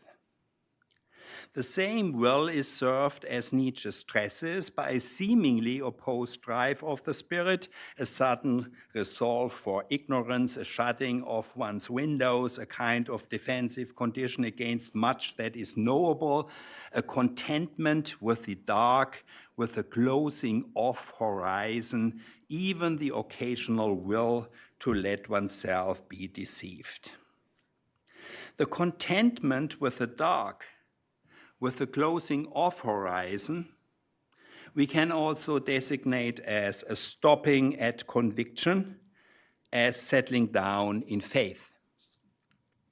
The basic will of the spirit and of life, the will to seeming and surface, to simplification and assimilation, is countered in the second step by, quote, that sublime inclination of the knower from Zarathustra, who takes and wants to take things deeply, multiply, thoroughly, as a kind of cruelty of the intellectual conscience and taste. In the knower, the basic will turns back to itself. A bifurcation of the will to power takes place, in which the will to the surface encounters the will to thoroughness. Or the one ruling will must, as soon as the knower is involved, split itself into the will that wants to become master of the world and the will that wants to become master of itself.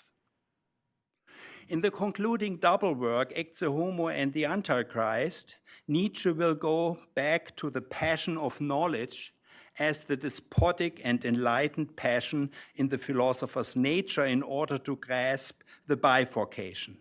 The advantage of this conception is that both strands are compellingly related to each other, intertwine and enhance each other, since in it, the knowledge of the world and self-knowledge necessarily have one goal, knowledge.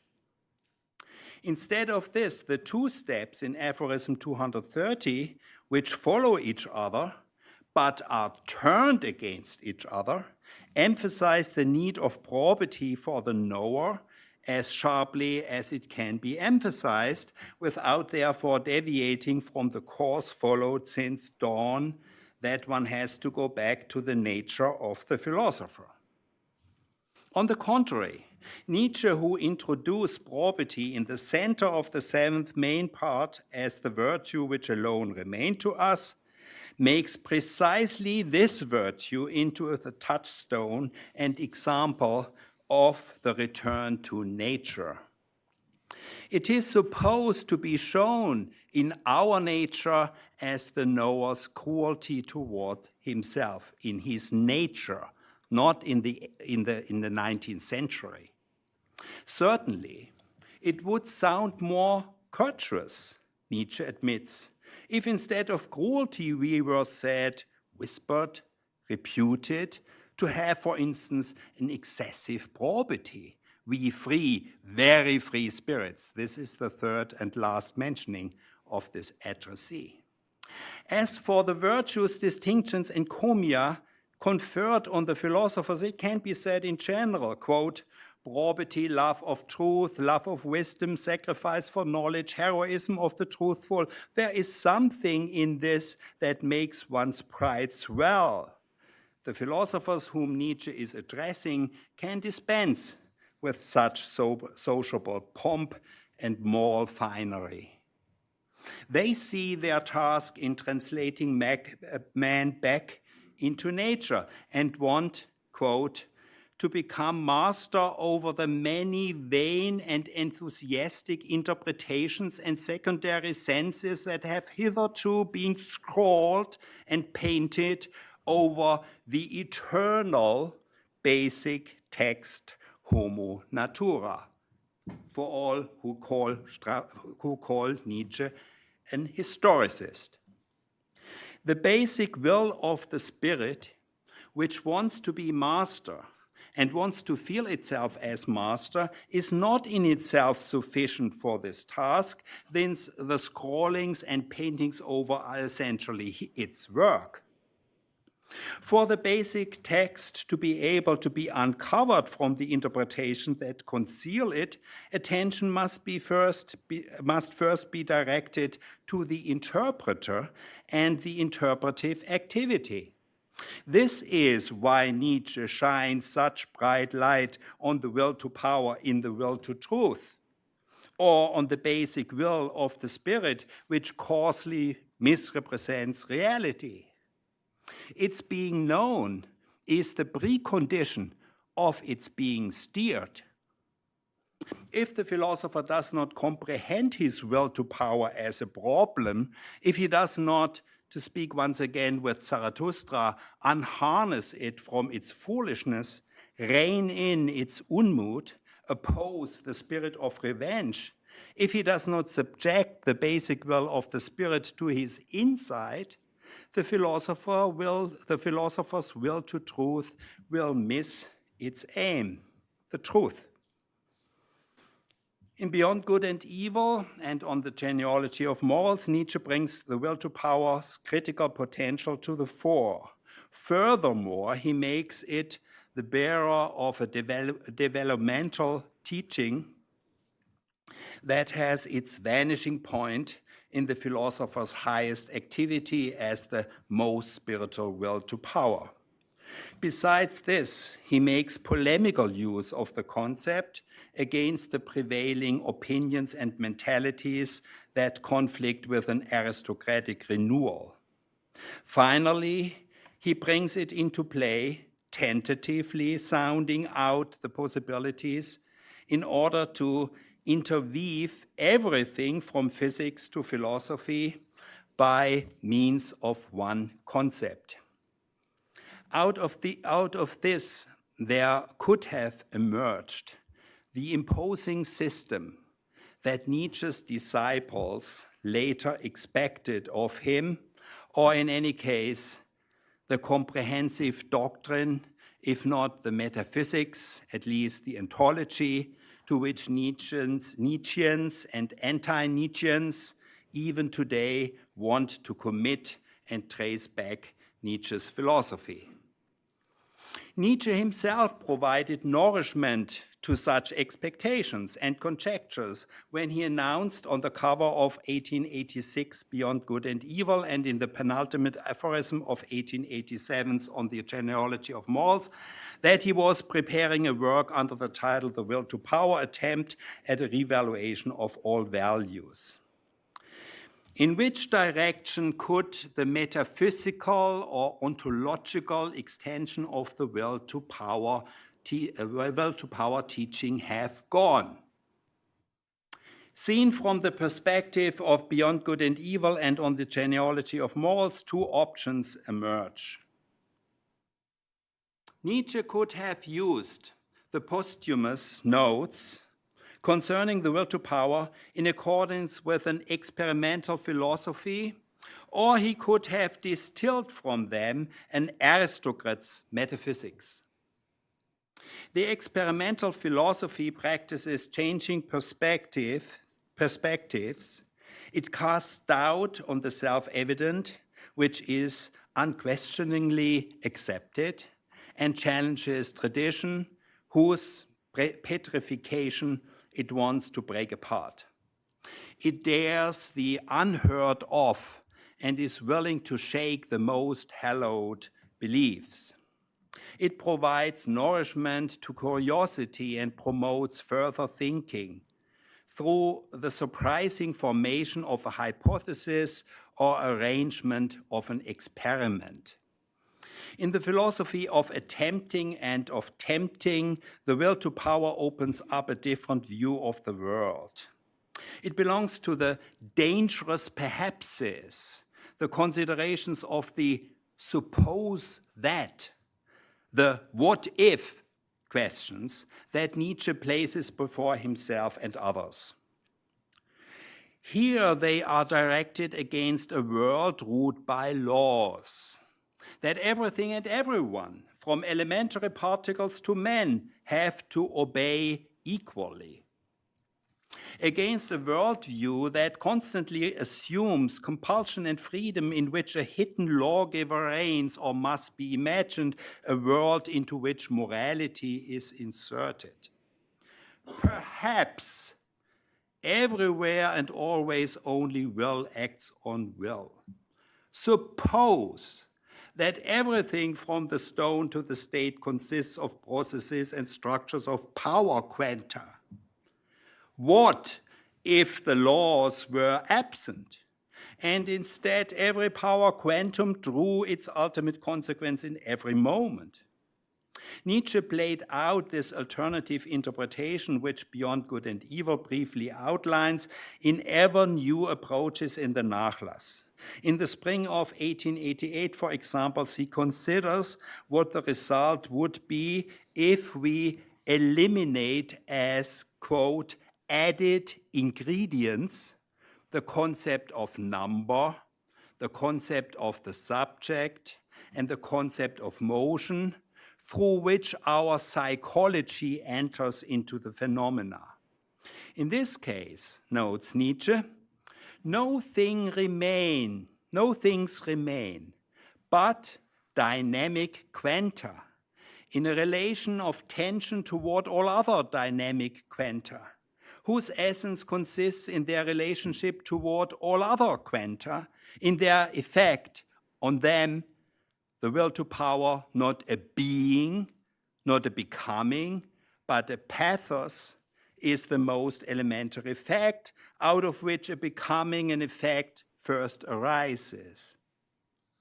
In this experiment, the will to power is not one thing or one will to power. It does not stand for the metaphysical ground of the world. It is supposed to be a, literally quoted, characteristic. It designates a quality that is attributed to every power quantum. From the posthumous notes, however, imagination can easily derive another usage of the will to power. Nietzsche may have been tempted to present under the title The Will to Power a kind of aristocrat's metaphysics, a doctrine that would be addressed preeminently to the noble addressees, intended to encourage them, to give them a good conscience, to induce them to exert their forces to the utmost. The distinction between the philosophic and the noble addressees, because there are two addressees, is of great importance for Nietzsche's books after the periogoge, which manifests itself in the turn away from his youthful idealism and marks the beginning of the philosophic life. The distinction is of fundamental importance, for thus spoke Zarathustra. In Beyond Good and Evil, it not only determines the rhetoric of the book as a whole. The last main section, What is Noble, leaves no doubt that the noble ones to whom Nietzsche speaks in a special way are in need of the closing of horizon which the philosopher must transgress, and that the philosopher's curiosity is not compatible with nobility. Above all, it makes clear that the noble addressees have need of faith. Their faith could have been nourished by a comprehensive doctrine that would strengthen them in the opinion that their valuations corresponded to the innermost essence of the world, that their will to rulership was born by the will that governs everything. In a word, that their politics were in harmony with what is usually called metaphysics. Statements from the note, which the compilers placed at the end of The Will to Power, could have been expanded into such a metaphysics. Also, maxims like the following, which are found in the 1906 publication of Nietzsche's sister and his disciple. Quote, "The will to power can only express itself against resistances.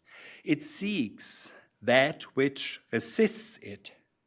Appropriation and incorporation is above all a wanting to overwhelm, a forming and shaping and reshaping until finally the overwhelmed thing has passed over entirely into the power of the attacker and has increased him." Different quote, "To stamp the character of being upon becoming, this is the highest will to power." One of the favorite quotations of Heidegger's. Since Nietzsche did not write the book, it remains open what use he would have made of the material, what selection he would have chosen, what qualifications he would have imposed, by what arguments, objections, and question marks he would have undermined the doctrine for the aristocrats of the future. Already in the books published during his lifetime, Nietzsche undermined the will to power doctrine. Beginning with Beyond Good and Evil and for the last time in Twilight of the Idols, he stresses that the will is a unity only as a word, a name, not an entity. This alone could have sufficed to counteract the elevation of the will to power into a metaphysical principle. For this, there was no need of the directness of the esoteric statement, there is no will at all. The experimental philosophy, too, which does not want to have anything to do with a one will, with a metaphysical principle, must face the question of whether the concept of will that it draws on for the power quanta is any less an ingredient added by human psychology than are the concepts of number, of the subject, or of motion. And if it eliminates all of these concepts, what does it still conceive? How have the quanta that are supposed to be characterized by the will to power to be defined? What process have we made? What progress have we made in our understanding if we no longer imagine power quanta obeying the laws of nature, but as commanding and obeying other power quanta, without our being able to say what commands and obeys? To say nothing of the difficulties that result from the dissolution of countable unities for the experimental cosmology that is known under the name of the eternal return, which, as Zarathustra knew, has number as its presupposition. A word more on the other option.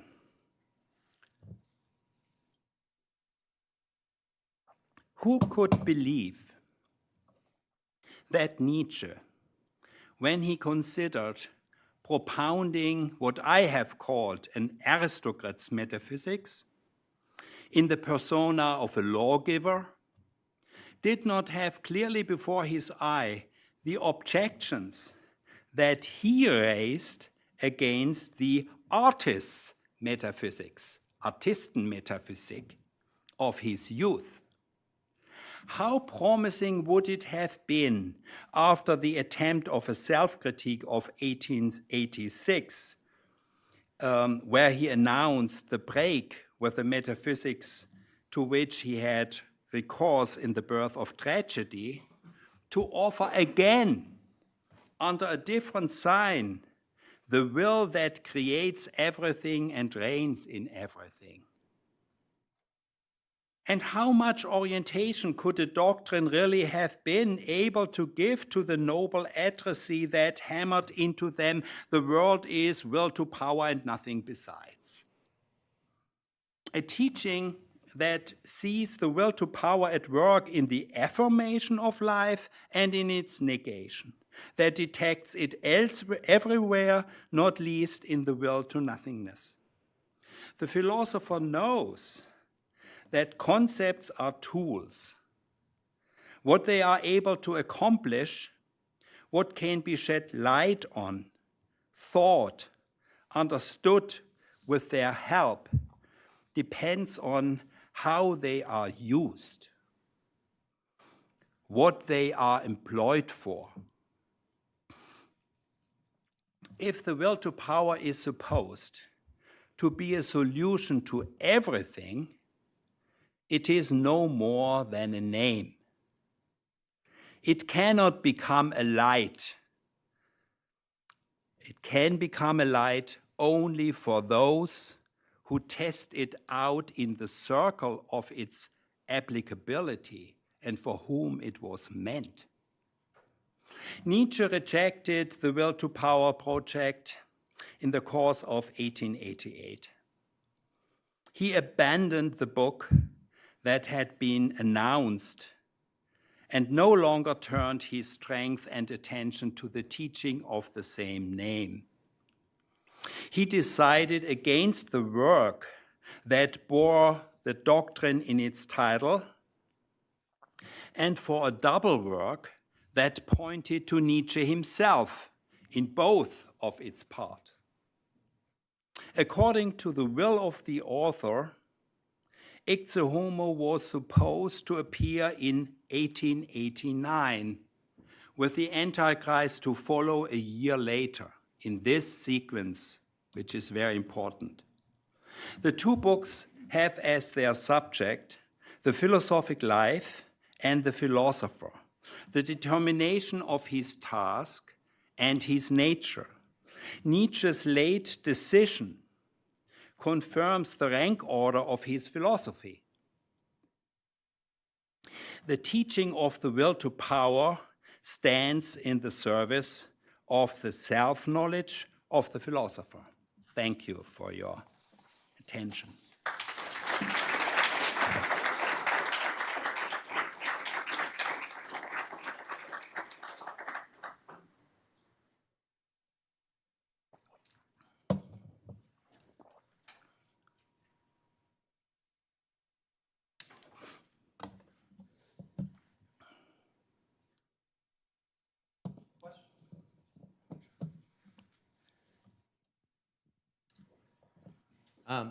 Thank you, Heinrich, for extremely powerful talk, which I'm still digesting. I have two questions. One is simple, and the second is a bit less simple. The first is you give a very clear account of how the suffering of the powerless leads them to take vengeance on the world by falsifying it, violating the phenomena, and imposing a moral order on the world itself. My first question, the simple one, is just this. Do you mean to suggest that those you called the noble addressees are also susceptible to this movement? The noble addressees, as well as, say, those who Nietzsche sometimes calls the rabble? That's the simple question. The second one is, how does Nietzsche know that this is an imposition? How does he know that in seeing the world as essentially shot through with morality, one is doing violence to the world? How does he know that the world has a necessary character? By what argument does he establish that? Because as I'm sure you know, that's the thing that I don't see. Okay. First, I would like to answer your question and to explain what I have said in my talk. And if you permit, I would later also make some remarks on your talk, because I was silent in the morning, and I have also to say something to your talk. Okay. So,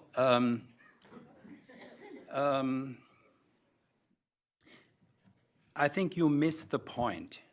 You missed really the point. The addressee here is the philosopher, the wisest ones, and their will to truth, in which will to power is a problem. It's not about morality, the rebel, the nobles, etc. That is another question which I come to. But the important point is that it is here introduced as something which is of greatest importance for the so-called knower or the wisest one. Now, what is the problem? To make this very clear. If you are aware that in your will to truth there is this so-called will to power at work, then there is a clear indication or a clear awareness that you may force the issues, that your will to power is making things getting together which do not get together, that you are trying to bring about a system which doesn't work, to make it short. And it is introduced, the dysfunctionality is introduced in 220 on redemption with regard to this es war, it was. The will cannot change the es war. And that means not just time, as Heidegger says, but it means my own nature. The philosopher cannot change his nature. Nobody can change his nature, and you cannot change necessity. Now comes the dysfunctionality, which he calls the spirit of revenge, just twice and only there. What is the spirit of revenge? The will to power, which gets aware of its limitation, that it cannot change this es war and necessity, etc., brings in some other power which indirectly helps him to control what he cannot control. And that is the law-giving God. And that is the morality. So he explains it with the earliest, in 220, he explains it with the earliest, most famous quotation from Anaximander, which Heidegger, of course, is fond of. So, I think I have it in Nietzsche's own, I read it to you. Whence things have their origin, thence they have to perish, according to necessity, for they must pay penance to be judged for their injustice, according to time's order. So now necessity is interpreted in terms of injustice, which you have to pay for. That is, so to speak, the point. And he is talking about the philosopher. And other examples are Schopenhauer and so on. So he's really talking about the philosopher. And I think this is very important because it shows in terms of this will to power at work in the will to truth, a dysfunctionality which is of greatest importance to the philosopher. And therefore, he uses this word unharnessed of its folly. That is what we have to bring about, that we are not distorting the world as it is. And that is also his understanding of himself. I mean, Zarathustra now. Zarathustra comes and says, Overman, I teach you the Overman. And in 220, he understands, I mean, a lot happens. There's an enormous drama. He learns a lot with his disciples, not understanding him. A noble youth, very important. In 1:8, he has this conversation with a noble youth, and then he introduces nobility and gives him, in 7 times he uses edel, edel, edel, edel, in order to calm this youth down, right? Because he sees the effect. All right, so he learns a lot, but in 220, he learns that he himself is talking about the nonsense of history so far, the nonsensical, the giant accident, etc., because he himself, as he says, I quoted it, could not live without as being a seer of a future which is redeeming this, which would mean that the Overman, to make it very plain, would have to redeem Socrates, or Rousseau, or Hegel, or so, because they are all unredeemed. This is absolutely untenable. And Zarathustra understands this. And this is the turning point of the whole thing. This is really of greatest importance. And this is then taking up in 230 when he uses this bifurcation. Right? You can use it. This is what I wanted to show. The concepts are not entities. They are instruments in order to tackle and handle a certain problem.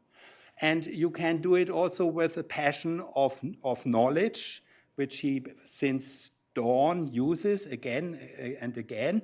And then you have it, of course, both, right? Self-control, it has to be self-reflective, etc. But that is the first thing one really has to understand. This is not a Weltanschauung, but it is a philosophical concept, and it has a certain meaning. Now to your question. He has, of course, the noble atrazine. And this noble atrazine may very well believe that the will to power is the solution to everything. Well, because he knows that he cannot be without faith. And he clearly says in What is Noble that the nobility is only possible in closed horizons. Closed horizons are impossible for the philosopher. I mean, this is such a fundamental thing that one should not always talk about the noble philosopher Nietzsche. This is what Nietzsche does with his rhetoric is very similar to what the Socratics do with the Kalos Kakatos. They are talking about the Kalos Kakatos and say Socrates is the Kalos Kakatos, and in the circle everybody is laughing about the Kalos Kakatos, right? So, and what does Nietzsche say in Beyond Good and Evil about in Ecce Homo about Beyond Good and Evil? There are two numbers, and in the second number he says, this is a book which is also addressing the gentilhomme. The gentilhomme is something like the gentleman, like the Kagara. So he knows what he's doing, right? And one should not, and so this is also a first answer to your morality question, we should not say, but he wants to have this noble and so on. Well, if he has a teaching for the nobles, that does not mean that he is therefore the heir of Christian morality. You know, this is not adequate.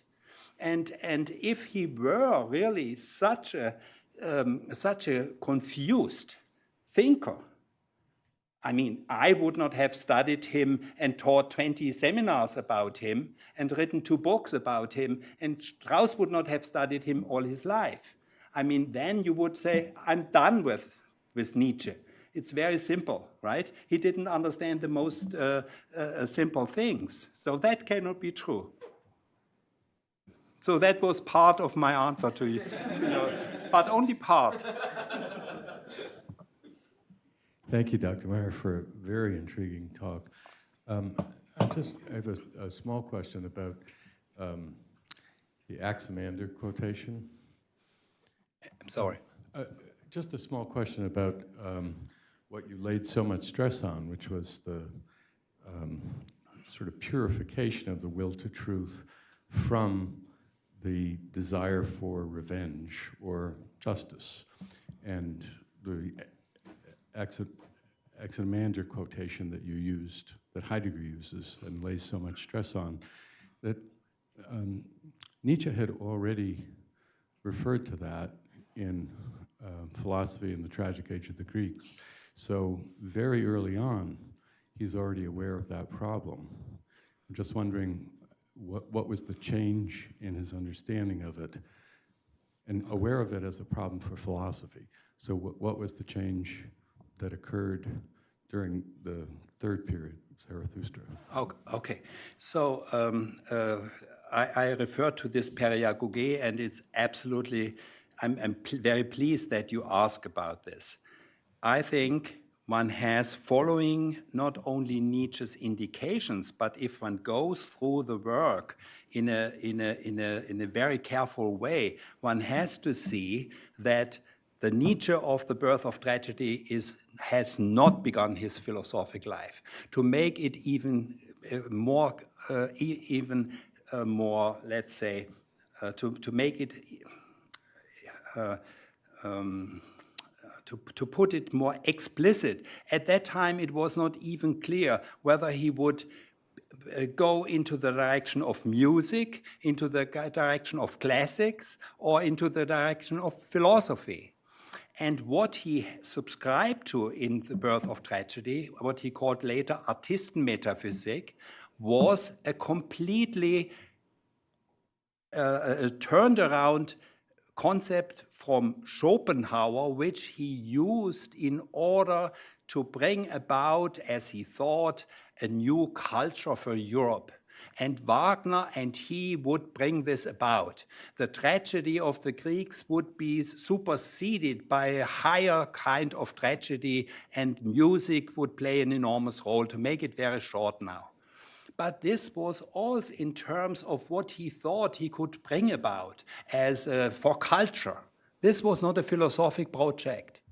It was not a philosophic project. And also the four untimelies are very much and also the unpublished text on the pre-Socratics to which you referred, which he did not publish, but right after the birth of tragedy, he always is referring to the philosophers as quasi-kings, potential kings, legislators, great cultural figures, etc. And that means the philosopher was seen with regard to what he could do for Europe, Germany, Greek, and so on. Okay, and then he comes in a deep crisis. Everybody knows that. Wagner is just the starting point. Bayreuth is there. This is not his hopes, and so, etc. But that's not so interesting. The interesting thing is he sees that his ideals, his hope, had no real basis. And then you see the decisive question then is how do you respond to such a failure, experience of failure? There is one possibility, let's say ordinary option is a new ideal. But for a philosophic mind, not yet leading a philosophic life, I make this distinction, it is not very sensible, because if this ideal didn't work, the next ideal may lead to the same disaster. So he had then this crisis, and he calls Human All Too Human the monument of a crisis, in which, as he says, he put all his ideals on ice.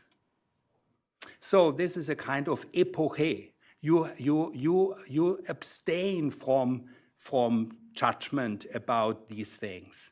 And you say, I have to scrutinize everything, and especially those ideals I had before. I have to begin completely anew. And then he begins with these metaphors, going to the open sea. That's the metaphor for the beginning of the philosophic life. You don't know whether you will reach a territory, a land where you can live. You go to the open sea, whatever may happen. And only then, in Dawn, which is the first book after this crisis, in Dawn he uses the Leidenschaft der Erkenntnis, the passion of knowledge, will lead me wherever it may go. And before, in the second untimely, you all know it, or most of you know it, he's talking about the deathly truths, things which he thinks is true, but one should not go in that direction. One should hide it, should at best hide it to oneself. But if you follow the passion of knowledge, then you are no longer talking about deathly truth. And then the Nietzsche is really following this line till the end.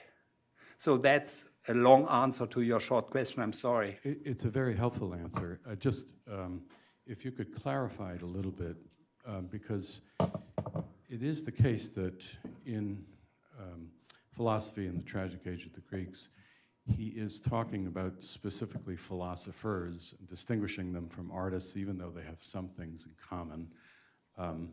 And yes, he is introducing them as the peak of a culture, a very unusual culture.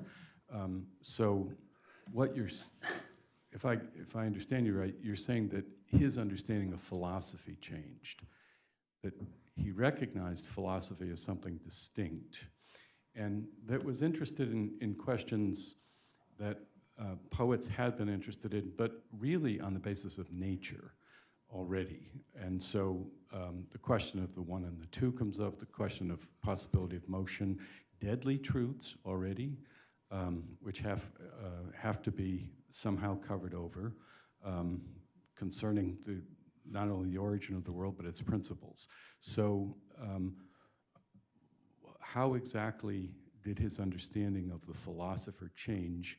And are you saying that, I mean, because I grant that saying all it was, or time, is a problem. That he may mean necessity, he may mean nature. But in Zarathustra, he doesn't ever use the word nature, I don't believe. No, that's not true. He In uses it once. 217, he uses Yes, nature. once, okay. But is that part of the change? Is because he uses nature already in the early work. So what exactly is the change? How would you characterize it? Well, the change is about himself, how he understands himself. If somebody understands himself as being, so to speak, his task being to bring about something for the culture of the future of Europe, of Germany, or whatever, that is clearly not the same thing as something who says, I have to figure out what really the truth is. Whatever it may be, whether it's good for this culture, yes or no. This is the image of going to the open sea. You don't know whether it will be helpful to anybody, but you have to do it in order to get to the bottom of things. That's the thing. That's the beginning of the philosophic life. The beginning of the philosophic life has to be distinct. I mean, if somebody says, I have lived a philosophic life, but I don't know for how long, then obviously it was a philosophic life without self-awareness. That's not possible. So one of the helpful things of a crisis is that you are forced to make clear to yourself, what am I doing now? What kind of risk do I take? And that is what Nietzsche did. And other philosophers too. I don't want to go into other examples now, but I could, of course, because I have studied this for many years, this question. If we talk about a philosophic life, it does only mean something if we can say how it begins. I mean, if we cannot say that, if it is an amorphous thing, what does the concept mean? So you have to think about the beginning and about the end also. Can it end in a conversion, for instance? Is that a philosophic life? Or what is the end of the philosophic life? So, and that is for that, in that crisis, this I should add, Professor Arnsdorff was pointing to it yesterday in his talk, and he was very right to point to that. In that crisis, Socrates becomes so important to him. So in the center of on the birth of tragedy, in the very center, he criticizes Socrates for what? For the logondidounai. He asks for giving reasons. And that is destructive because this is, especially for people living in a closed horizon, may be very harmful, and this is how he sees it. And then when he is himself in the crisis, then exactly that question of logondidounai is what he is interested in. And then I taught a whole seminar where I went through all the references to Socrates from the unpublished earliest things till the very last writings. And you can see this dramatic change. And in this period of crisis, the Memorabilia of Xenophon become the book. Also in his letters to his friends, he says, this is now my dearest book, and so on. And Professor Arnsdorff was quoting that thing from Human All Too Human, where he says, I hope, or hopefully the Memorabilia will one time, at one point, replace the Gospel or New Testament, right? So at that very time, he sees this is needed. I have to do this. I have to. And also the instinct doesn't help. In Ecce Homo, he says, it was eine Gesamtabirrung meines Instincts, a total aberration of my instinct. That means if I see that it's possible that I have a total aberration of my instinct, then I cannot rely on my instinct. Then something else is needed. This is why then reasons are needed. You cannot say, oh, my instinct, it's not an entelechia, and then at some point this philosopher comes out. No, no, no. It's a crisis, reasons, decisions, and scrutinizing the mistakes you made. That's crucial. And for instance, more to your point, perhaps, there is a letter, I quoted in this book, to one of his friends where he says, so far, I have admired these philosophers, those he wrote about, the pre-Socratics, and looked up to them. I lost a lot, but I have, on the other hand, won something new, because now I'm doing this myself, on my own ground. Before it was this kind of culture thing. Philosophers are important. I also want to be a philosopher, and I talk about the philosophers. And then this ideal is no longer working, but he is seeing something new, an experience which he did not have before, and which he expressed in this letter. Does that help? Okay. May I have more water? Could you have me? I just want to follow up on Professor Burns's question and get a little bit more information about the break, the philosophic break you refer to. So if I'm not mistaken, in Ecce Homo, Why I Write Such Good Books, The Untimelies, Section 2, he says, Schopenhauer's educator contains my understanding of the philosopher. And he also says Schopenhauer's educator is my past, Richard Wagner and Bayreuth is my future, Schopenhauer and Wagner, or in one word, Nietzsche. And he says you can replace every instance of the word Schopenhauer and Schopenhauer's educator with the word Nietzsche, and you can replace every instance of the word Wagner and Bayreuth with the word Nietzsche. And this comes in the context of him saying, there's where my understanding of the philosopher is. But you've said he's got a break where the old Birth of Tragedy and Untimelies, that's no longer his understanding of the philosopher. So it occurs to me that in his last autobiographical writing, he points back. It's also of note that to Georg Brandeis, he writes a letter and says, you should read Zarathustra, but you should take Schopenhauer's educator along with you for the sake of comparison. And so it seems to me that he doesn't depart as forcefully from the old view of the philosopher as you've given us to believe, given what Ecce Homo says in that section. Well, okay. I mean, was not exactly my talk, but it was brought up, of course, this question about the periagoge. I can only recommend to you in this book, the chapter, The Crisis, it's in detail explained. And what Nietzsche does in Ecce Homo is these are not reviews of his books. These are not. This is not. He is not giving, so to speak, the content or his evaluation of the book as you should read it also. But he gives you a narrative of his development, and in this development, quite a number of let's say. Points are made in this way that he is saying one can see this, but at that point I was not aware of what it really meant. So I was talking about Wagner, and in fact, what I was talking about Wagner would only make sense for me. I took Wagner. For myself, I misunderstood Wagner because I made him my self-portrait. That was Wagner. And Schopenhauer, to make it very clear, I mean, if you read Twilight of the Idols, Schopenhauer is clearly attacked as somebody who is no longer a philosopher. And in fact, he calls him a nihilist. And according to Nietzsche's understanding, a philosopher is not a nihilist.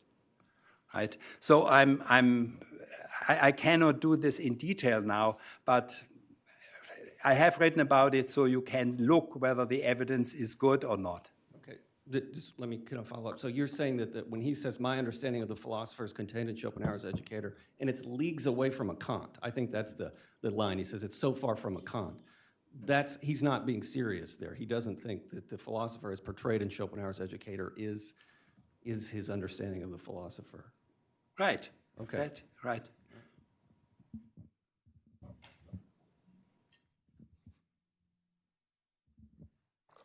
Thanks for your great talk. I'm interested in the character of the philosopher in Beyond Good and Evil as you presented it, and you focused on some of those later sections. I was curious about how it's connected with how Nietzsche presents the philosopher as a sort of commander and legislator, as giving the whither and the for what of humanity, or his earlier remarks in 62 and 63 on the great comprehensive responsibility of the philosopher for the spiritual health of humanity and so forth. I mean, there seems to be a kind of duality in the character of the philosopher that tears him or her in two different directions. That is, towards this. I mean, you pointed in this direction already, that there is that dual character. But I guess what I hear from your talk is that the philosopher, in its genuine guise, is the one that is the skeptic, is transcending, and its inauthentic guise is the sort of social, has that social responsibility. I guess my understanding would be that it's both. But so, I mean, do I have you right in that, in your reading what you said, and how would you? The first view part these? was right, the second not. Okay. So the crucial thing for this is I did not want to write this book on Zarathustra. I wanted to write the book on Ecce Homo and Antichrist. These two belong together in a very specific way. But then I noticed that it's impossible not first to present an interpretation of Zarathustra, because Zarathustra is really an experiment. He lives with this son, with this imaginary figure who is not Nietzsche, but who goes through, so to speak, a development. It's announced in the last paragraph, in the last aphorism of Book 4 of Gay Science, it's announced, as most of you, of course, know, incipit tragedia, and it's the whole first the first number of what Zarathustra will present then. It begins as a tragedy, and then he experiments with something like a counter Jesus, not an antichrist, a counter Jesus, somebody who might replace Jesus and would be let's say, it could be something like the combination of a philosopher of a prophet in one person. And this man, full of love of mankind, as we have heard, goes down to the marketplace and gives this futurist teaching. You have to be redeemed, and I tell you how this redemption is possible. The overman, okay? And then he thinks through what is involved. And now comes something which really nobody in the whole literature paid attention to. Nietzsche publishes the first part. It's even without number 1. It is just as it is, just also sprach Zarathustra, no number, nothing. And no indication to be continued or so. He publishes it. That means he is forcing himself, compelling himself to do a life experiment with his Zarathustra. He cannot later change what he has published. And he cannot will against this es war. You see how important this is for the structure of the book. Then he writes the second part, and then he does exactly the same thing. He publishes it as it is, and then he is under this pressure of es war, which he cannot change. Then he writes the third part, and then the fourth part, and always publishing it before he starts the next thing. And then he thinks through, in this figure, Zarathustra, Is this possible? What is possible? What's not possible? And in 220, it becomes clear it is not possible, because the prophet is not just full of love of mankind and wants to help mankind, but he wants to help himself. He needs redemption. But a philosopher is not a philosopher if he is longing for redemption. That's the point. And this is what Nietzsche understands. This is the deepest meaning of self-sufficiency. If people talk about philosophers are self-sufficient, then of course people say, wow, we need a division of labor, etc. Nobody is self-sufficient. The deepest meaning of self-sufficiency is this thing. And if you are dependent on the future, that in 500 years or in 100 years or in 50 years, something will happen which redeems you, then you are not a philosopher. So then this thing unfolds, and then in the fourth book, what began as a tragedy ends as a comedy. And what never happens is what he thought first he would do, that Zarathustra will die. And he will die, so to speak, a death of sacrifice. And he had all kinds of thoughts how he could die. He could die because he was so overwhelmed by happiness, or he could die because of despair, because nobody would follow his teaching. Or one option was even he would be killed by the only women he thought as a character out of love, so to speak. And then he gives this all up. And Zarathustra gets older and older and older. And at the end, he is older than Socrates. Then it doesn't mean anything whether he dies or does not die or so. You see, it's just over. It's over. And after this experiment, Nietzsche cannot go on in the same way. Now he has figured out what is really possible for a philosopher and what is not possible. Then he can do, in an esoteric presentation, he can try to present something for his readers, and something which is for very few readers. And that is exactly what he's doing. And that the last two books are about this question. I mean, the Antichrist is not a book, just a polemic against Christianity. It is about the question, what is a philosopher? That is the real thing. And if you go through it and come to the end of the book, then you are, so to speak, led back to ex homo, to the beginning, where he is presenting the philosophic life. Therefore, the sequence is so important, that you begin with ex homo, which seems to be the means for the end, the revaluation of all values, and then you understand, no, the revaluation of all values was the means for the end, for how one becomes what one is according to one's nature. That is the meaning of how one becomes what one is, not how one becomes what one is now, at the moment or so. And therefore, this is a diet. These two books have to be understood together. And it is important how the sequence in which you read it. Now, your question about Beyond Good and Evil. This is also something Professor Velkley was thinking about and talking about this morning. I think that Professor Velkley is right to say that the free spirit, I mean, with this qualification, the very free spirit, who comes up only 3 times, as I said, preface, book part 2 and part 7, that is the real addressee. And the philosopher of the future, that is, so to speak, the humanitarian project. I give you something. The philosophers will do something for mankind. But Nietzsche will not be that. Nietzsche is interested in Nietzsche. and not in what the total fate of humanity in the next 10,000 years will be.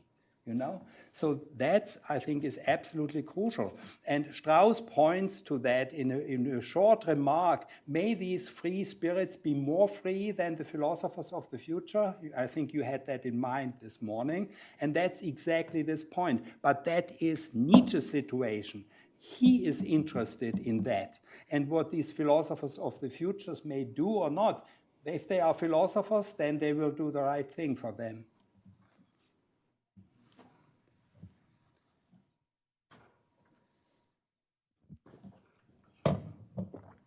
Thank you.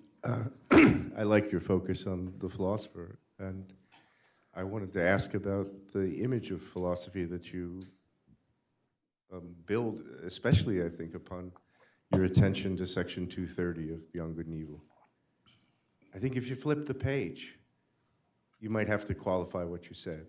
That is, 231 seems to indicate that there are limitations to founding life on reasons. Especially this, right, that learning can't change us entirely. And it can't, about certain things that I think Nietzsche calls fundamental problems. There are predetermined answers in us, and we can't do anything to change those things. So how would that modify what you're saying about the completely open horizon of philosophy? There are two different questions. At the end of 230, there is this question, why do we do it? And, well, I have the book, so. That's a different question from your fundamental problems. So let's see, 230. Does it just say, why have knowledge at all? Well, I want to quote correctly in this case. So at the end he says, what is the answer? Why knowledge at all? That's the question at the end. And then he says, wir fanden und finden keine bessere Antwort. And then we did not find and don't find a better answer. And then he has 4, not 3, 4 points. And so I think the answer is no better answer than our nature. That is the reason. Our nature is the answer to why we want to have knowledge. And that goes together, as I said, with the beginning of his philosophical life, when he then is referring to the passion of knowledge. That is his nature. And the most important statement of Nietzsche about his understanding of the philosopher his, so to speak, his last word is Antichrist 54. And Antichrist 54 is about, there he brings in Zarathustra and calls him a skeptic, in order to make clear he is not the prophet. At the end, he is not the prophet, but a skeptic. And then he's talking about the convictions. And our convictions are, so to speak, like food, which we have to work on and to overcome. And he says there is this despotic force in us. That's the passion of knowledge, which goes on and on. He calls it despotic and enlightening. Why can it be despotic and enlightening? Because it is the passion of knowledge. That is a passion which defines this nature. This is the definition of the nature of the philosopher. Or whether the philosopher then is really taking this step or that step, or makes mistakes, or may always be professor in Basel and never really begin his philosophic life, that is a different question. There is no teleology. This is also made clear by Nietzsche. The key words for ecce homo, for understanding what is going on in this life, is task, Aufgabe, and Erholung. Task and Aufgabe and Erholung. And Erholung seems to be just something in order to make task possible. But if you think it through and develop it, then you will see there too, the means is in fact the end and not vice versa. But without this task and the right task, this nature will not develop. So if he says how one becomes what one is according to one's nature, one does not become it like a plant developing and everything comes from this nature and unfolds. But there is this element, you may have the wrong task, and then you will never come to become what you are. Then you will never fulfill your potential, right? So it is, and you see now the task is discussed in the second book, the revaluation of all values. But in that book, if I may just add that, in the second book, Antichrist, revaluation of all values comes up only twice. The very last line of the whole book and the last line of paragraph 13. No, the beginning of paragraph 13, where he says, we are already the revaluation of all values. That's the key. We are already, I mean, we philosophers are already the revaluation of all values. It's not something to be brought about in the next 100 years. This is also why Nietzsche can say in Ecce Homo, great victory. The revaluation is complete. The revaluation is complete when it is written. That is for him also done. It's no longer the question whether it will have this fate or that fate, you see? So I think that's crucial for his self-understanding. And the fundamental problems you refer to, that's a different thing. The fundamental problems are, so to speak, independent, are out there, so to speak, whether they are understood by the philosopher or not understood by the philosopher, seen or not. The fundamental problems are the fundamental problems. They wait to be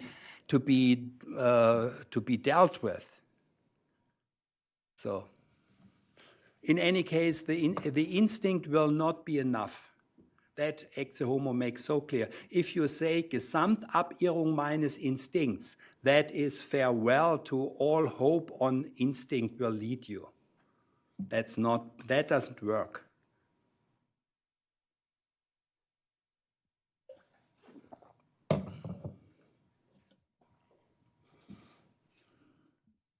Well, thank you, Professor Meier. I found your talk very helpful. I just want to go back to your comments on Zarathustra. Nietzsche at one point says he regards it as his greatest gift to humanity. You have characterized it as a failure. I mean, the account, in one sense anyway, in terms of what the task it was initially and how it ended up in the fourth part. So could you explain, is that remark of Nietzsche ironic? Or am I perhaps I'm misunderstanding the remark? Well, this is a little bit more complicated now. I'm sorry that I have to say more than you may ask me to say. So there is this complication. Let me begin this way. Nietzsche had this thought, and we know this from his letters, which he wrote through these 3 years to Overbeck and to others, that the book would not be complete without something he called Mittag. And that is not in part 1 and in part 2 and in part 3, but it is the center in part 4, Mittags. And that's about his description of Zarathustra's happiness. And he wanted to write this, and to publish it. He wrote it and he wanted to publish it, but No publisher was willing to publish it because Zarathustra was the greatest failure of his career. His publisher printed 1,000 copies of each part, and of the third part, only 50 copies circulated. And that was 30 of them or so he made gifts to other people. So almost nobody bought it. And the publisher was sitting there on 950 copies and said, no fourth part, please. So Nietzsche thought about what to do, how he could publish it, and then he decided to print 45 copies. That was roughly the number of copies he made. He had, which were sold of the third part, and he published it, or printed it, and made it gifts to people. But it was not published. It was not available. But he quoted even from it in the preface to Birth of Tragedy. He quotes it, and also in Ecce Homo he quotes it. But he thought, when he was writing Ecce Homo, that the book, because it was not published, could be postponed, so to speak, 20, 30 years. Let's see how the first 3 volumes of Zarathustra will really be received. So he says to Peter Gass, please collect all the copies you have and ask everybody to give the copy back. We will publish it only in 20 years. So, you see? So that would mean that in Ecce Homo he thought, and in Ecce Homo he says only 3 parts. He is not talking about the fourth part explicitly. He has a quotation at a certain point to make it clear it does exist, but he speaks only about the 3 parts. So he thought that book could have a certain effect, the 3 volumes. But the 4th volume, well, in a way you can say it didn't do harm. Many people still read it as his Bible, right? And don't see the irony at all, and don't see the comedy, and just think it is the 4th part can be dismissed. But I think that is, to make it short, my answer to your question. Other questions? I would like to ask to say something, and that is to my good friend Dustin Sebell. Because this morning you attacked me, and therefore I think I have the right to answer, to respond. And you did not only attack me, but you attacked Strauss, but you don't know that you did that. So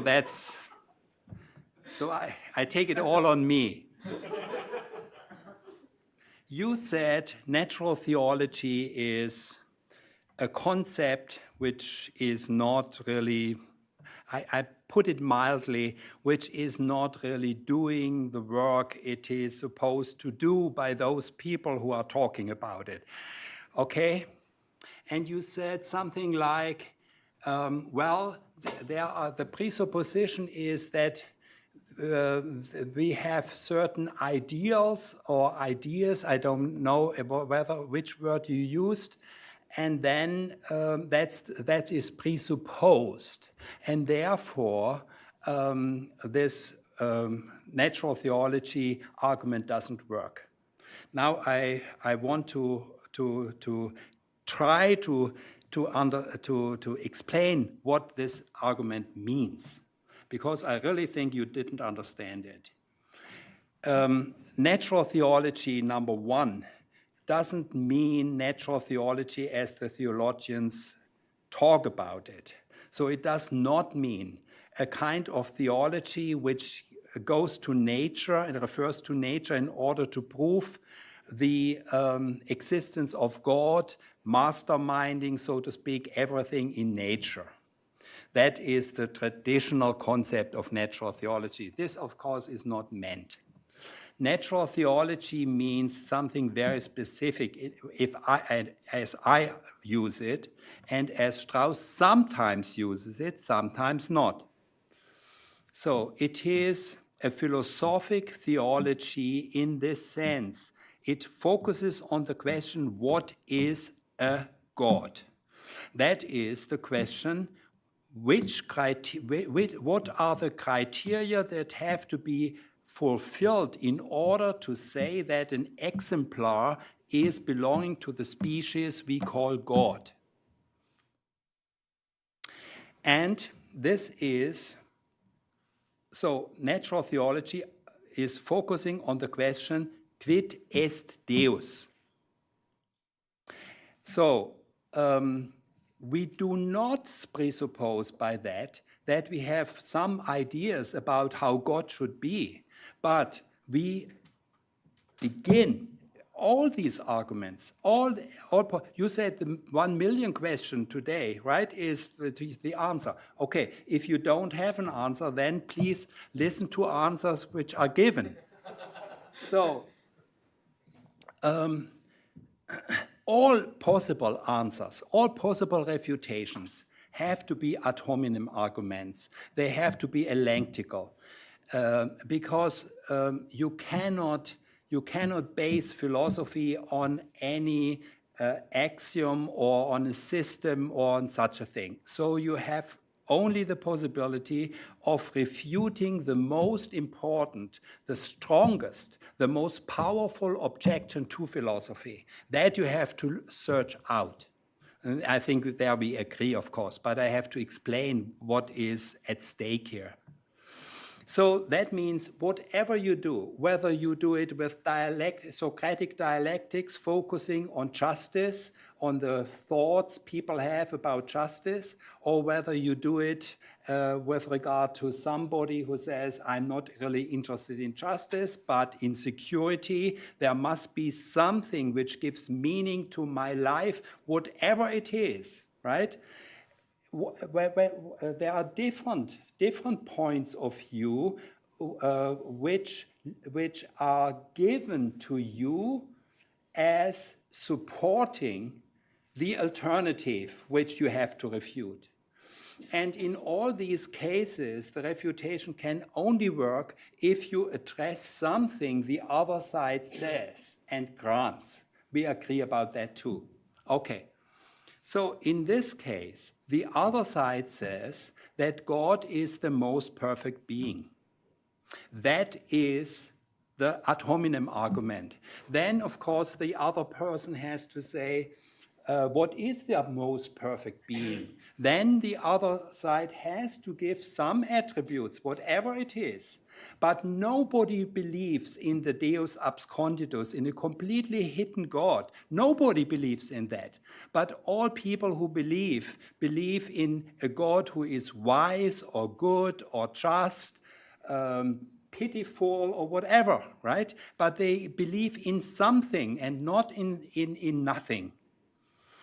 And in this case, this is in Thoughts on Machiavelli, very important thing when he's talking about the ontological proof of existence, and he is discussing this. And there he points to this thing, that it is not the existence is the problem, but the perfection is the problem. And so this natural theology approach separates the question of existence from the question of quality. So it does not ask for any faith, of course. It asks for thinking through the criteria, right? That is, and that is what this is all about. Of course, I can explain it more, but now I would like to say why you are also doing injustice to Strauss.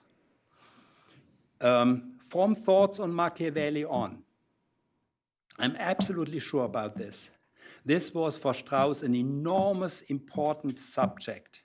In Thoughts on Machiavelli, I published about that. Everybody can read it. That argument, I think, is made.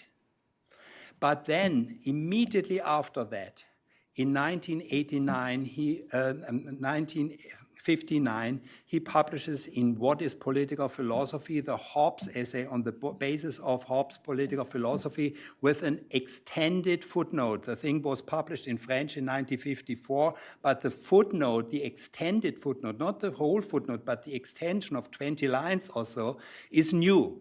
And Strauss points to it twice in the preface to the Hobbes book in 65 in Germany and in the new edition of Natural Right and History, that only there he figured out the real argument or reasoning of Hobbes. And he points to that footnote. And that, I think, is also about this subject. And he understood that in Hobbes because he understood it in Thoughts on Machiavelli. Then he goes on. He follow this theme is then his new project is Aristophanes. Immediately after Thoughts on Machiavelli, for the next couple of years, he is studying Aristophanes. And in between, he is publishing How to Begin to Study the Guide of the Perplexed in 1963. Then there is the same problem. Then in 1964, The City and Man ends with a question, quid sit Deus, which is a reference, which is not the original Latin, but is indirect speech, referring to the Natura Deorum Cicero. And then the next book after City and Man, and in that book he also asks the question. He says, Socrates did not ask that question, what is a god? He says that. And then the next book, Socrates and Aristophanes, is so to speak the whole book about this question. And then after that he immediately writes Notes on Lucretius, immediately after that. And that is the end point, so to speak, of this whole development. But the guiding thread of this is this question, what is a god? So obviously Strauss did not think that it is an insignificant argument or it would be just curiosity or something, but it was very important. And of course I could say much more about it, but I don't want to be boring to you. In any case, I think, because you brought it up, I should at least say I defend it. And if my book on Strauss will be finished, then I hope you will see how important it is in Strauss. Well, I already said I wasn't invited to this conference. I already said I wasn't invited to the conference, and I didn't write the panel titles, and maybe I should add I didn't write the paper. I did warn you, though. I'm a hopeless, incorrigible Bruellian, so at least I prepared this. I fully accept that the question, the fundamental question, can helpfully be put as, what is a god? That is, what are the divine attributes? I think the disagreement consists in the how. That is, how do you go about answering that question?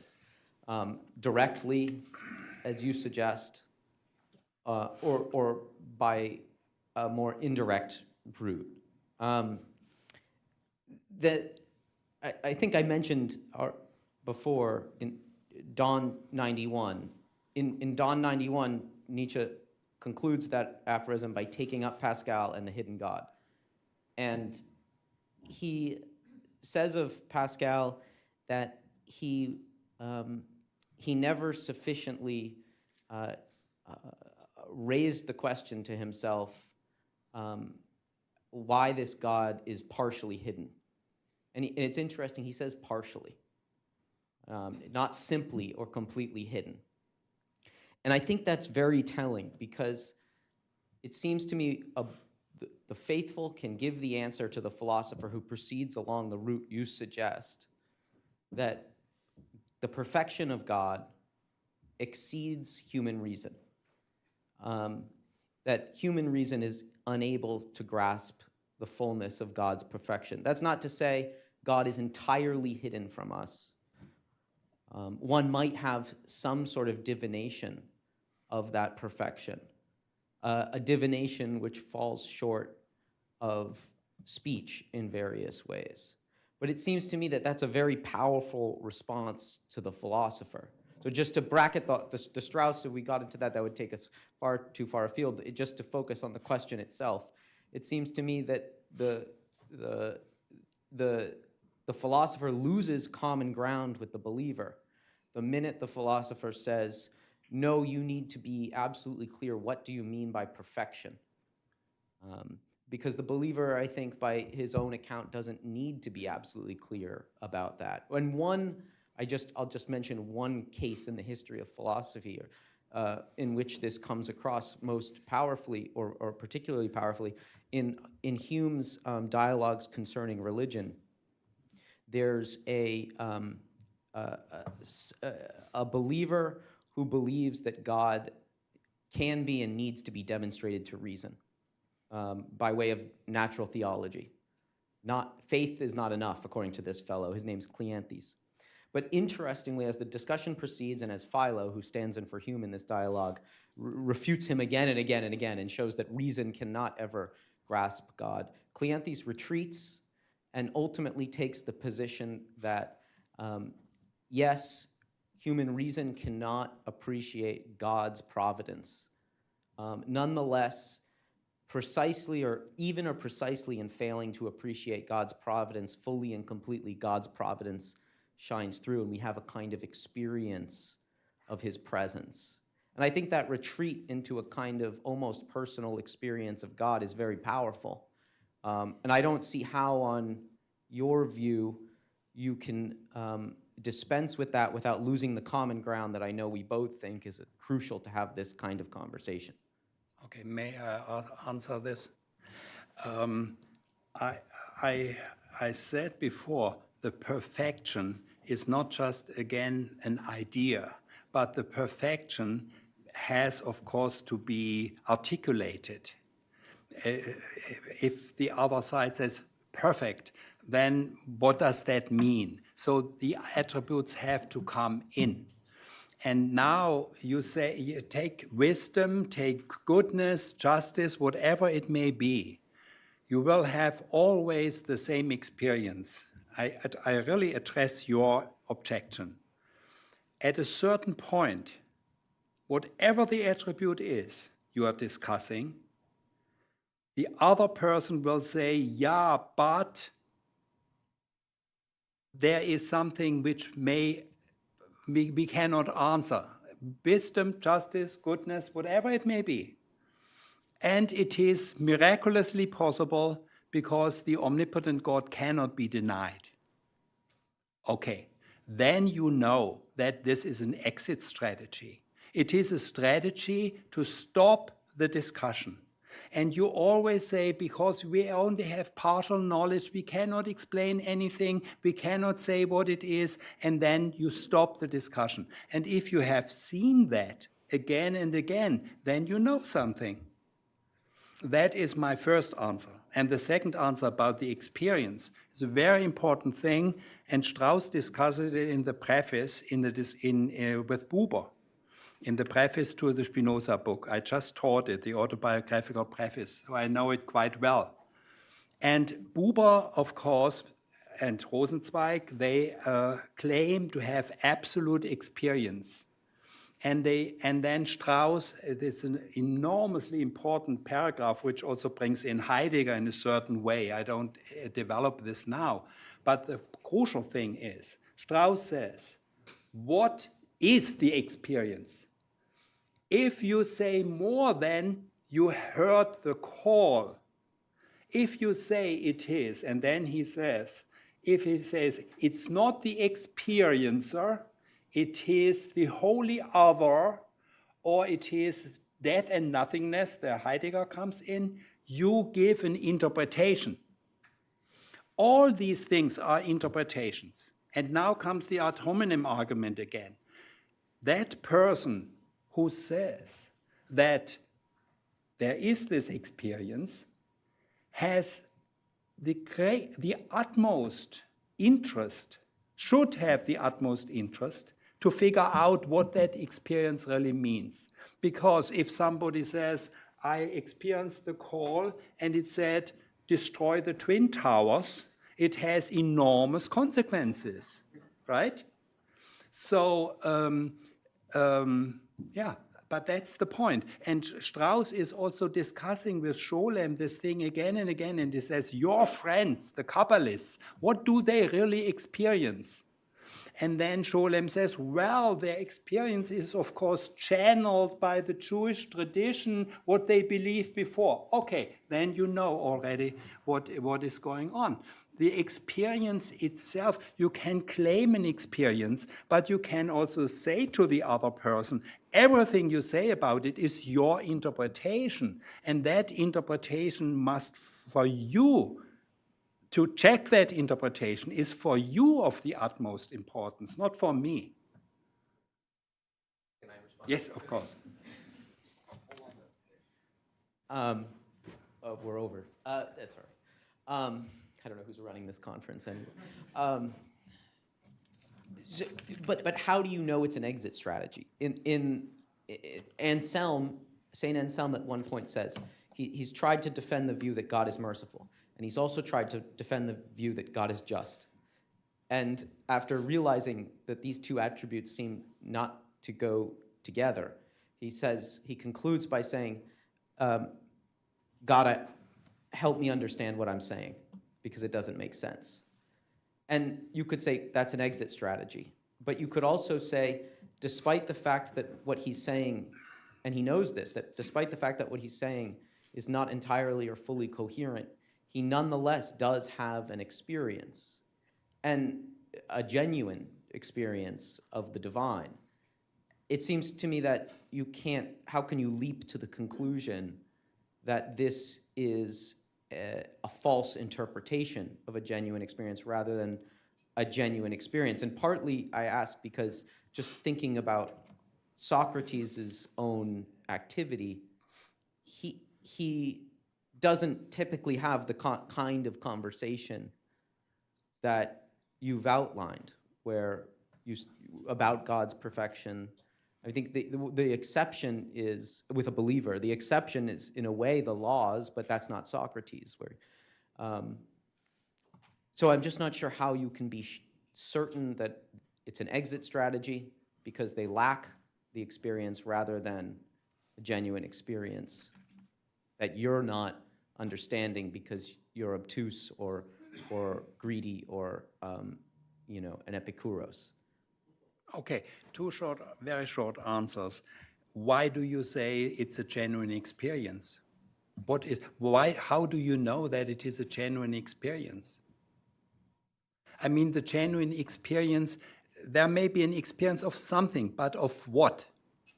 I mean, if somebody says, I feel very well, that is an experience, and then you say, I don't deny it. But if somebody says, I feel something which leads me, which makes me ask you to do such and such, then you have the right to ask that other person why that should be the case, right?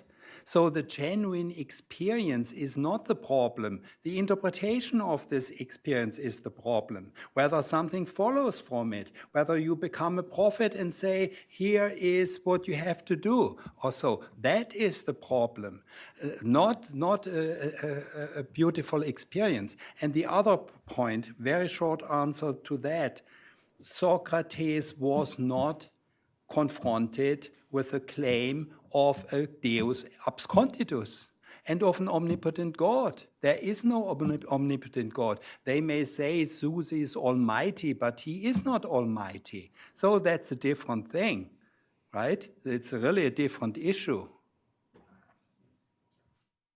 I don't want to take more time, and I certainly don't want to have the last word, because I think that would be very impolite. But I think that this is